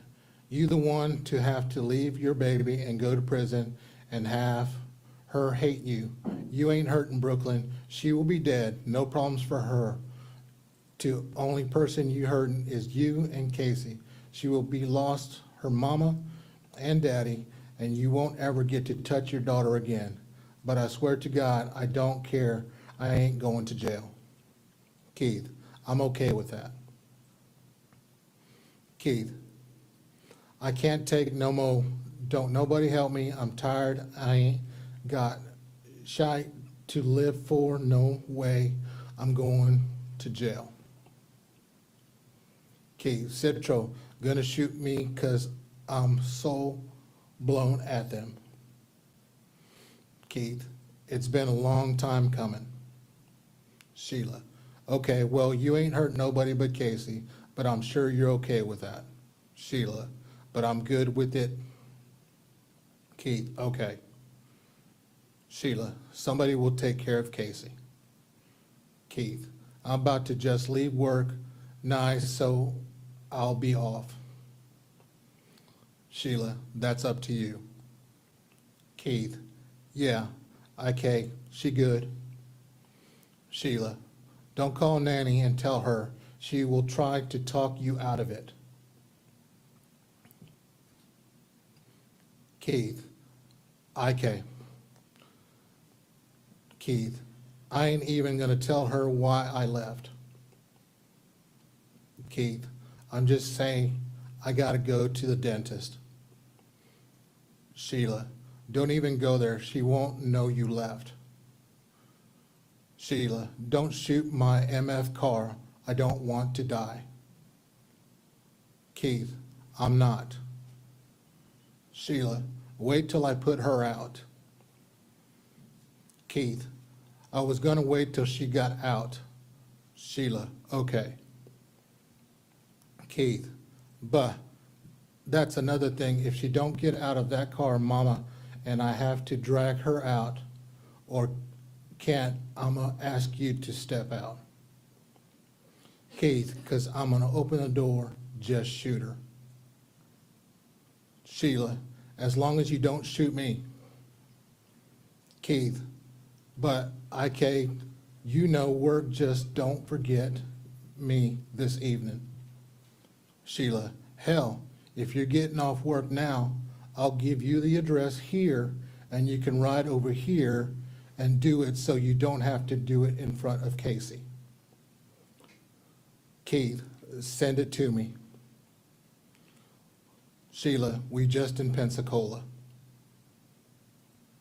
Keith, I'm OTW, send it. Sheila, hold up, let me get it erased, the text, because I don't want nobody to know I was texting you stupid ass. Keith, I already deleted mine, trust me, I ain't gonna say shit. ABT, even us, even talking TD. Sheila, I don't act like you love Casey because you don't give a fuck about that little girl. You love you and you alone. Keith, I love all my heart is that bitch that I don't care for her.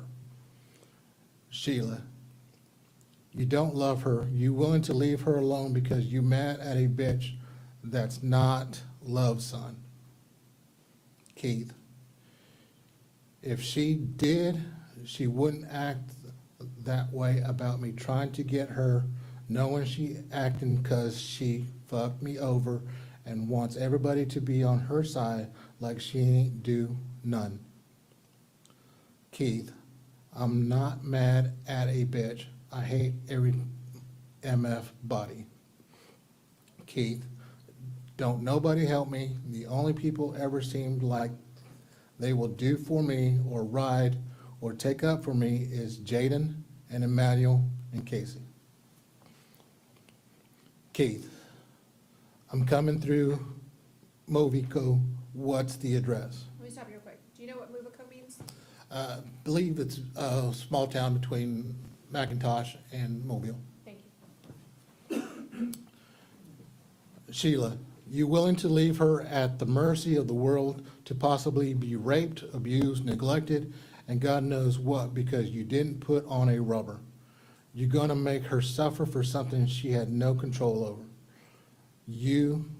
But you love her? Okay. Sheila, I'm getting it. Give me a minute. I on lunch. Keith, Brooklyn knew what was coming behind them. To me, she knew I was gonna kill her, so if she okay with it, shit, I am too. Sheila, regardless of who knew, Casey didn't know. Keith, I put faith in Jay, at least he will do something to a MF that FW, Casey, him, Emmanuel, the only ones I believe will. Sheila, okay, you put faith in somebody about your fucking baby. Keith, hell, you wasn't preaching to Brooklyn, ABT, her choices, shit, this her fault. Keith, every action get a reaction. Keith, so if SB is okay with what she doing, then they should be with what I am. Keith, so if SB is okay with what she doing, then they should be with what I am. Sheila, it's not Casey's fault. It is all I know. Don't really give a fuck what you and Brooklyn know. It was both y'all's fault. Her for giving it to you and you for not wearing a condom. Keith, her mama should have raised her better or told her better some. I don't feel guilt behind that. Keith, I feel way worse letting this BS continue. Keith, I don't blame Casey for none. Sheila, you don't blame her, but you're willing to put her at risk over it. Keith, that bitch could have told the truth though. It wouldn't been so bad if she would have owned up to it. Keith, just been real, bro. I'm tired of her trying fuck me over and then play like I'm overreacting or crazy. I can show, Keith, I can show a MF what crazy is. Keith, address, question mark. Sheila, like I said, you don't give a fuck about that baby. I'm get you the address when I get back, and showing nobody nothing except you got mental issues, because you're willing to give up your life for your baby's daughter's life and hurt your family over a bitch.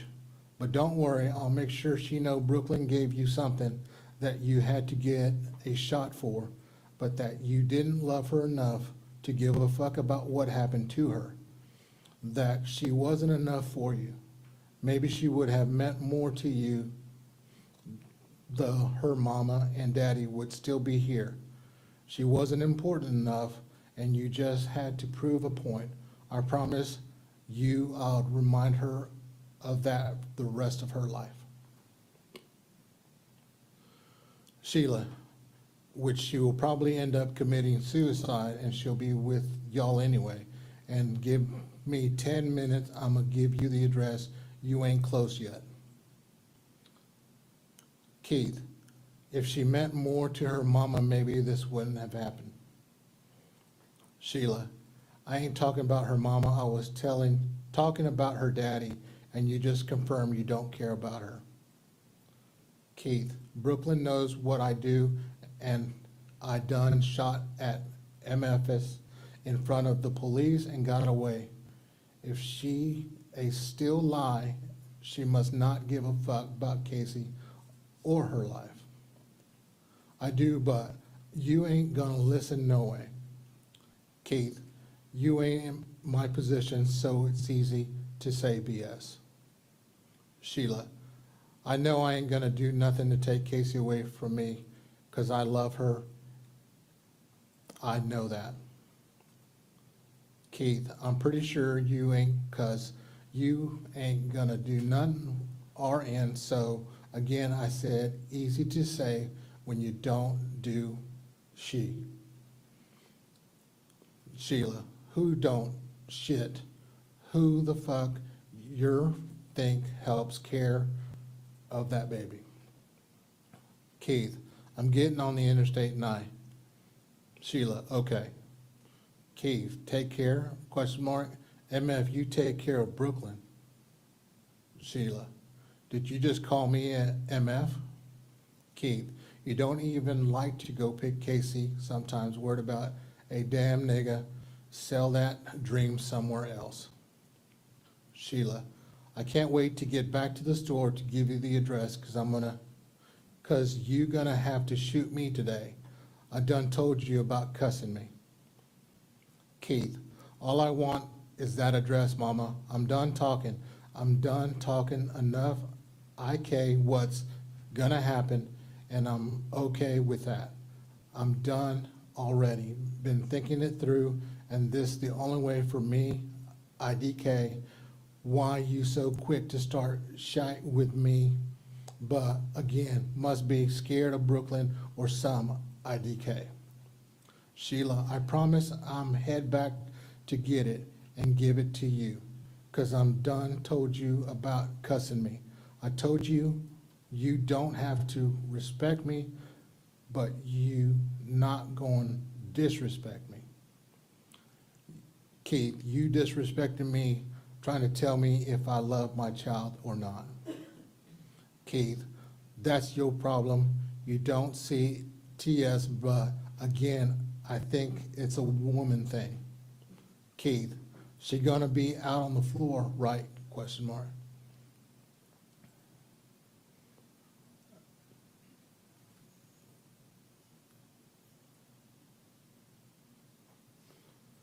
Keith, 45 away. Go back.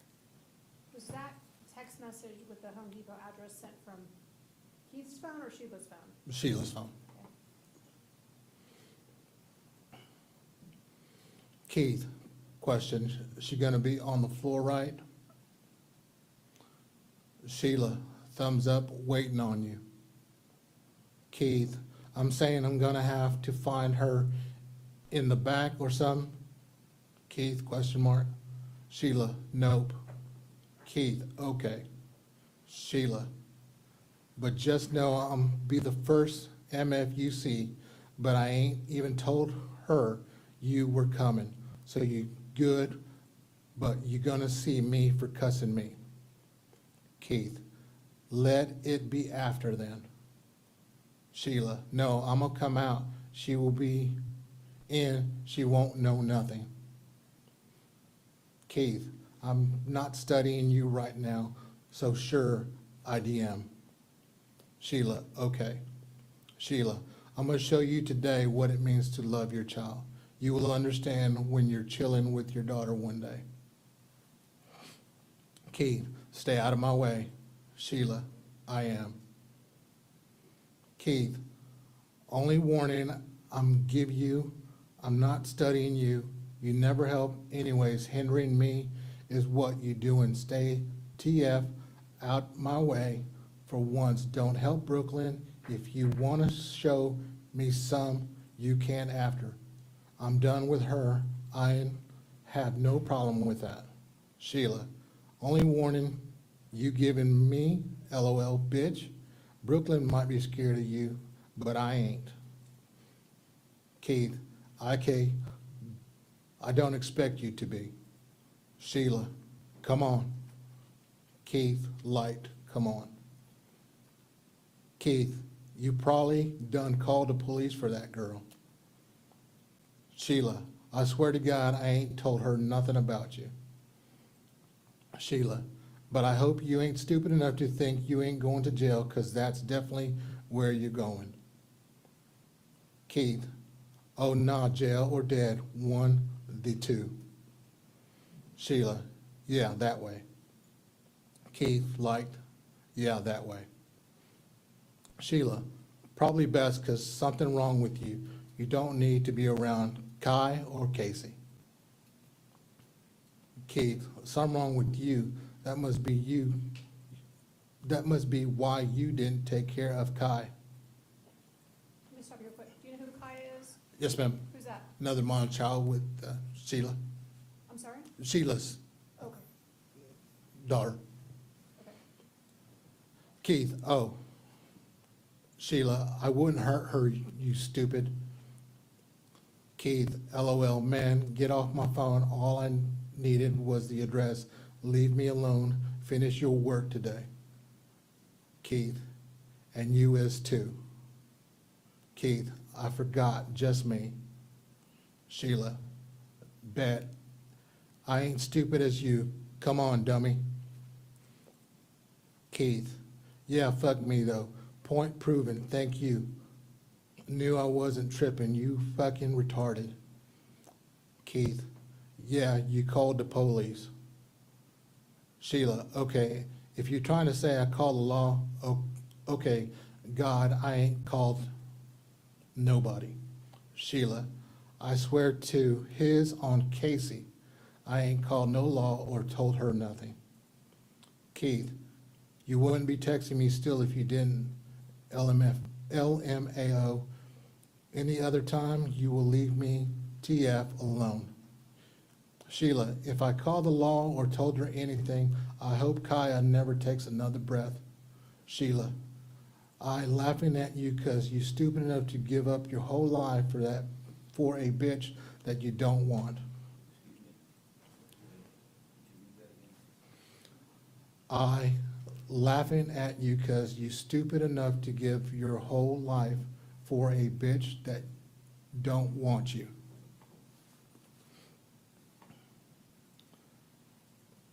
Keith, I ain't never in my life then saw a mama that don't do shit for they son, but love to want to start with them. Keith, like you said, like you, so crazy it's funny. Sheila, okay. Sheila, whatever. Sheila, bye. Keith, I don't want her either, TF. Keith, LOL, that ain't my point. Sheila, yeah, right, bye. Keith, LMAOOO, I ain't like you. Keith, this bout respect, that bitch gonna learn. Keith, you so fucking sorry. You think I want her? No, you wrong. I want to see Casey. That dirty hoe don't mean nothing to me. I don't care about hoes like you care about niggas. You put them before your own child. That ain't me. Keith, I'm killing them over mine. You just dick out. You think that. Sheila, no, you gonna learn she will be dead. She ain't gonna learn shit. You done MF'd. I thought I taught you. If you want to hurt a person, you don't hurt them because they dead. They have no worries. You take what they love. Keith, that hoe don't love shit but herself. Sheila, you ain't killing over yours 'cause she don't keep that baby from you. Keith, so that last thought of her knowing she fucked and the regret in her face will be enough to satisfy IDGAF what she see when she dead. Keith, yes, TF, she do. Keith, how TF, pick her up when you sorry ass trying to go gamble or hang in Jackson and she don't pick up the phone. Keith, nah, that ain't even gonna fly. She just died before I let that continue. Sheila, okay, whatever, IDC. Do what you do, IDGAF, because I'm gonna go home today, not to hell or to jail. Keith, good for you. Sheila, okay then, stop texting me, I'm working. Do whatever you want to do. It don't affect me either fucking way. Keith, loved, okay, then stop texting me, I'm working. Do whatever.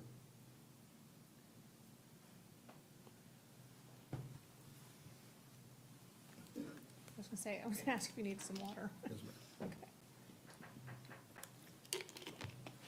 Investigator Martinez, do you see Sheila Agee in the courtroom today? Yes, ma'am. Can you please point to her and identify what she's wearing?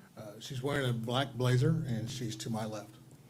Let the record reflect this witness has identified the defendant. Record will so reflect. You should also have in front of you a shorter text message packet, States Exhibit 43A through D. Those have already been moved into evidence. Do you recognize those exhibits? Yes, ma'am.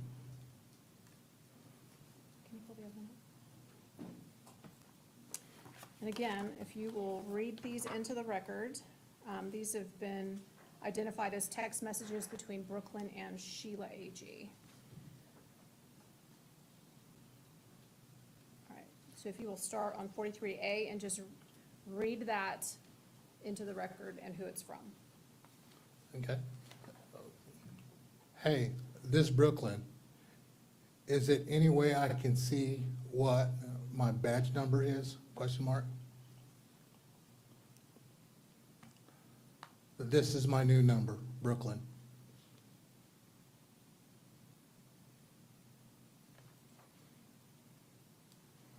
And it's All right, so what is this that the jurors are looking at right now on page 43C? This is a photo that was sent from Brooklyn. Okay, and if you click on it, it will enlarge, correct? Yes, ma'am. Okay, and then we'll see that on the last page, but what is the date and time that that was sent to Sheila's cell phone? August the 5th at 2:57. Okay, and then what is the next text message? The next text message from Brooklyn, that's what mine say. All right, and the next message? Brooklyn, so if he got something, it's not from me. Okay, and then the last text message, is that her result from her exam?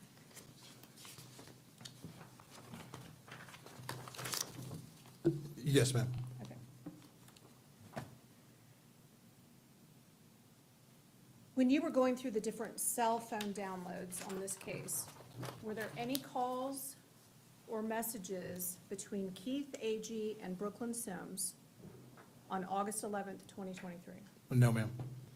Were there any calls between Sheila Agee and Brooklyn Sims on August 11th, 2023?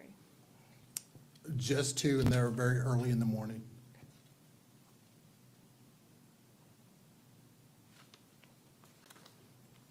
Those are my questions. Thank you, sir. Yes, ma'am. Let me ask this question while I'm walking up. Were there any calls between Brooklyn and Sheila and Keith? No, sir, they weren't.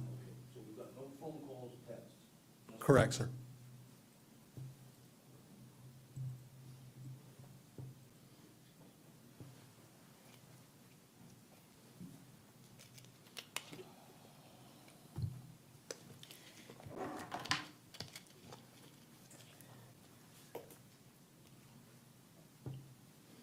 All those texts we just saw were between Sheila and Keith on August the 11th. Yes, sir. 2023. Yes, sir. And they took place over about a 2-hour period, correct? Yes, sir. Okay. You said that you looked those over, and I think you said something about you had them downloaded? No, sir, they were downloaded by Lieutenant Hayes. Okay. And then, when he downloaded all that, does he send it to you or to the state attorney's office? Send it to me, sir. Okay. So, what do you do then? The program is called Celebrate. Yes, sir. Lieutenant Hayes downloads the information onto a flash drive. The flash drive is then plugged in. Celebrate opens up. It's a program. Then you start looking at call logs, text messages. I mean, it downloads everything on the phone, photos. Okay. I'm very ignorant about computers, okay? So I'm picturing you sitting in front of the screen, and you're watching all the stuff that this company has sent you. It's not a company, it's a program. It's Yes. a computer program, yes, sir. Okay, so you're watching it. You watch it on the 11th, correct? Yes, sir. You watch it for the 10th. What about the 10th? August 10th? I just watched the 11th, sir. Where do we come up with the 5th? Text messages between Brooklyn and Yeah, how did Sheila. you find that one? On Brooklyn's download.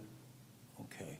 So did you go back thinking maybe I should go to Keith or Sheila's download to see what was said during that period of time?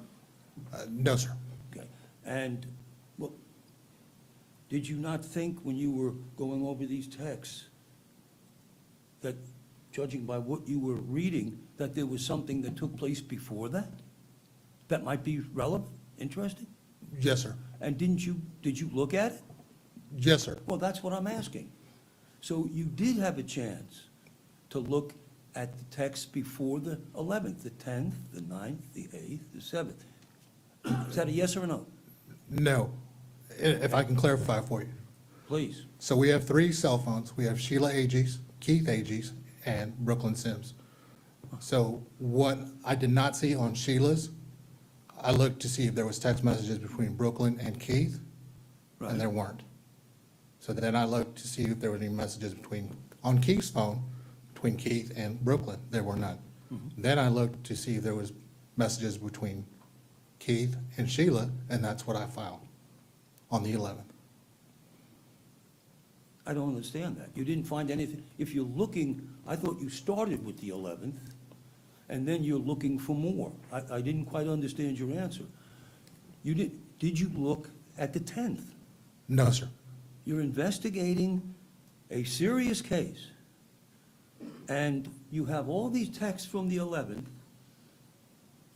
We know that there's mention now on the 5th about this gonorrhea thing is the 11th, but now there's a sexual transmitted disease report on the 5th, and you don't look between the 5th and the 11th, or even before the 5th to see what was said? Yes, sir. You're correct.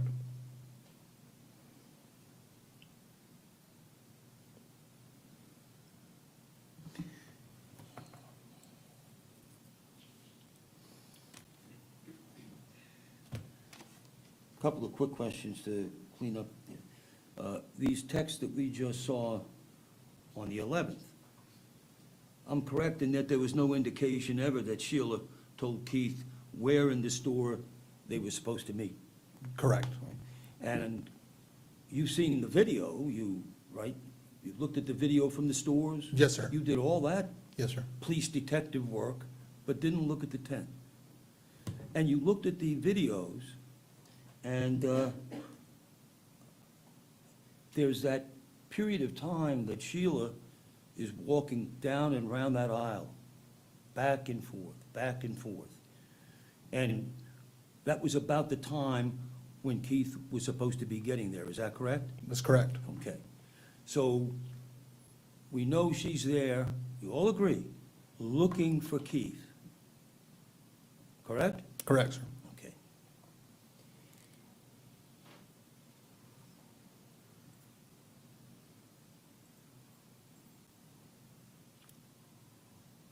Were you aware that Sheila had called her mother in the middle of all this?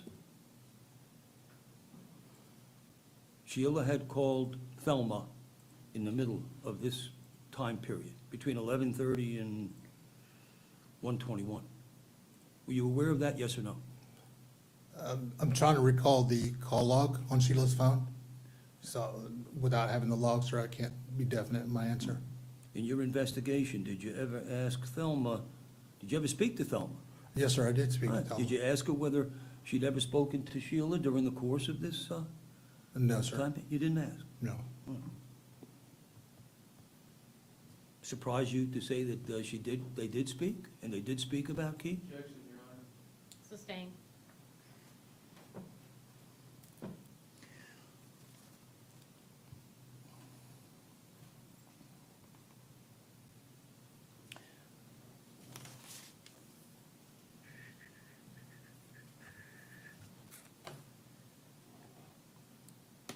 Okay.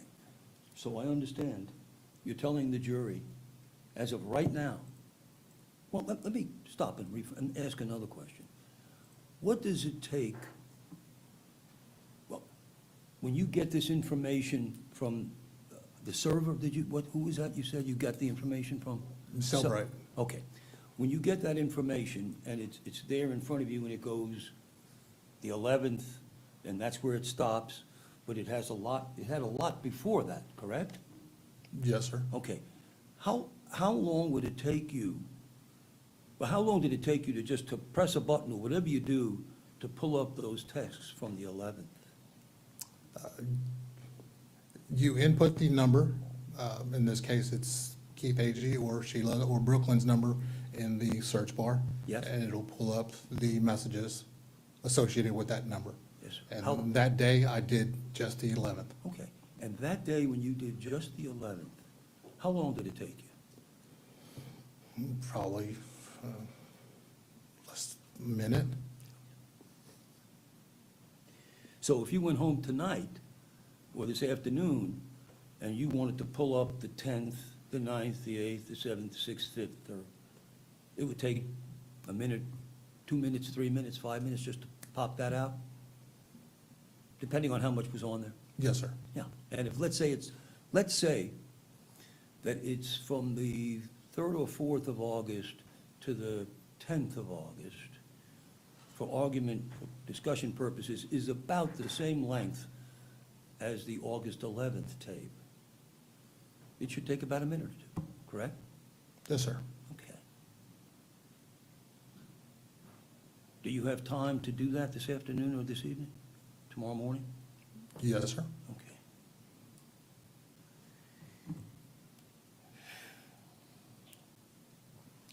Because I have a whole bunch of questions to ask you. Whole bunch of questions to ask you about that. But I'm not going to ask you today. I'm going to ask counsel to approach.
You've never met Sheila before you saw these tapes, did you? I mean, did you know her socially, personally, or through any other matters other than this case? That's correct, sir. And do you know anything about her relationship with Keith and how they communicate? No, sir. So today, you simply read texts back and forth. Yes, sir.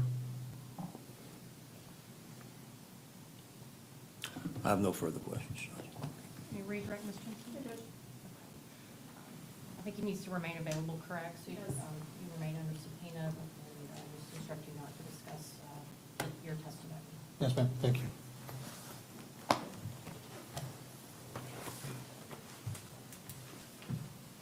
We're just waiting on word that Dr. Oleski has arrived. Okay. Judge, I don't know whether you heard this suggestion to be available tomorrow. No, I just said he remains under subpoena and to remain available, not to discuss his testimony. So we have the medical examiner in the building? Yes. Okay. Judge, the state would call Dr. Oleski.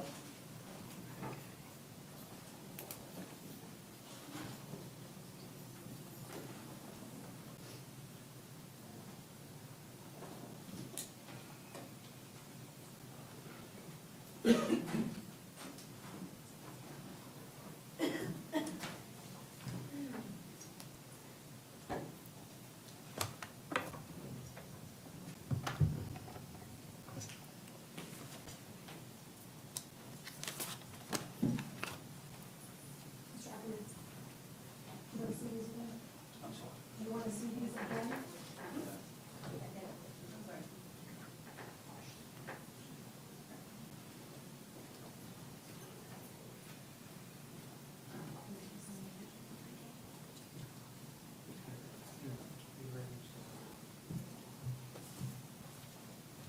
You swear affirm the testimony you're about to give is the truth, whole truth, nothing but the truth. I do.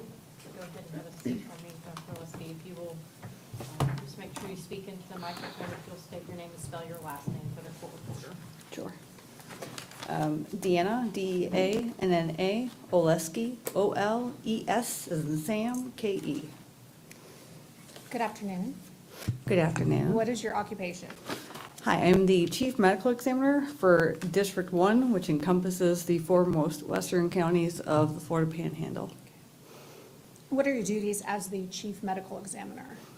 In addition to performing administrative work, which is the chief part, my regular job is performing autopsies, coming and determining cause and manner of death, and performing and giving expert testimony such as here today. How long have you been with District 1? Since November of 2020. And where were you before that? St. Augustine, District 23. And can you tell the jurors your education and training to become a chief medical examiner? Sure. I did 13 years of school and training after I graduated high school. I got a 4-year bachelor's degree at Indiana University. Following that, I matriculated into medical school at Wayne State University in Detroit, Michigan, where I completed my medical doctorate. Following the completion of my MD, I did training, which is per usual, after you get your MD, and I did residency at the University of Texas Health Science Center in Houston in anatomic pathology, which is hospital-based pathology, the study of tissue and diseases. And then following that 4 years, I did a 1-year super subspecialty training in forensic pathology at the Harris County Institute of Forensic Sciences. Do you have a specialty? Yes. And what is that? I am board certified in both anatomic pathology and forensic pathology. And can you describe each of those, please? Sure. So anatomic pathology is the basis for, or the root of our subspecialties. Anatomic pathology, again, is the study of tissues and diseases. We mostly use for a microscope, for example. If you've ever gotten a diagnosis of cancer, like a basal cell cancer off your skin, or a normal pap smear that was because of a pathologist. And then the forensic pathology is the study of diseases and trauma. So we incorporate our baseline knowledge of human diseases as well as how trauma affects the body. You said as part of your duties, you perform autopsies, correct? Yes, ma'am. Approximately how many have you performed? Close to or 2,000. Have you testified as an expert before in your field? Yes, ma'am. And do you know approximately how many times? Approaching 50 or 60. Did you perform an autopsy on Brooklyn Sims? I did. On what date? I performed the exam on August 14th, 2023. And what was her actual date of death? Her date of death was August 11th, 2023. And can you tell the jurors what Brooklyn's height and weight were? Sure. Ms. Sims weighed 264 pounds and measured 63 inches, or 5'3". And her age at the time of her death? She was 18. Did you do an external examination of Ms. Sims first? Yes. And did you observe any obvious injuries? Yes. What did you see? She had multiple gunshot wounds and defects on her body.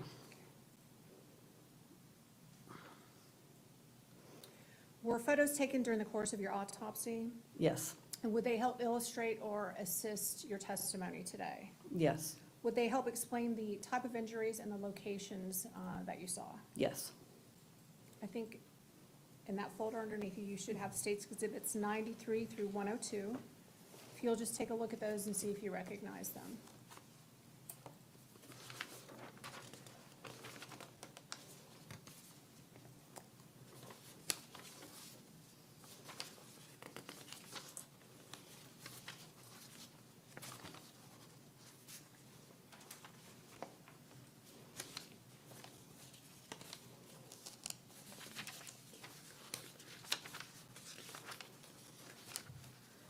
Yes, I recognize these photos. Okay. Were those taken during the course of Brooklyn Sims's autopsy? Yes, ma'am. And are they fair and accurate visuals of the injuries and the locations that they depict? Yes. Judge, at this time, I would move States 93 through 102 into evidence. I'm asking to move States 93 through 102 into evidence. You may.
Oh, yeah, I would like to move into evidence states 93 through 102. And they're admitted, and you may publish to the jury. Thank you. Dr. Oleski, I'm showing you States Exhibit 93. Can you please describe for the jurors what this photo shows? This 93 shows a photo of Ms. Sims' face and the top of her forehead with a graze wound that goes into her hairline. Okay. States 94. This is a photo of Ms. Sims' face, upper arms, and upper chest that shows numerous gunshot wound defects that are on her right side of her face, upper chest, and left arm. States Exhibit 95. 95 is a photograph of Ms. Sims' left axillary region, or her armpit, and it shows multiple gunshot exit and re-entrance wounds over her left upper arm, her left lateral chest, and over her left breast. This is States Exhibit 96. 96 shows a view of Ms. Sims, the back of her left arm, where you can see 3 gunshot wound defects that are entrance wounds, as well as a couple of the re-entrance wounds that are over her left chest. This is States 97. Excuse me, 97. 97 is a photograph of Ms. Sims and on the right side of her face. It shows gunshot wound defects to her right cheek, right side of her chin, right side of her neck, and over the right upper shoulder. This is States 98. 98 shows her right upper arm and right shoulder. Again, we can see 2 defects over her right side of her neck, and then, 1 defect over the right side of her neck and 1 over the top of her right shoulder, as well as another gunshot wound over her right breast. And in the center of her right arm is a fresh contusion or bruise. This is States 99. This is a view of the palmar side of Ms. Sims' right arm, and you can see a gunshot wound defect over her right wrist. This is States 100. 100 is a photograph of the back of Ms. Sims, and including the back of her head, with her hair pulled up. You can see a small gunshot wound defect over the back of her neck, and then there are 2 gunshot wound defects over her back. This is States Exhibit 101. 101 shows an up-close view of the back of Ms. Sims' head and neck, with the hair shaved around the 2 gunshot wounds. And this is States Exhibit 102.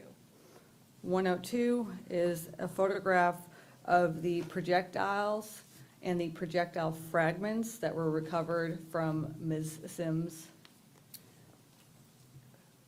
Do you know how many total wounds did she have? Ms. Sims had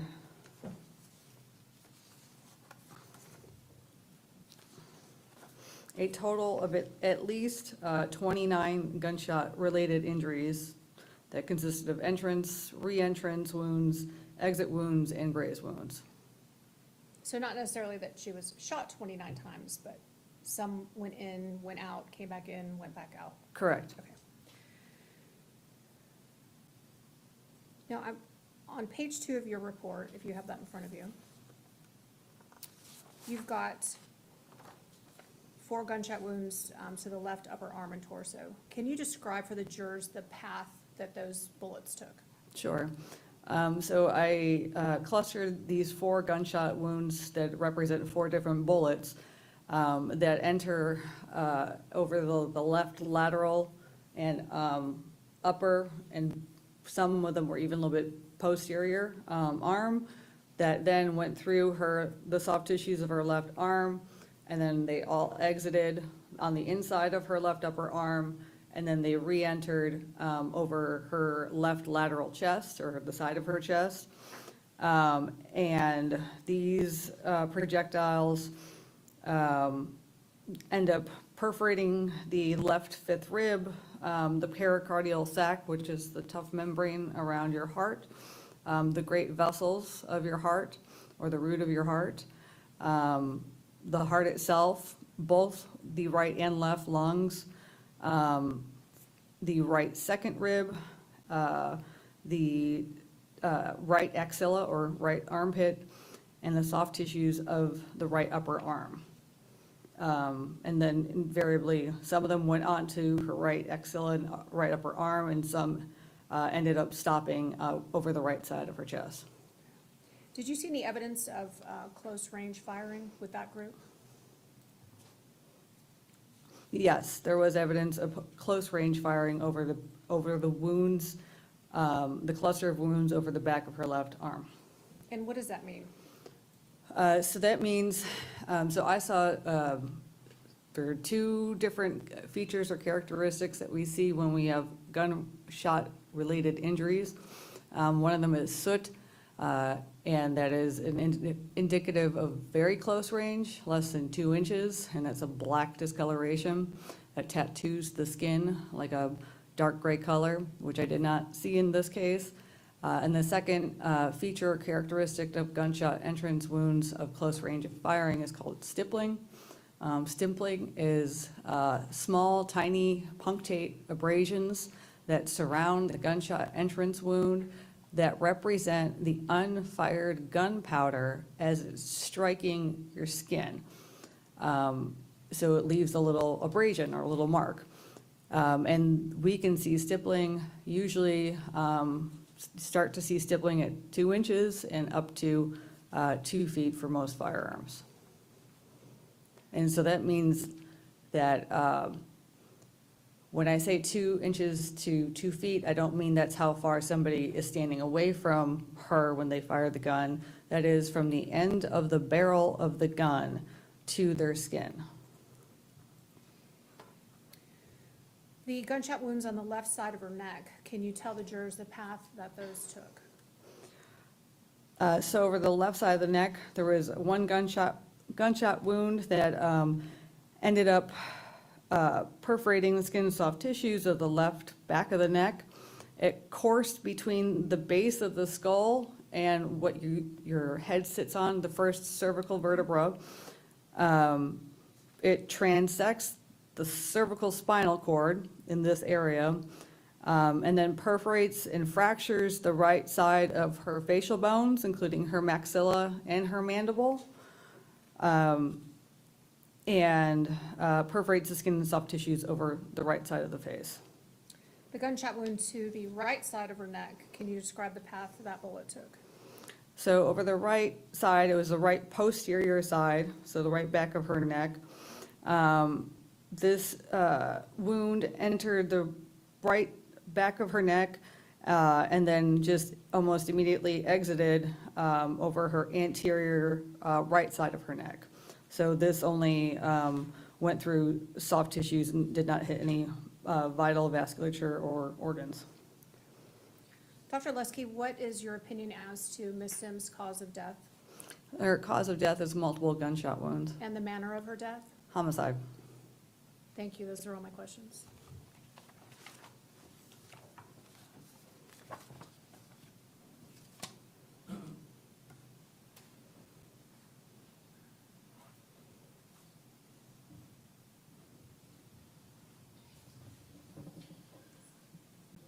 Doctor, good morning, good afternoon. Good afternoon, sir. Your credentials are extremely impressive in school and experience, and you articulated everything you had to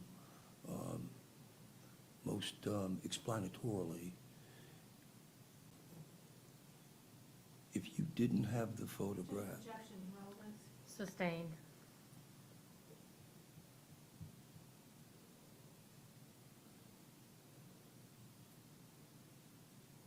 Thank you, Doctor. Thank you. Is she free to go? Okay, thank you. You can just leave those photographs there. You go.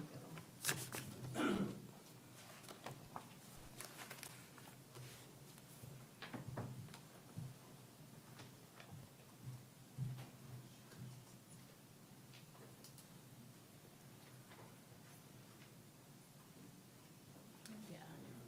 Yeah, I told her to just leave them there.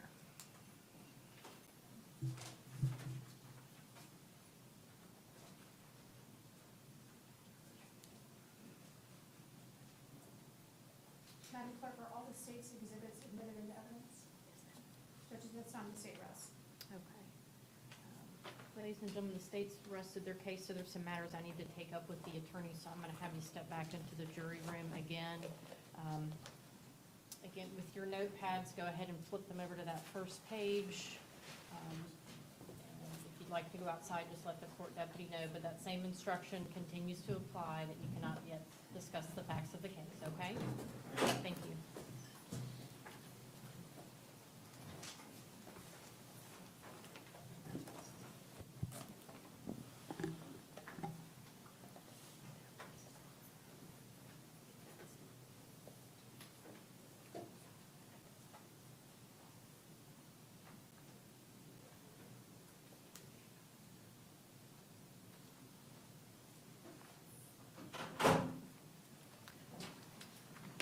One thing I do want to address briefly, Mr. Ackerman, I had made a ruling about the photographs.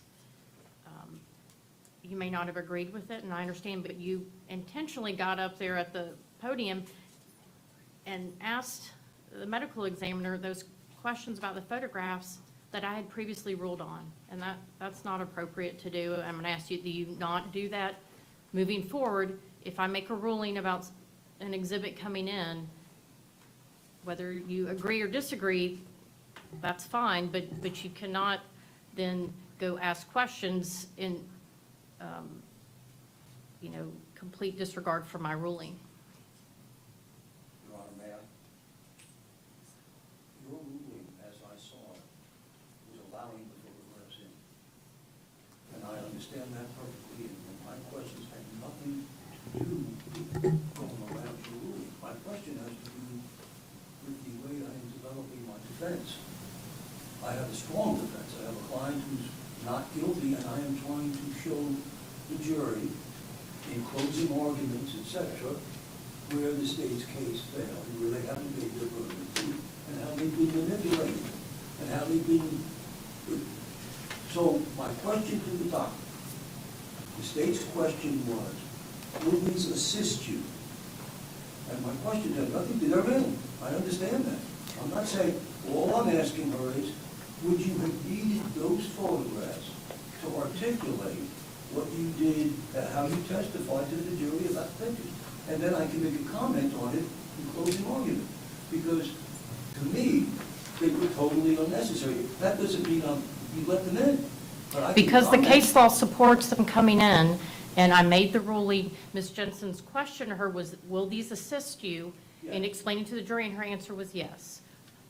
And my question was. Okay, Mr. Ackerman, I've made my point. We don't need any further discussion on this issue. Well, let me ask this then. No, sir, I'm going to ask that you have a seat. I'm sorry. I'm going to ask that you just have a seat, and we're going to discuss the plan moving forward with the remainder of the trial. All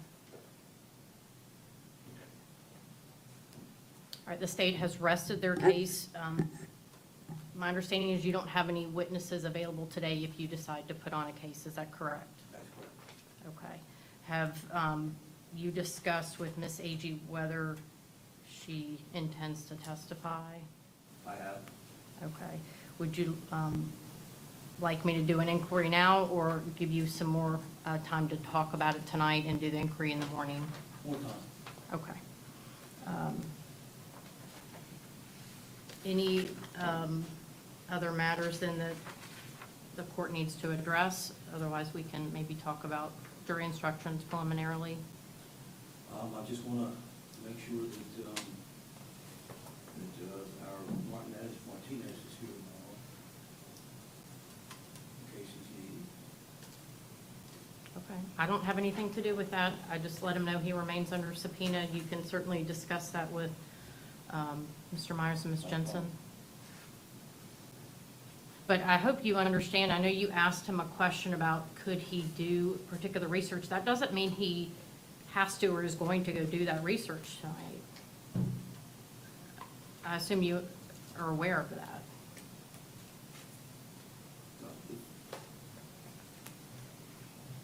Hopefully we can work that out. Okay. All right. Anything else then from the defense? Can I wait until tomorrow to make my motion for judgment for both? What do you want to do? I think let's move forward and address it now.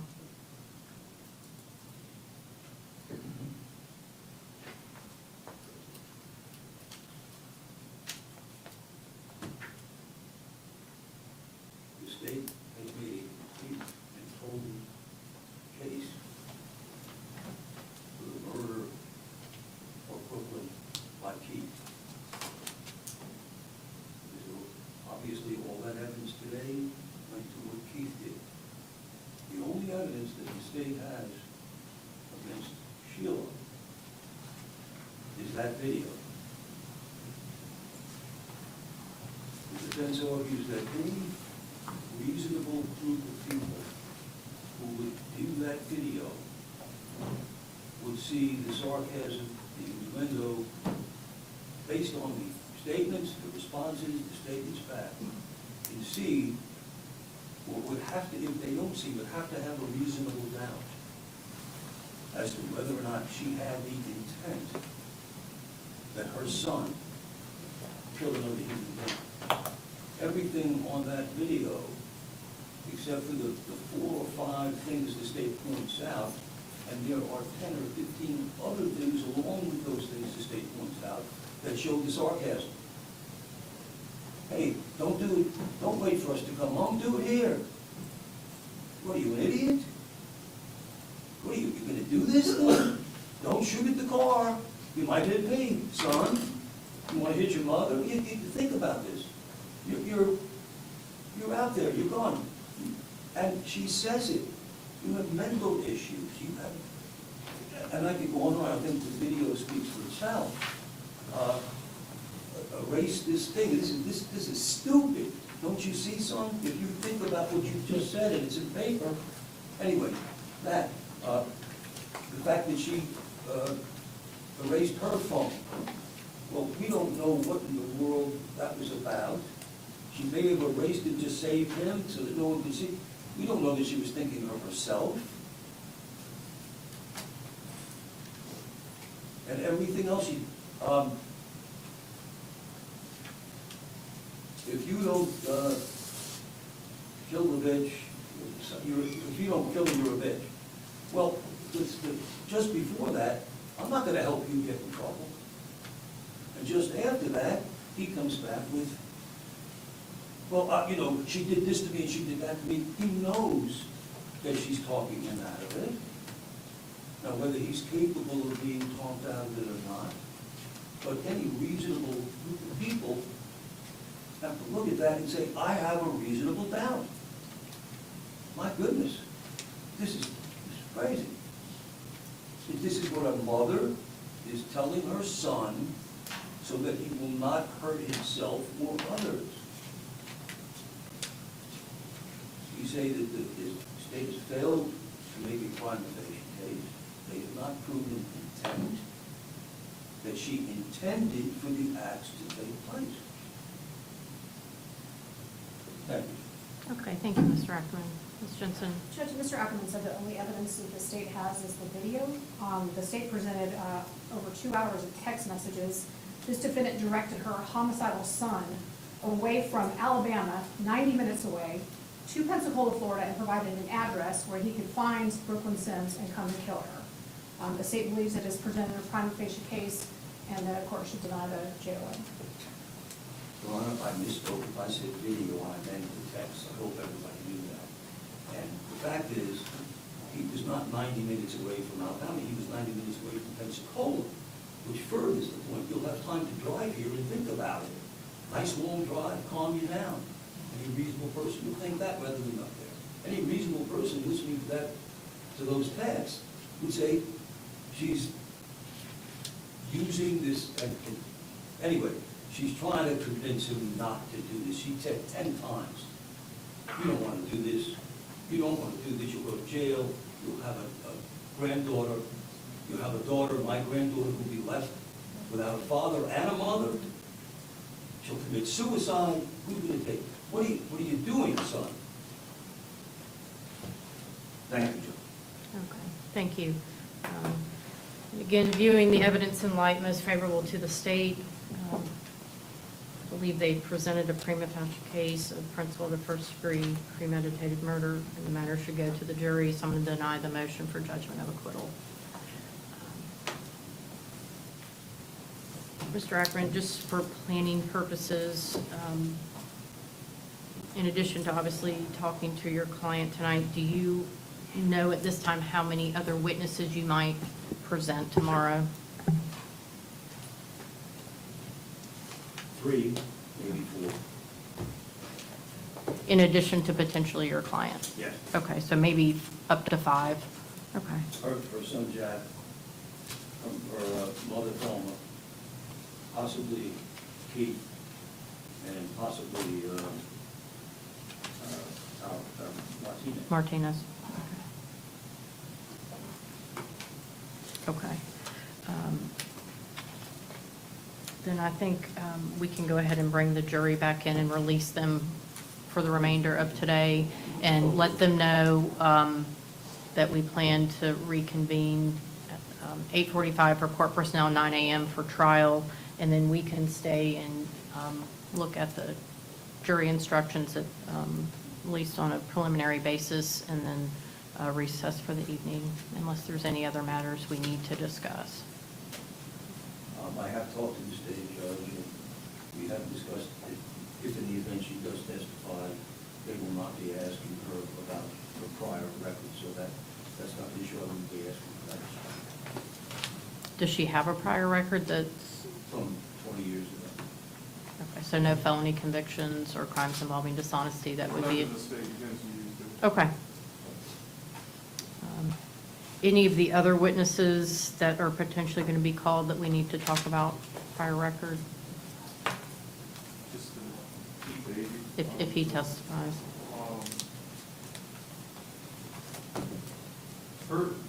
We deposed her mother and her other son, and I don't know, obviously, Mr. Ackerman, where he's going to go with the witnesses necessarily, but there was a lot of objectionable evidence or testimony in the depositions that we don't believe would be admissible. So just so the court's aware, we may be dealing with that tomorrow. Okay. Well, we can certainly address any further matters. I'm going to go ahead and bring the jury in so they can be released for the evening. Yeah. Okay. We can have that.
You say we wrote this story on.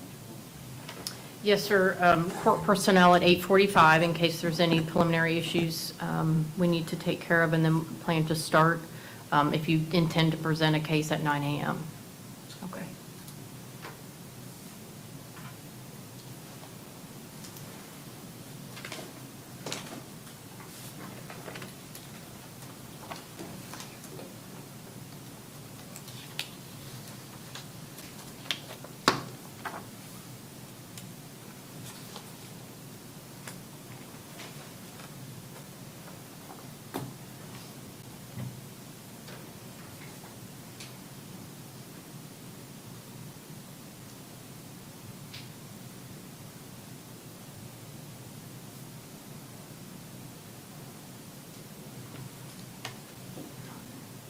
Yes, ma'am.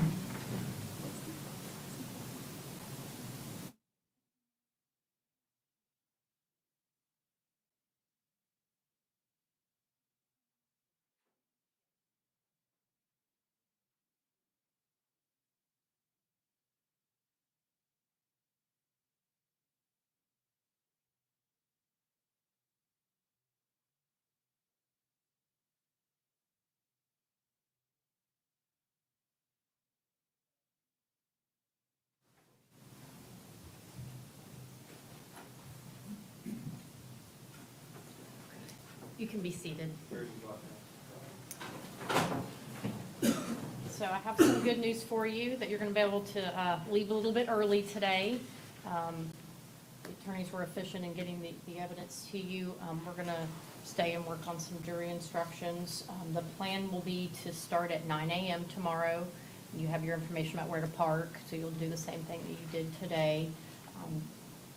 Couple additional instructions. So the temperature was, I think, pretty comfortable today. We should be in the same courtroom tomorrow, so just be aware that it can change. So if you want to bring a sweater or jacket, just in case.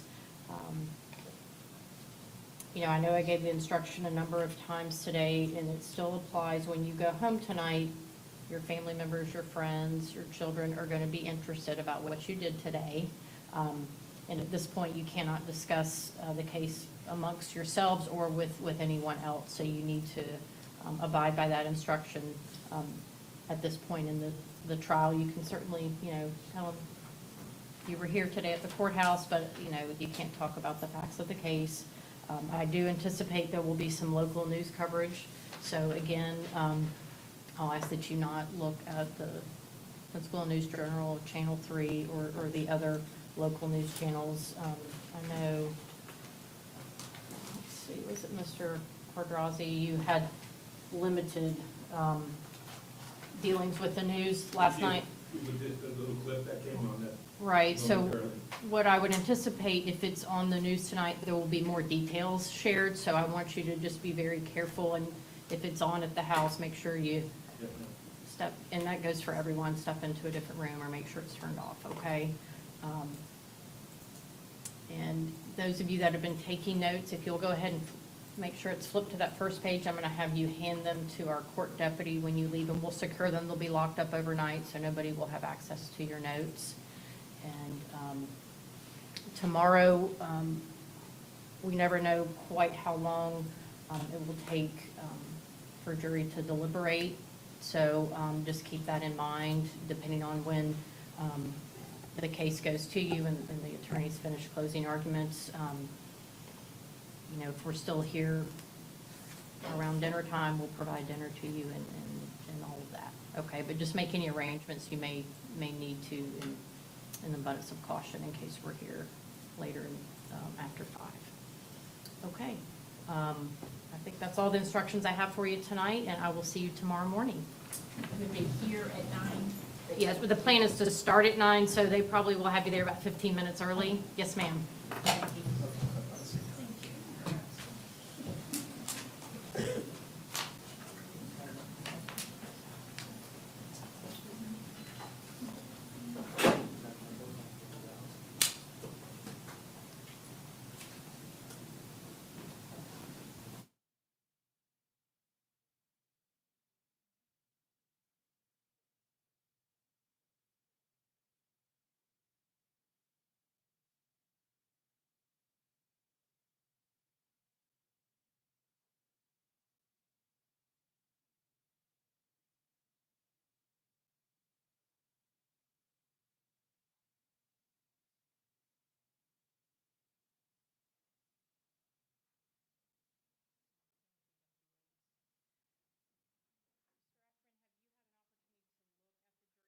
yet? I have you on. I didn't bring my copy with me tonight.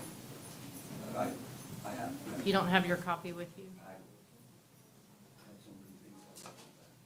It's at your office? But I mean, I've seen it when I drove over State Show. Okay. I mean, I just thought we could address if there's any issues, so the state could work on those tonight, or if there's instructions that aren't included that you're asking for that we can talk about.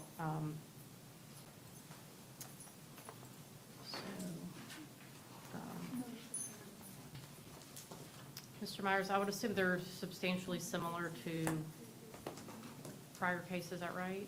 So I can let Mr. Ackerman look at my copy, and I can look at what's in the court file. That may make things move a little more smoothly. Yes, sir, you can approach and take those. Thank you.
Mr. Ackerman, just let me know when you're ready and you've had a chance to take a look at them, okay?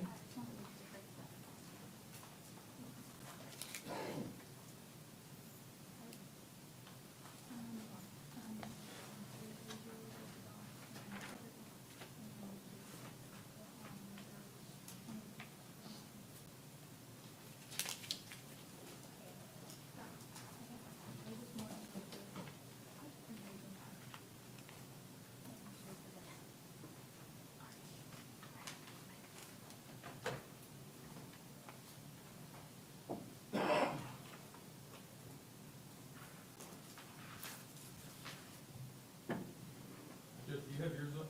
I do. If we could start on page one, just a couple of things I noticed from last time.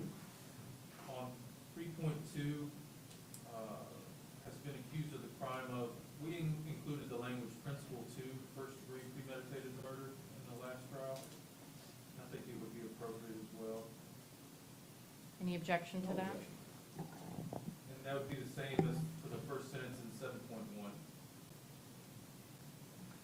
Again, no objection from the defense? Excuse me, no. Thank you. Otherwise, that's a standard instruction as well as the justifiable homicide instruction. I think it's required. If we can fast forward to page 3, I don't know of any evidence in the case as to heat of passion. Is that an argument you're making?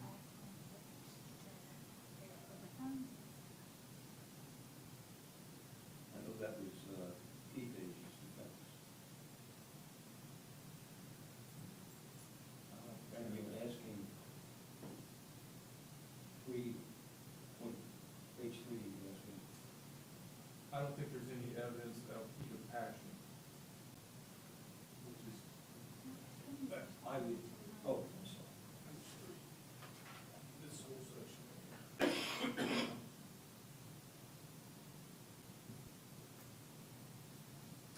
No, I agree with that. Okay. And then, In 3.4, the last paragraph needs to be adjusted, or the last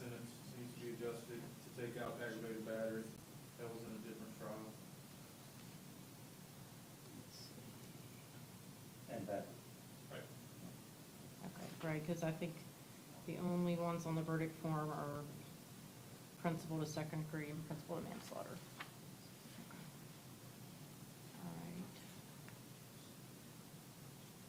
right. On page 4, there's another for second degree heat of passion, I don't believe applies. For second degree murder. Yes. You agree, Mr. Ackerman? I had to admit. Oh, okay, sorry.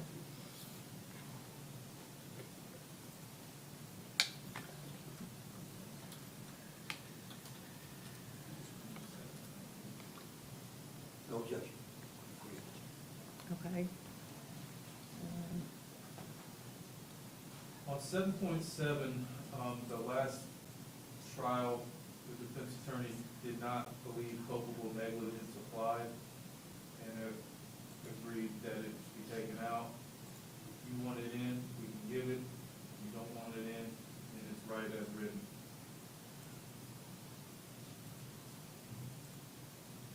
If I may, Sure.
I'd like it in, Joe. Okay. And Mr. Myers, you can add that paragraph? Okay.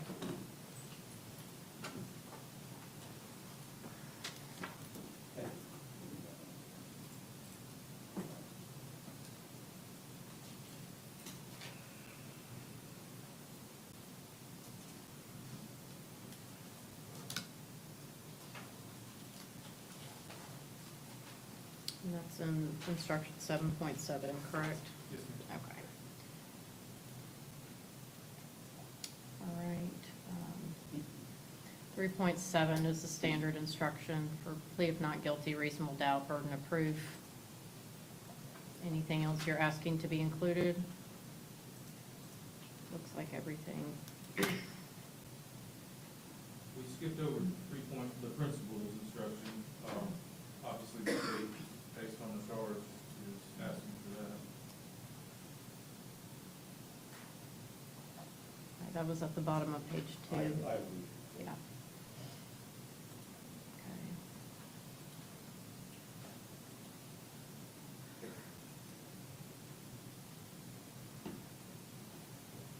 And then 3.9 is also a standard instruction, 1 through 5. We may have to wait to determine if any others apply. We'll probably have to wait to see if Right, 6 through 10, there may be one or more of those that would apply. If Mr. Agee testifies and he has a felony conviction, that would need to be included, but that's something the jury can consider. So I think we can just readdress that after the defense's case. Your Honor, going back to page 5 in principles, Well, principles is on page 2. I'm sorry. The principal instruction, oh, maybe it's on page 5 that y'all have. What I have, it's on page 2. Okay. Okay. I'm looking at principles 3.5A, and I'm looking at the last sentence. And again, we don't have manslaughter in here. And it also says something that I'm not sure I understand. If for second-degree murder, it's not necessary for the state to prove the defendant intended the death of Wilkins Sims. I have to go home and have a chance to. I mean, he has the standard instruction right there.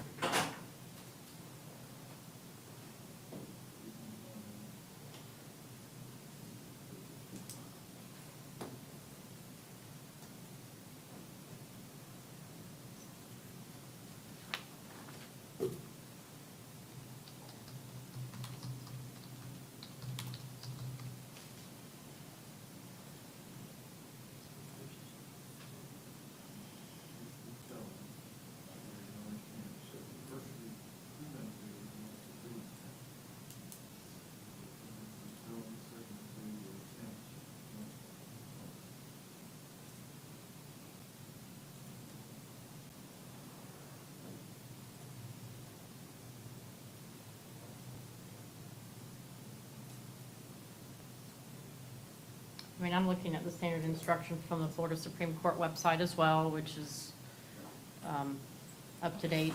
And that's the language, Mr. Ackerman. That's the law in Florida.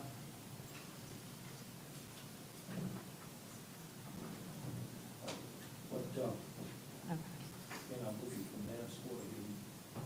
Do we have a principle for manslaughter?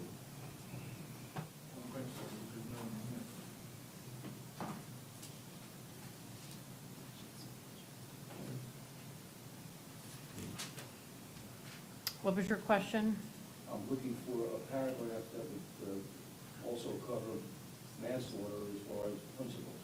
Okay, the version I have has both second-degree murder or manslaughter in the same paragraph, same sentence. So, again, my version may be slightly different, but I would look at that last sentence in that instruction. It's not in this version, but yours is probably more up to date, being online.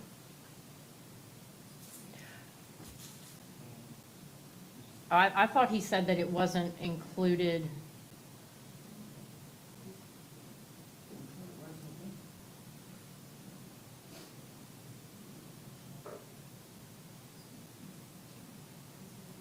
Let me see.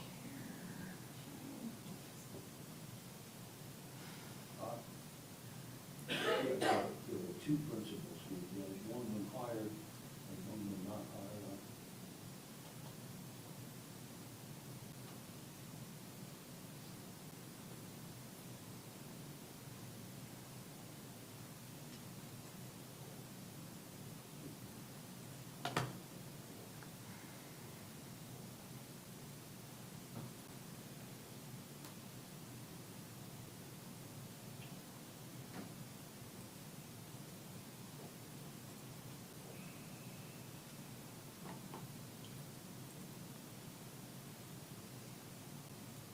I mean, I think 3.5A is the one that applies in this case. Is that what you're looking at, Mr. Ackerman?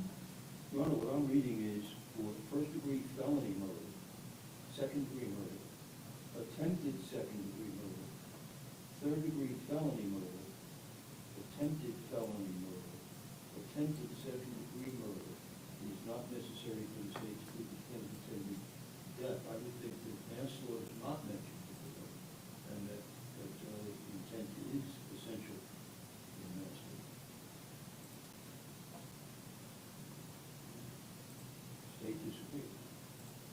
The court disagrees as well. I mean,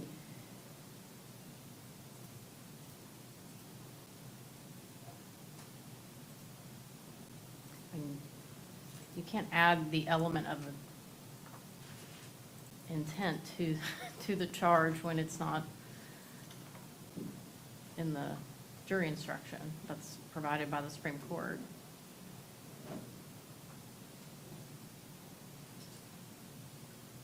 But, Your Honor, on the line on the Supreme Court website, it has manslaughter in conjunction with the second-degree murder, not necessary for the state to prove the intent, or to prove Let me the defendant see. intended the death.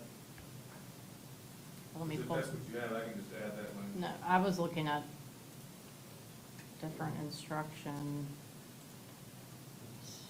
So in the prior instructions for the jury, what it says is, for second-degree murder or manslaughter, it's not necessary for the state to prove the defendant intended death of Brooklyn Sims. In the standard instruction, 3.5A, it's like, most recent version was December of 2023. Judge, the manslaughter intent is not necessary, I was just thinking negligent as opposed to gross negligence. I mean, they don't have manslaughter in the parentheses within that paragraph about the middle of the page. Specifically.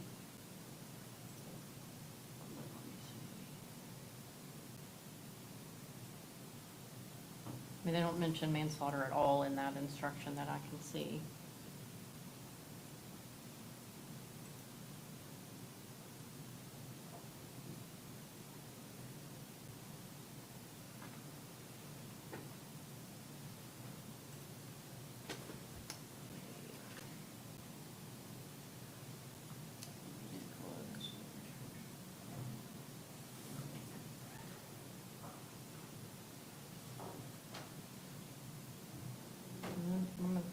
I'm just going to look at the actual manslaughter instruction again. I mean, it's certainly within 7.7, that exact language, that it's not necessary.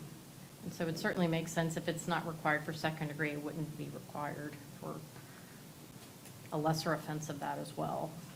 I think the very nature of manslaughter, Judge, is that there was no intent. So Right. I agree. Okay. So All right. I'll add after second degree or manslaughter. Okay, let's see.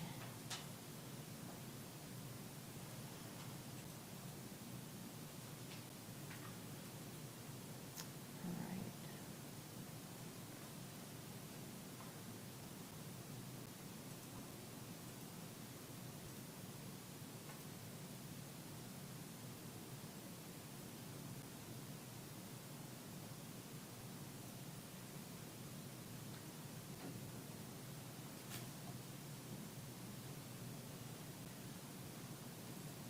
Judge, I still think that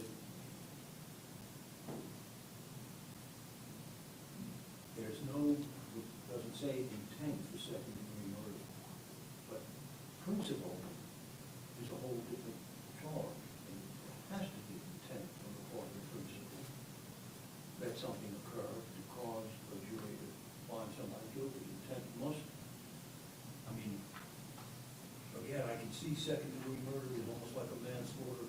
It's lesser than first-degree murder, and it's talking about acts imminently dangerous, et cetera, no intent. But to be a principal, somebody who allegedly or supposedly or maybe aids and abets them, was their intention that it happened. You're once removed. And so, But the whole concept of being a principal, and it's outlined in the standard instruction, if the defendant helps another person commit a crime, the defendant is a principal and must be treated as if he or she had done all the things the other person did. If the state proved beyond a reasonable doubt, you know, if the jury believes that Keith Agee intended to kill Brooklyn Sims, then and that they believe Ms. Agee participated and, Sorry, I hear and you. helped, then, you know, that's good. Intended, did I hear you read intended? Okay, well, that's. Okay, well, there it is, in principle, so principle covers the intent. Okay, Okay, I think we're in agreement. yes. All right. Okay. Anything else on the substantive charges that needs to be addressed? Not for me. Okay, I think you were fine with 3.7, because that's the standard instruction. 3.9, we'll have to see tomorrow. And then whether Ms. Agee testifies or not, we'll have to address that tomorrow, because I think previously she did not, so the defendant not testifying instruction was included. Judge, I don't think we need 3.9B. We didn't introduce any Maybe. interview of Ms. Agee. Let me see.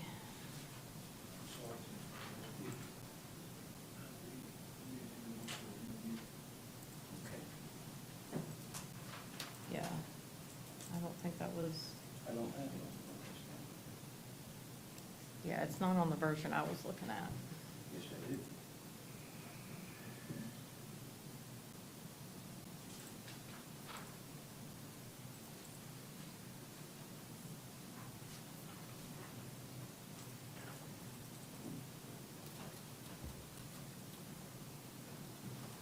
I mean, based on what's been presented so far, I agree that that should not be included.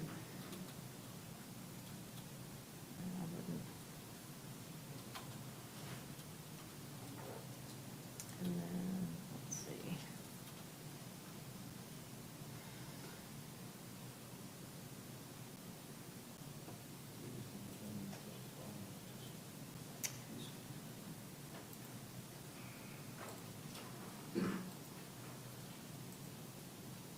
So that's now included in, it's not a separate instruction, it's included in 3.9, Mr. Ackerman, if the defendant testifies. It's like the third paragraph from the bottom. So we'll address that, obviously, depending on what happens, but, okay. Let's see. And then any other instructions the defense is asking for that are not in that packet?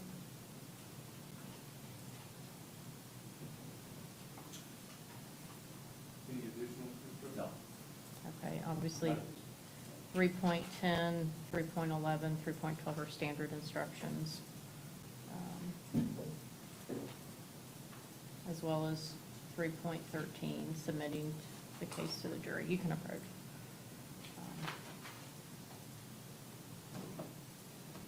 Do you need to take that with you so you and Ms. Agee can look over it again tonight?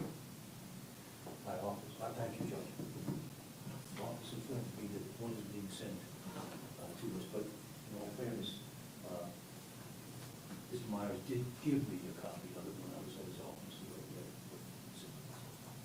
Okay. As usual, I probably. Thank you. Okay.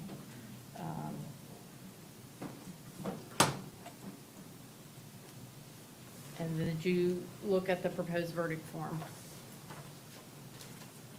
I have the copy here.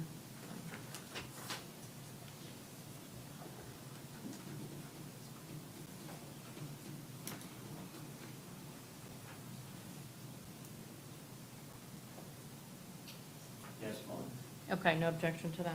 Okay. I'll take that. We always wonder why not guilty is not the first one.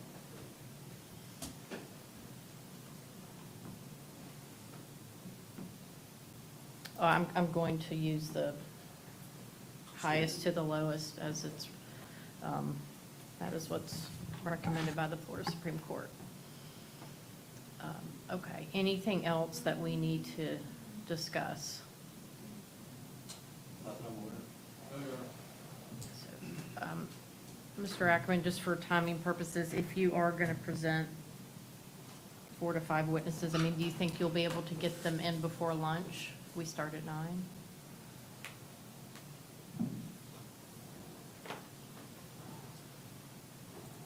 I think that mother and brother shouldn't take 15 minutes each on the rest of that. If Ms. Agee takes a stand, then that could be. I can understand that may take a little longer. Yeah.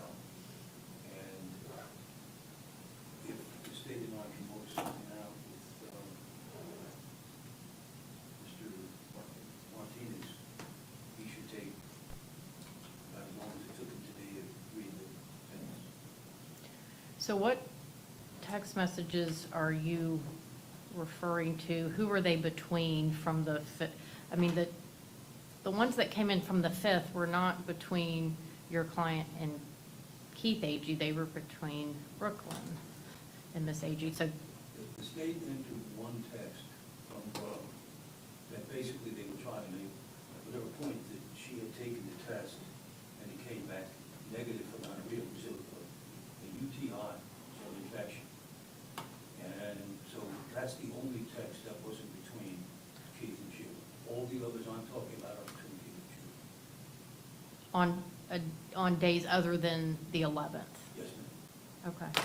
And those are the ones you sent over last night, yesterday afternoon to the state? Okay. Well, they'll have a chance to look at those this evening, and if y'all can't otherwise work those out, then I'll address that in the morning. Okay, if there's nothing else, then Ms. Agee, so Mr. Ackerman will discuss with you about your decision whether or not you wish to testify, and then I'll go through some questions with you in the morning to make sure you've discussed that decision with your attorney and that it's your decision, and then you can let me know what you wish to do, okay? And did you have any questions about the jury instructions that we went through? Okay. And we'll go through them one more time before they're sent to the jury, depending on what other evidence comes in, okay? All right, then if there's nothing else, we're in recess till 8:45 tomorrow morning. Thank you. Yes, ma'am.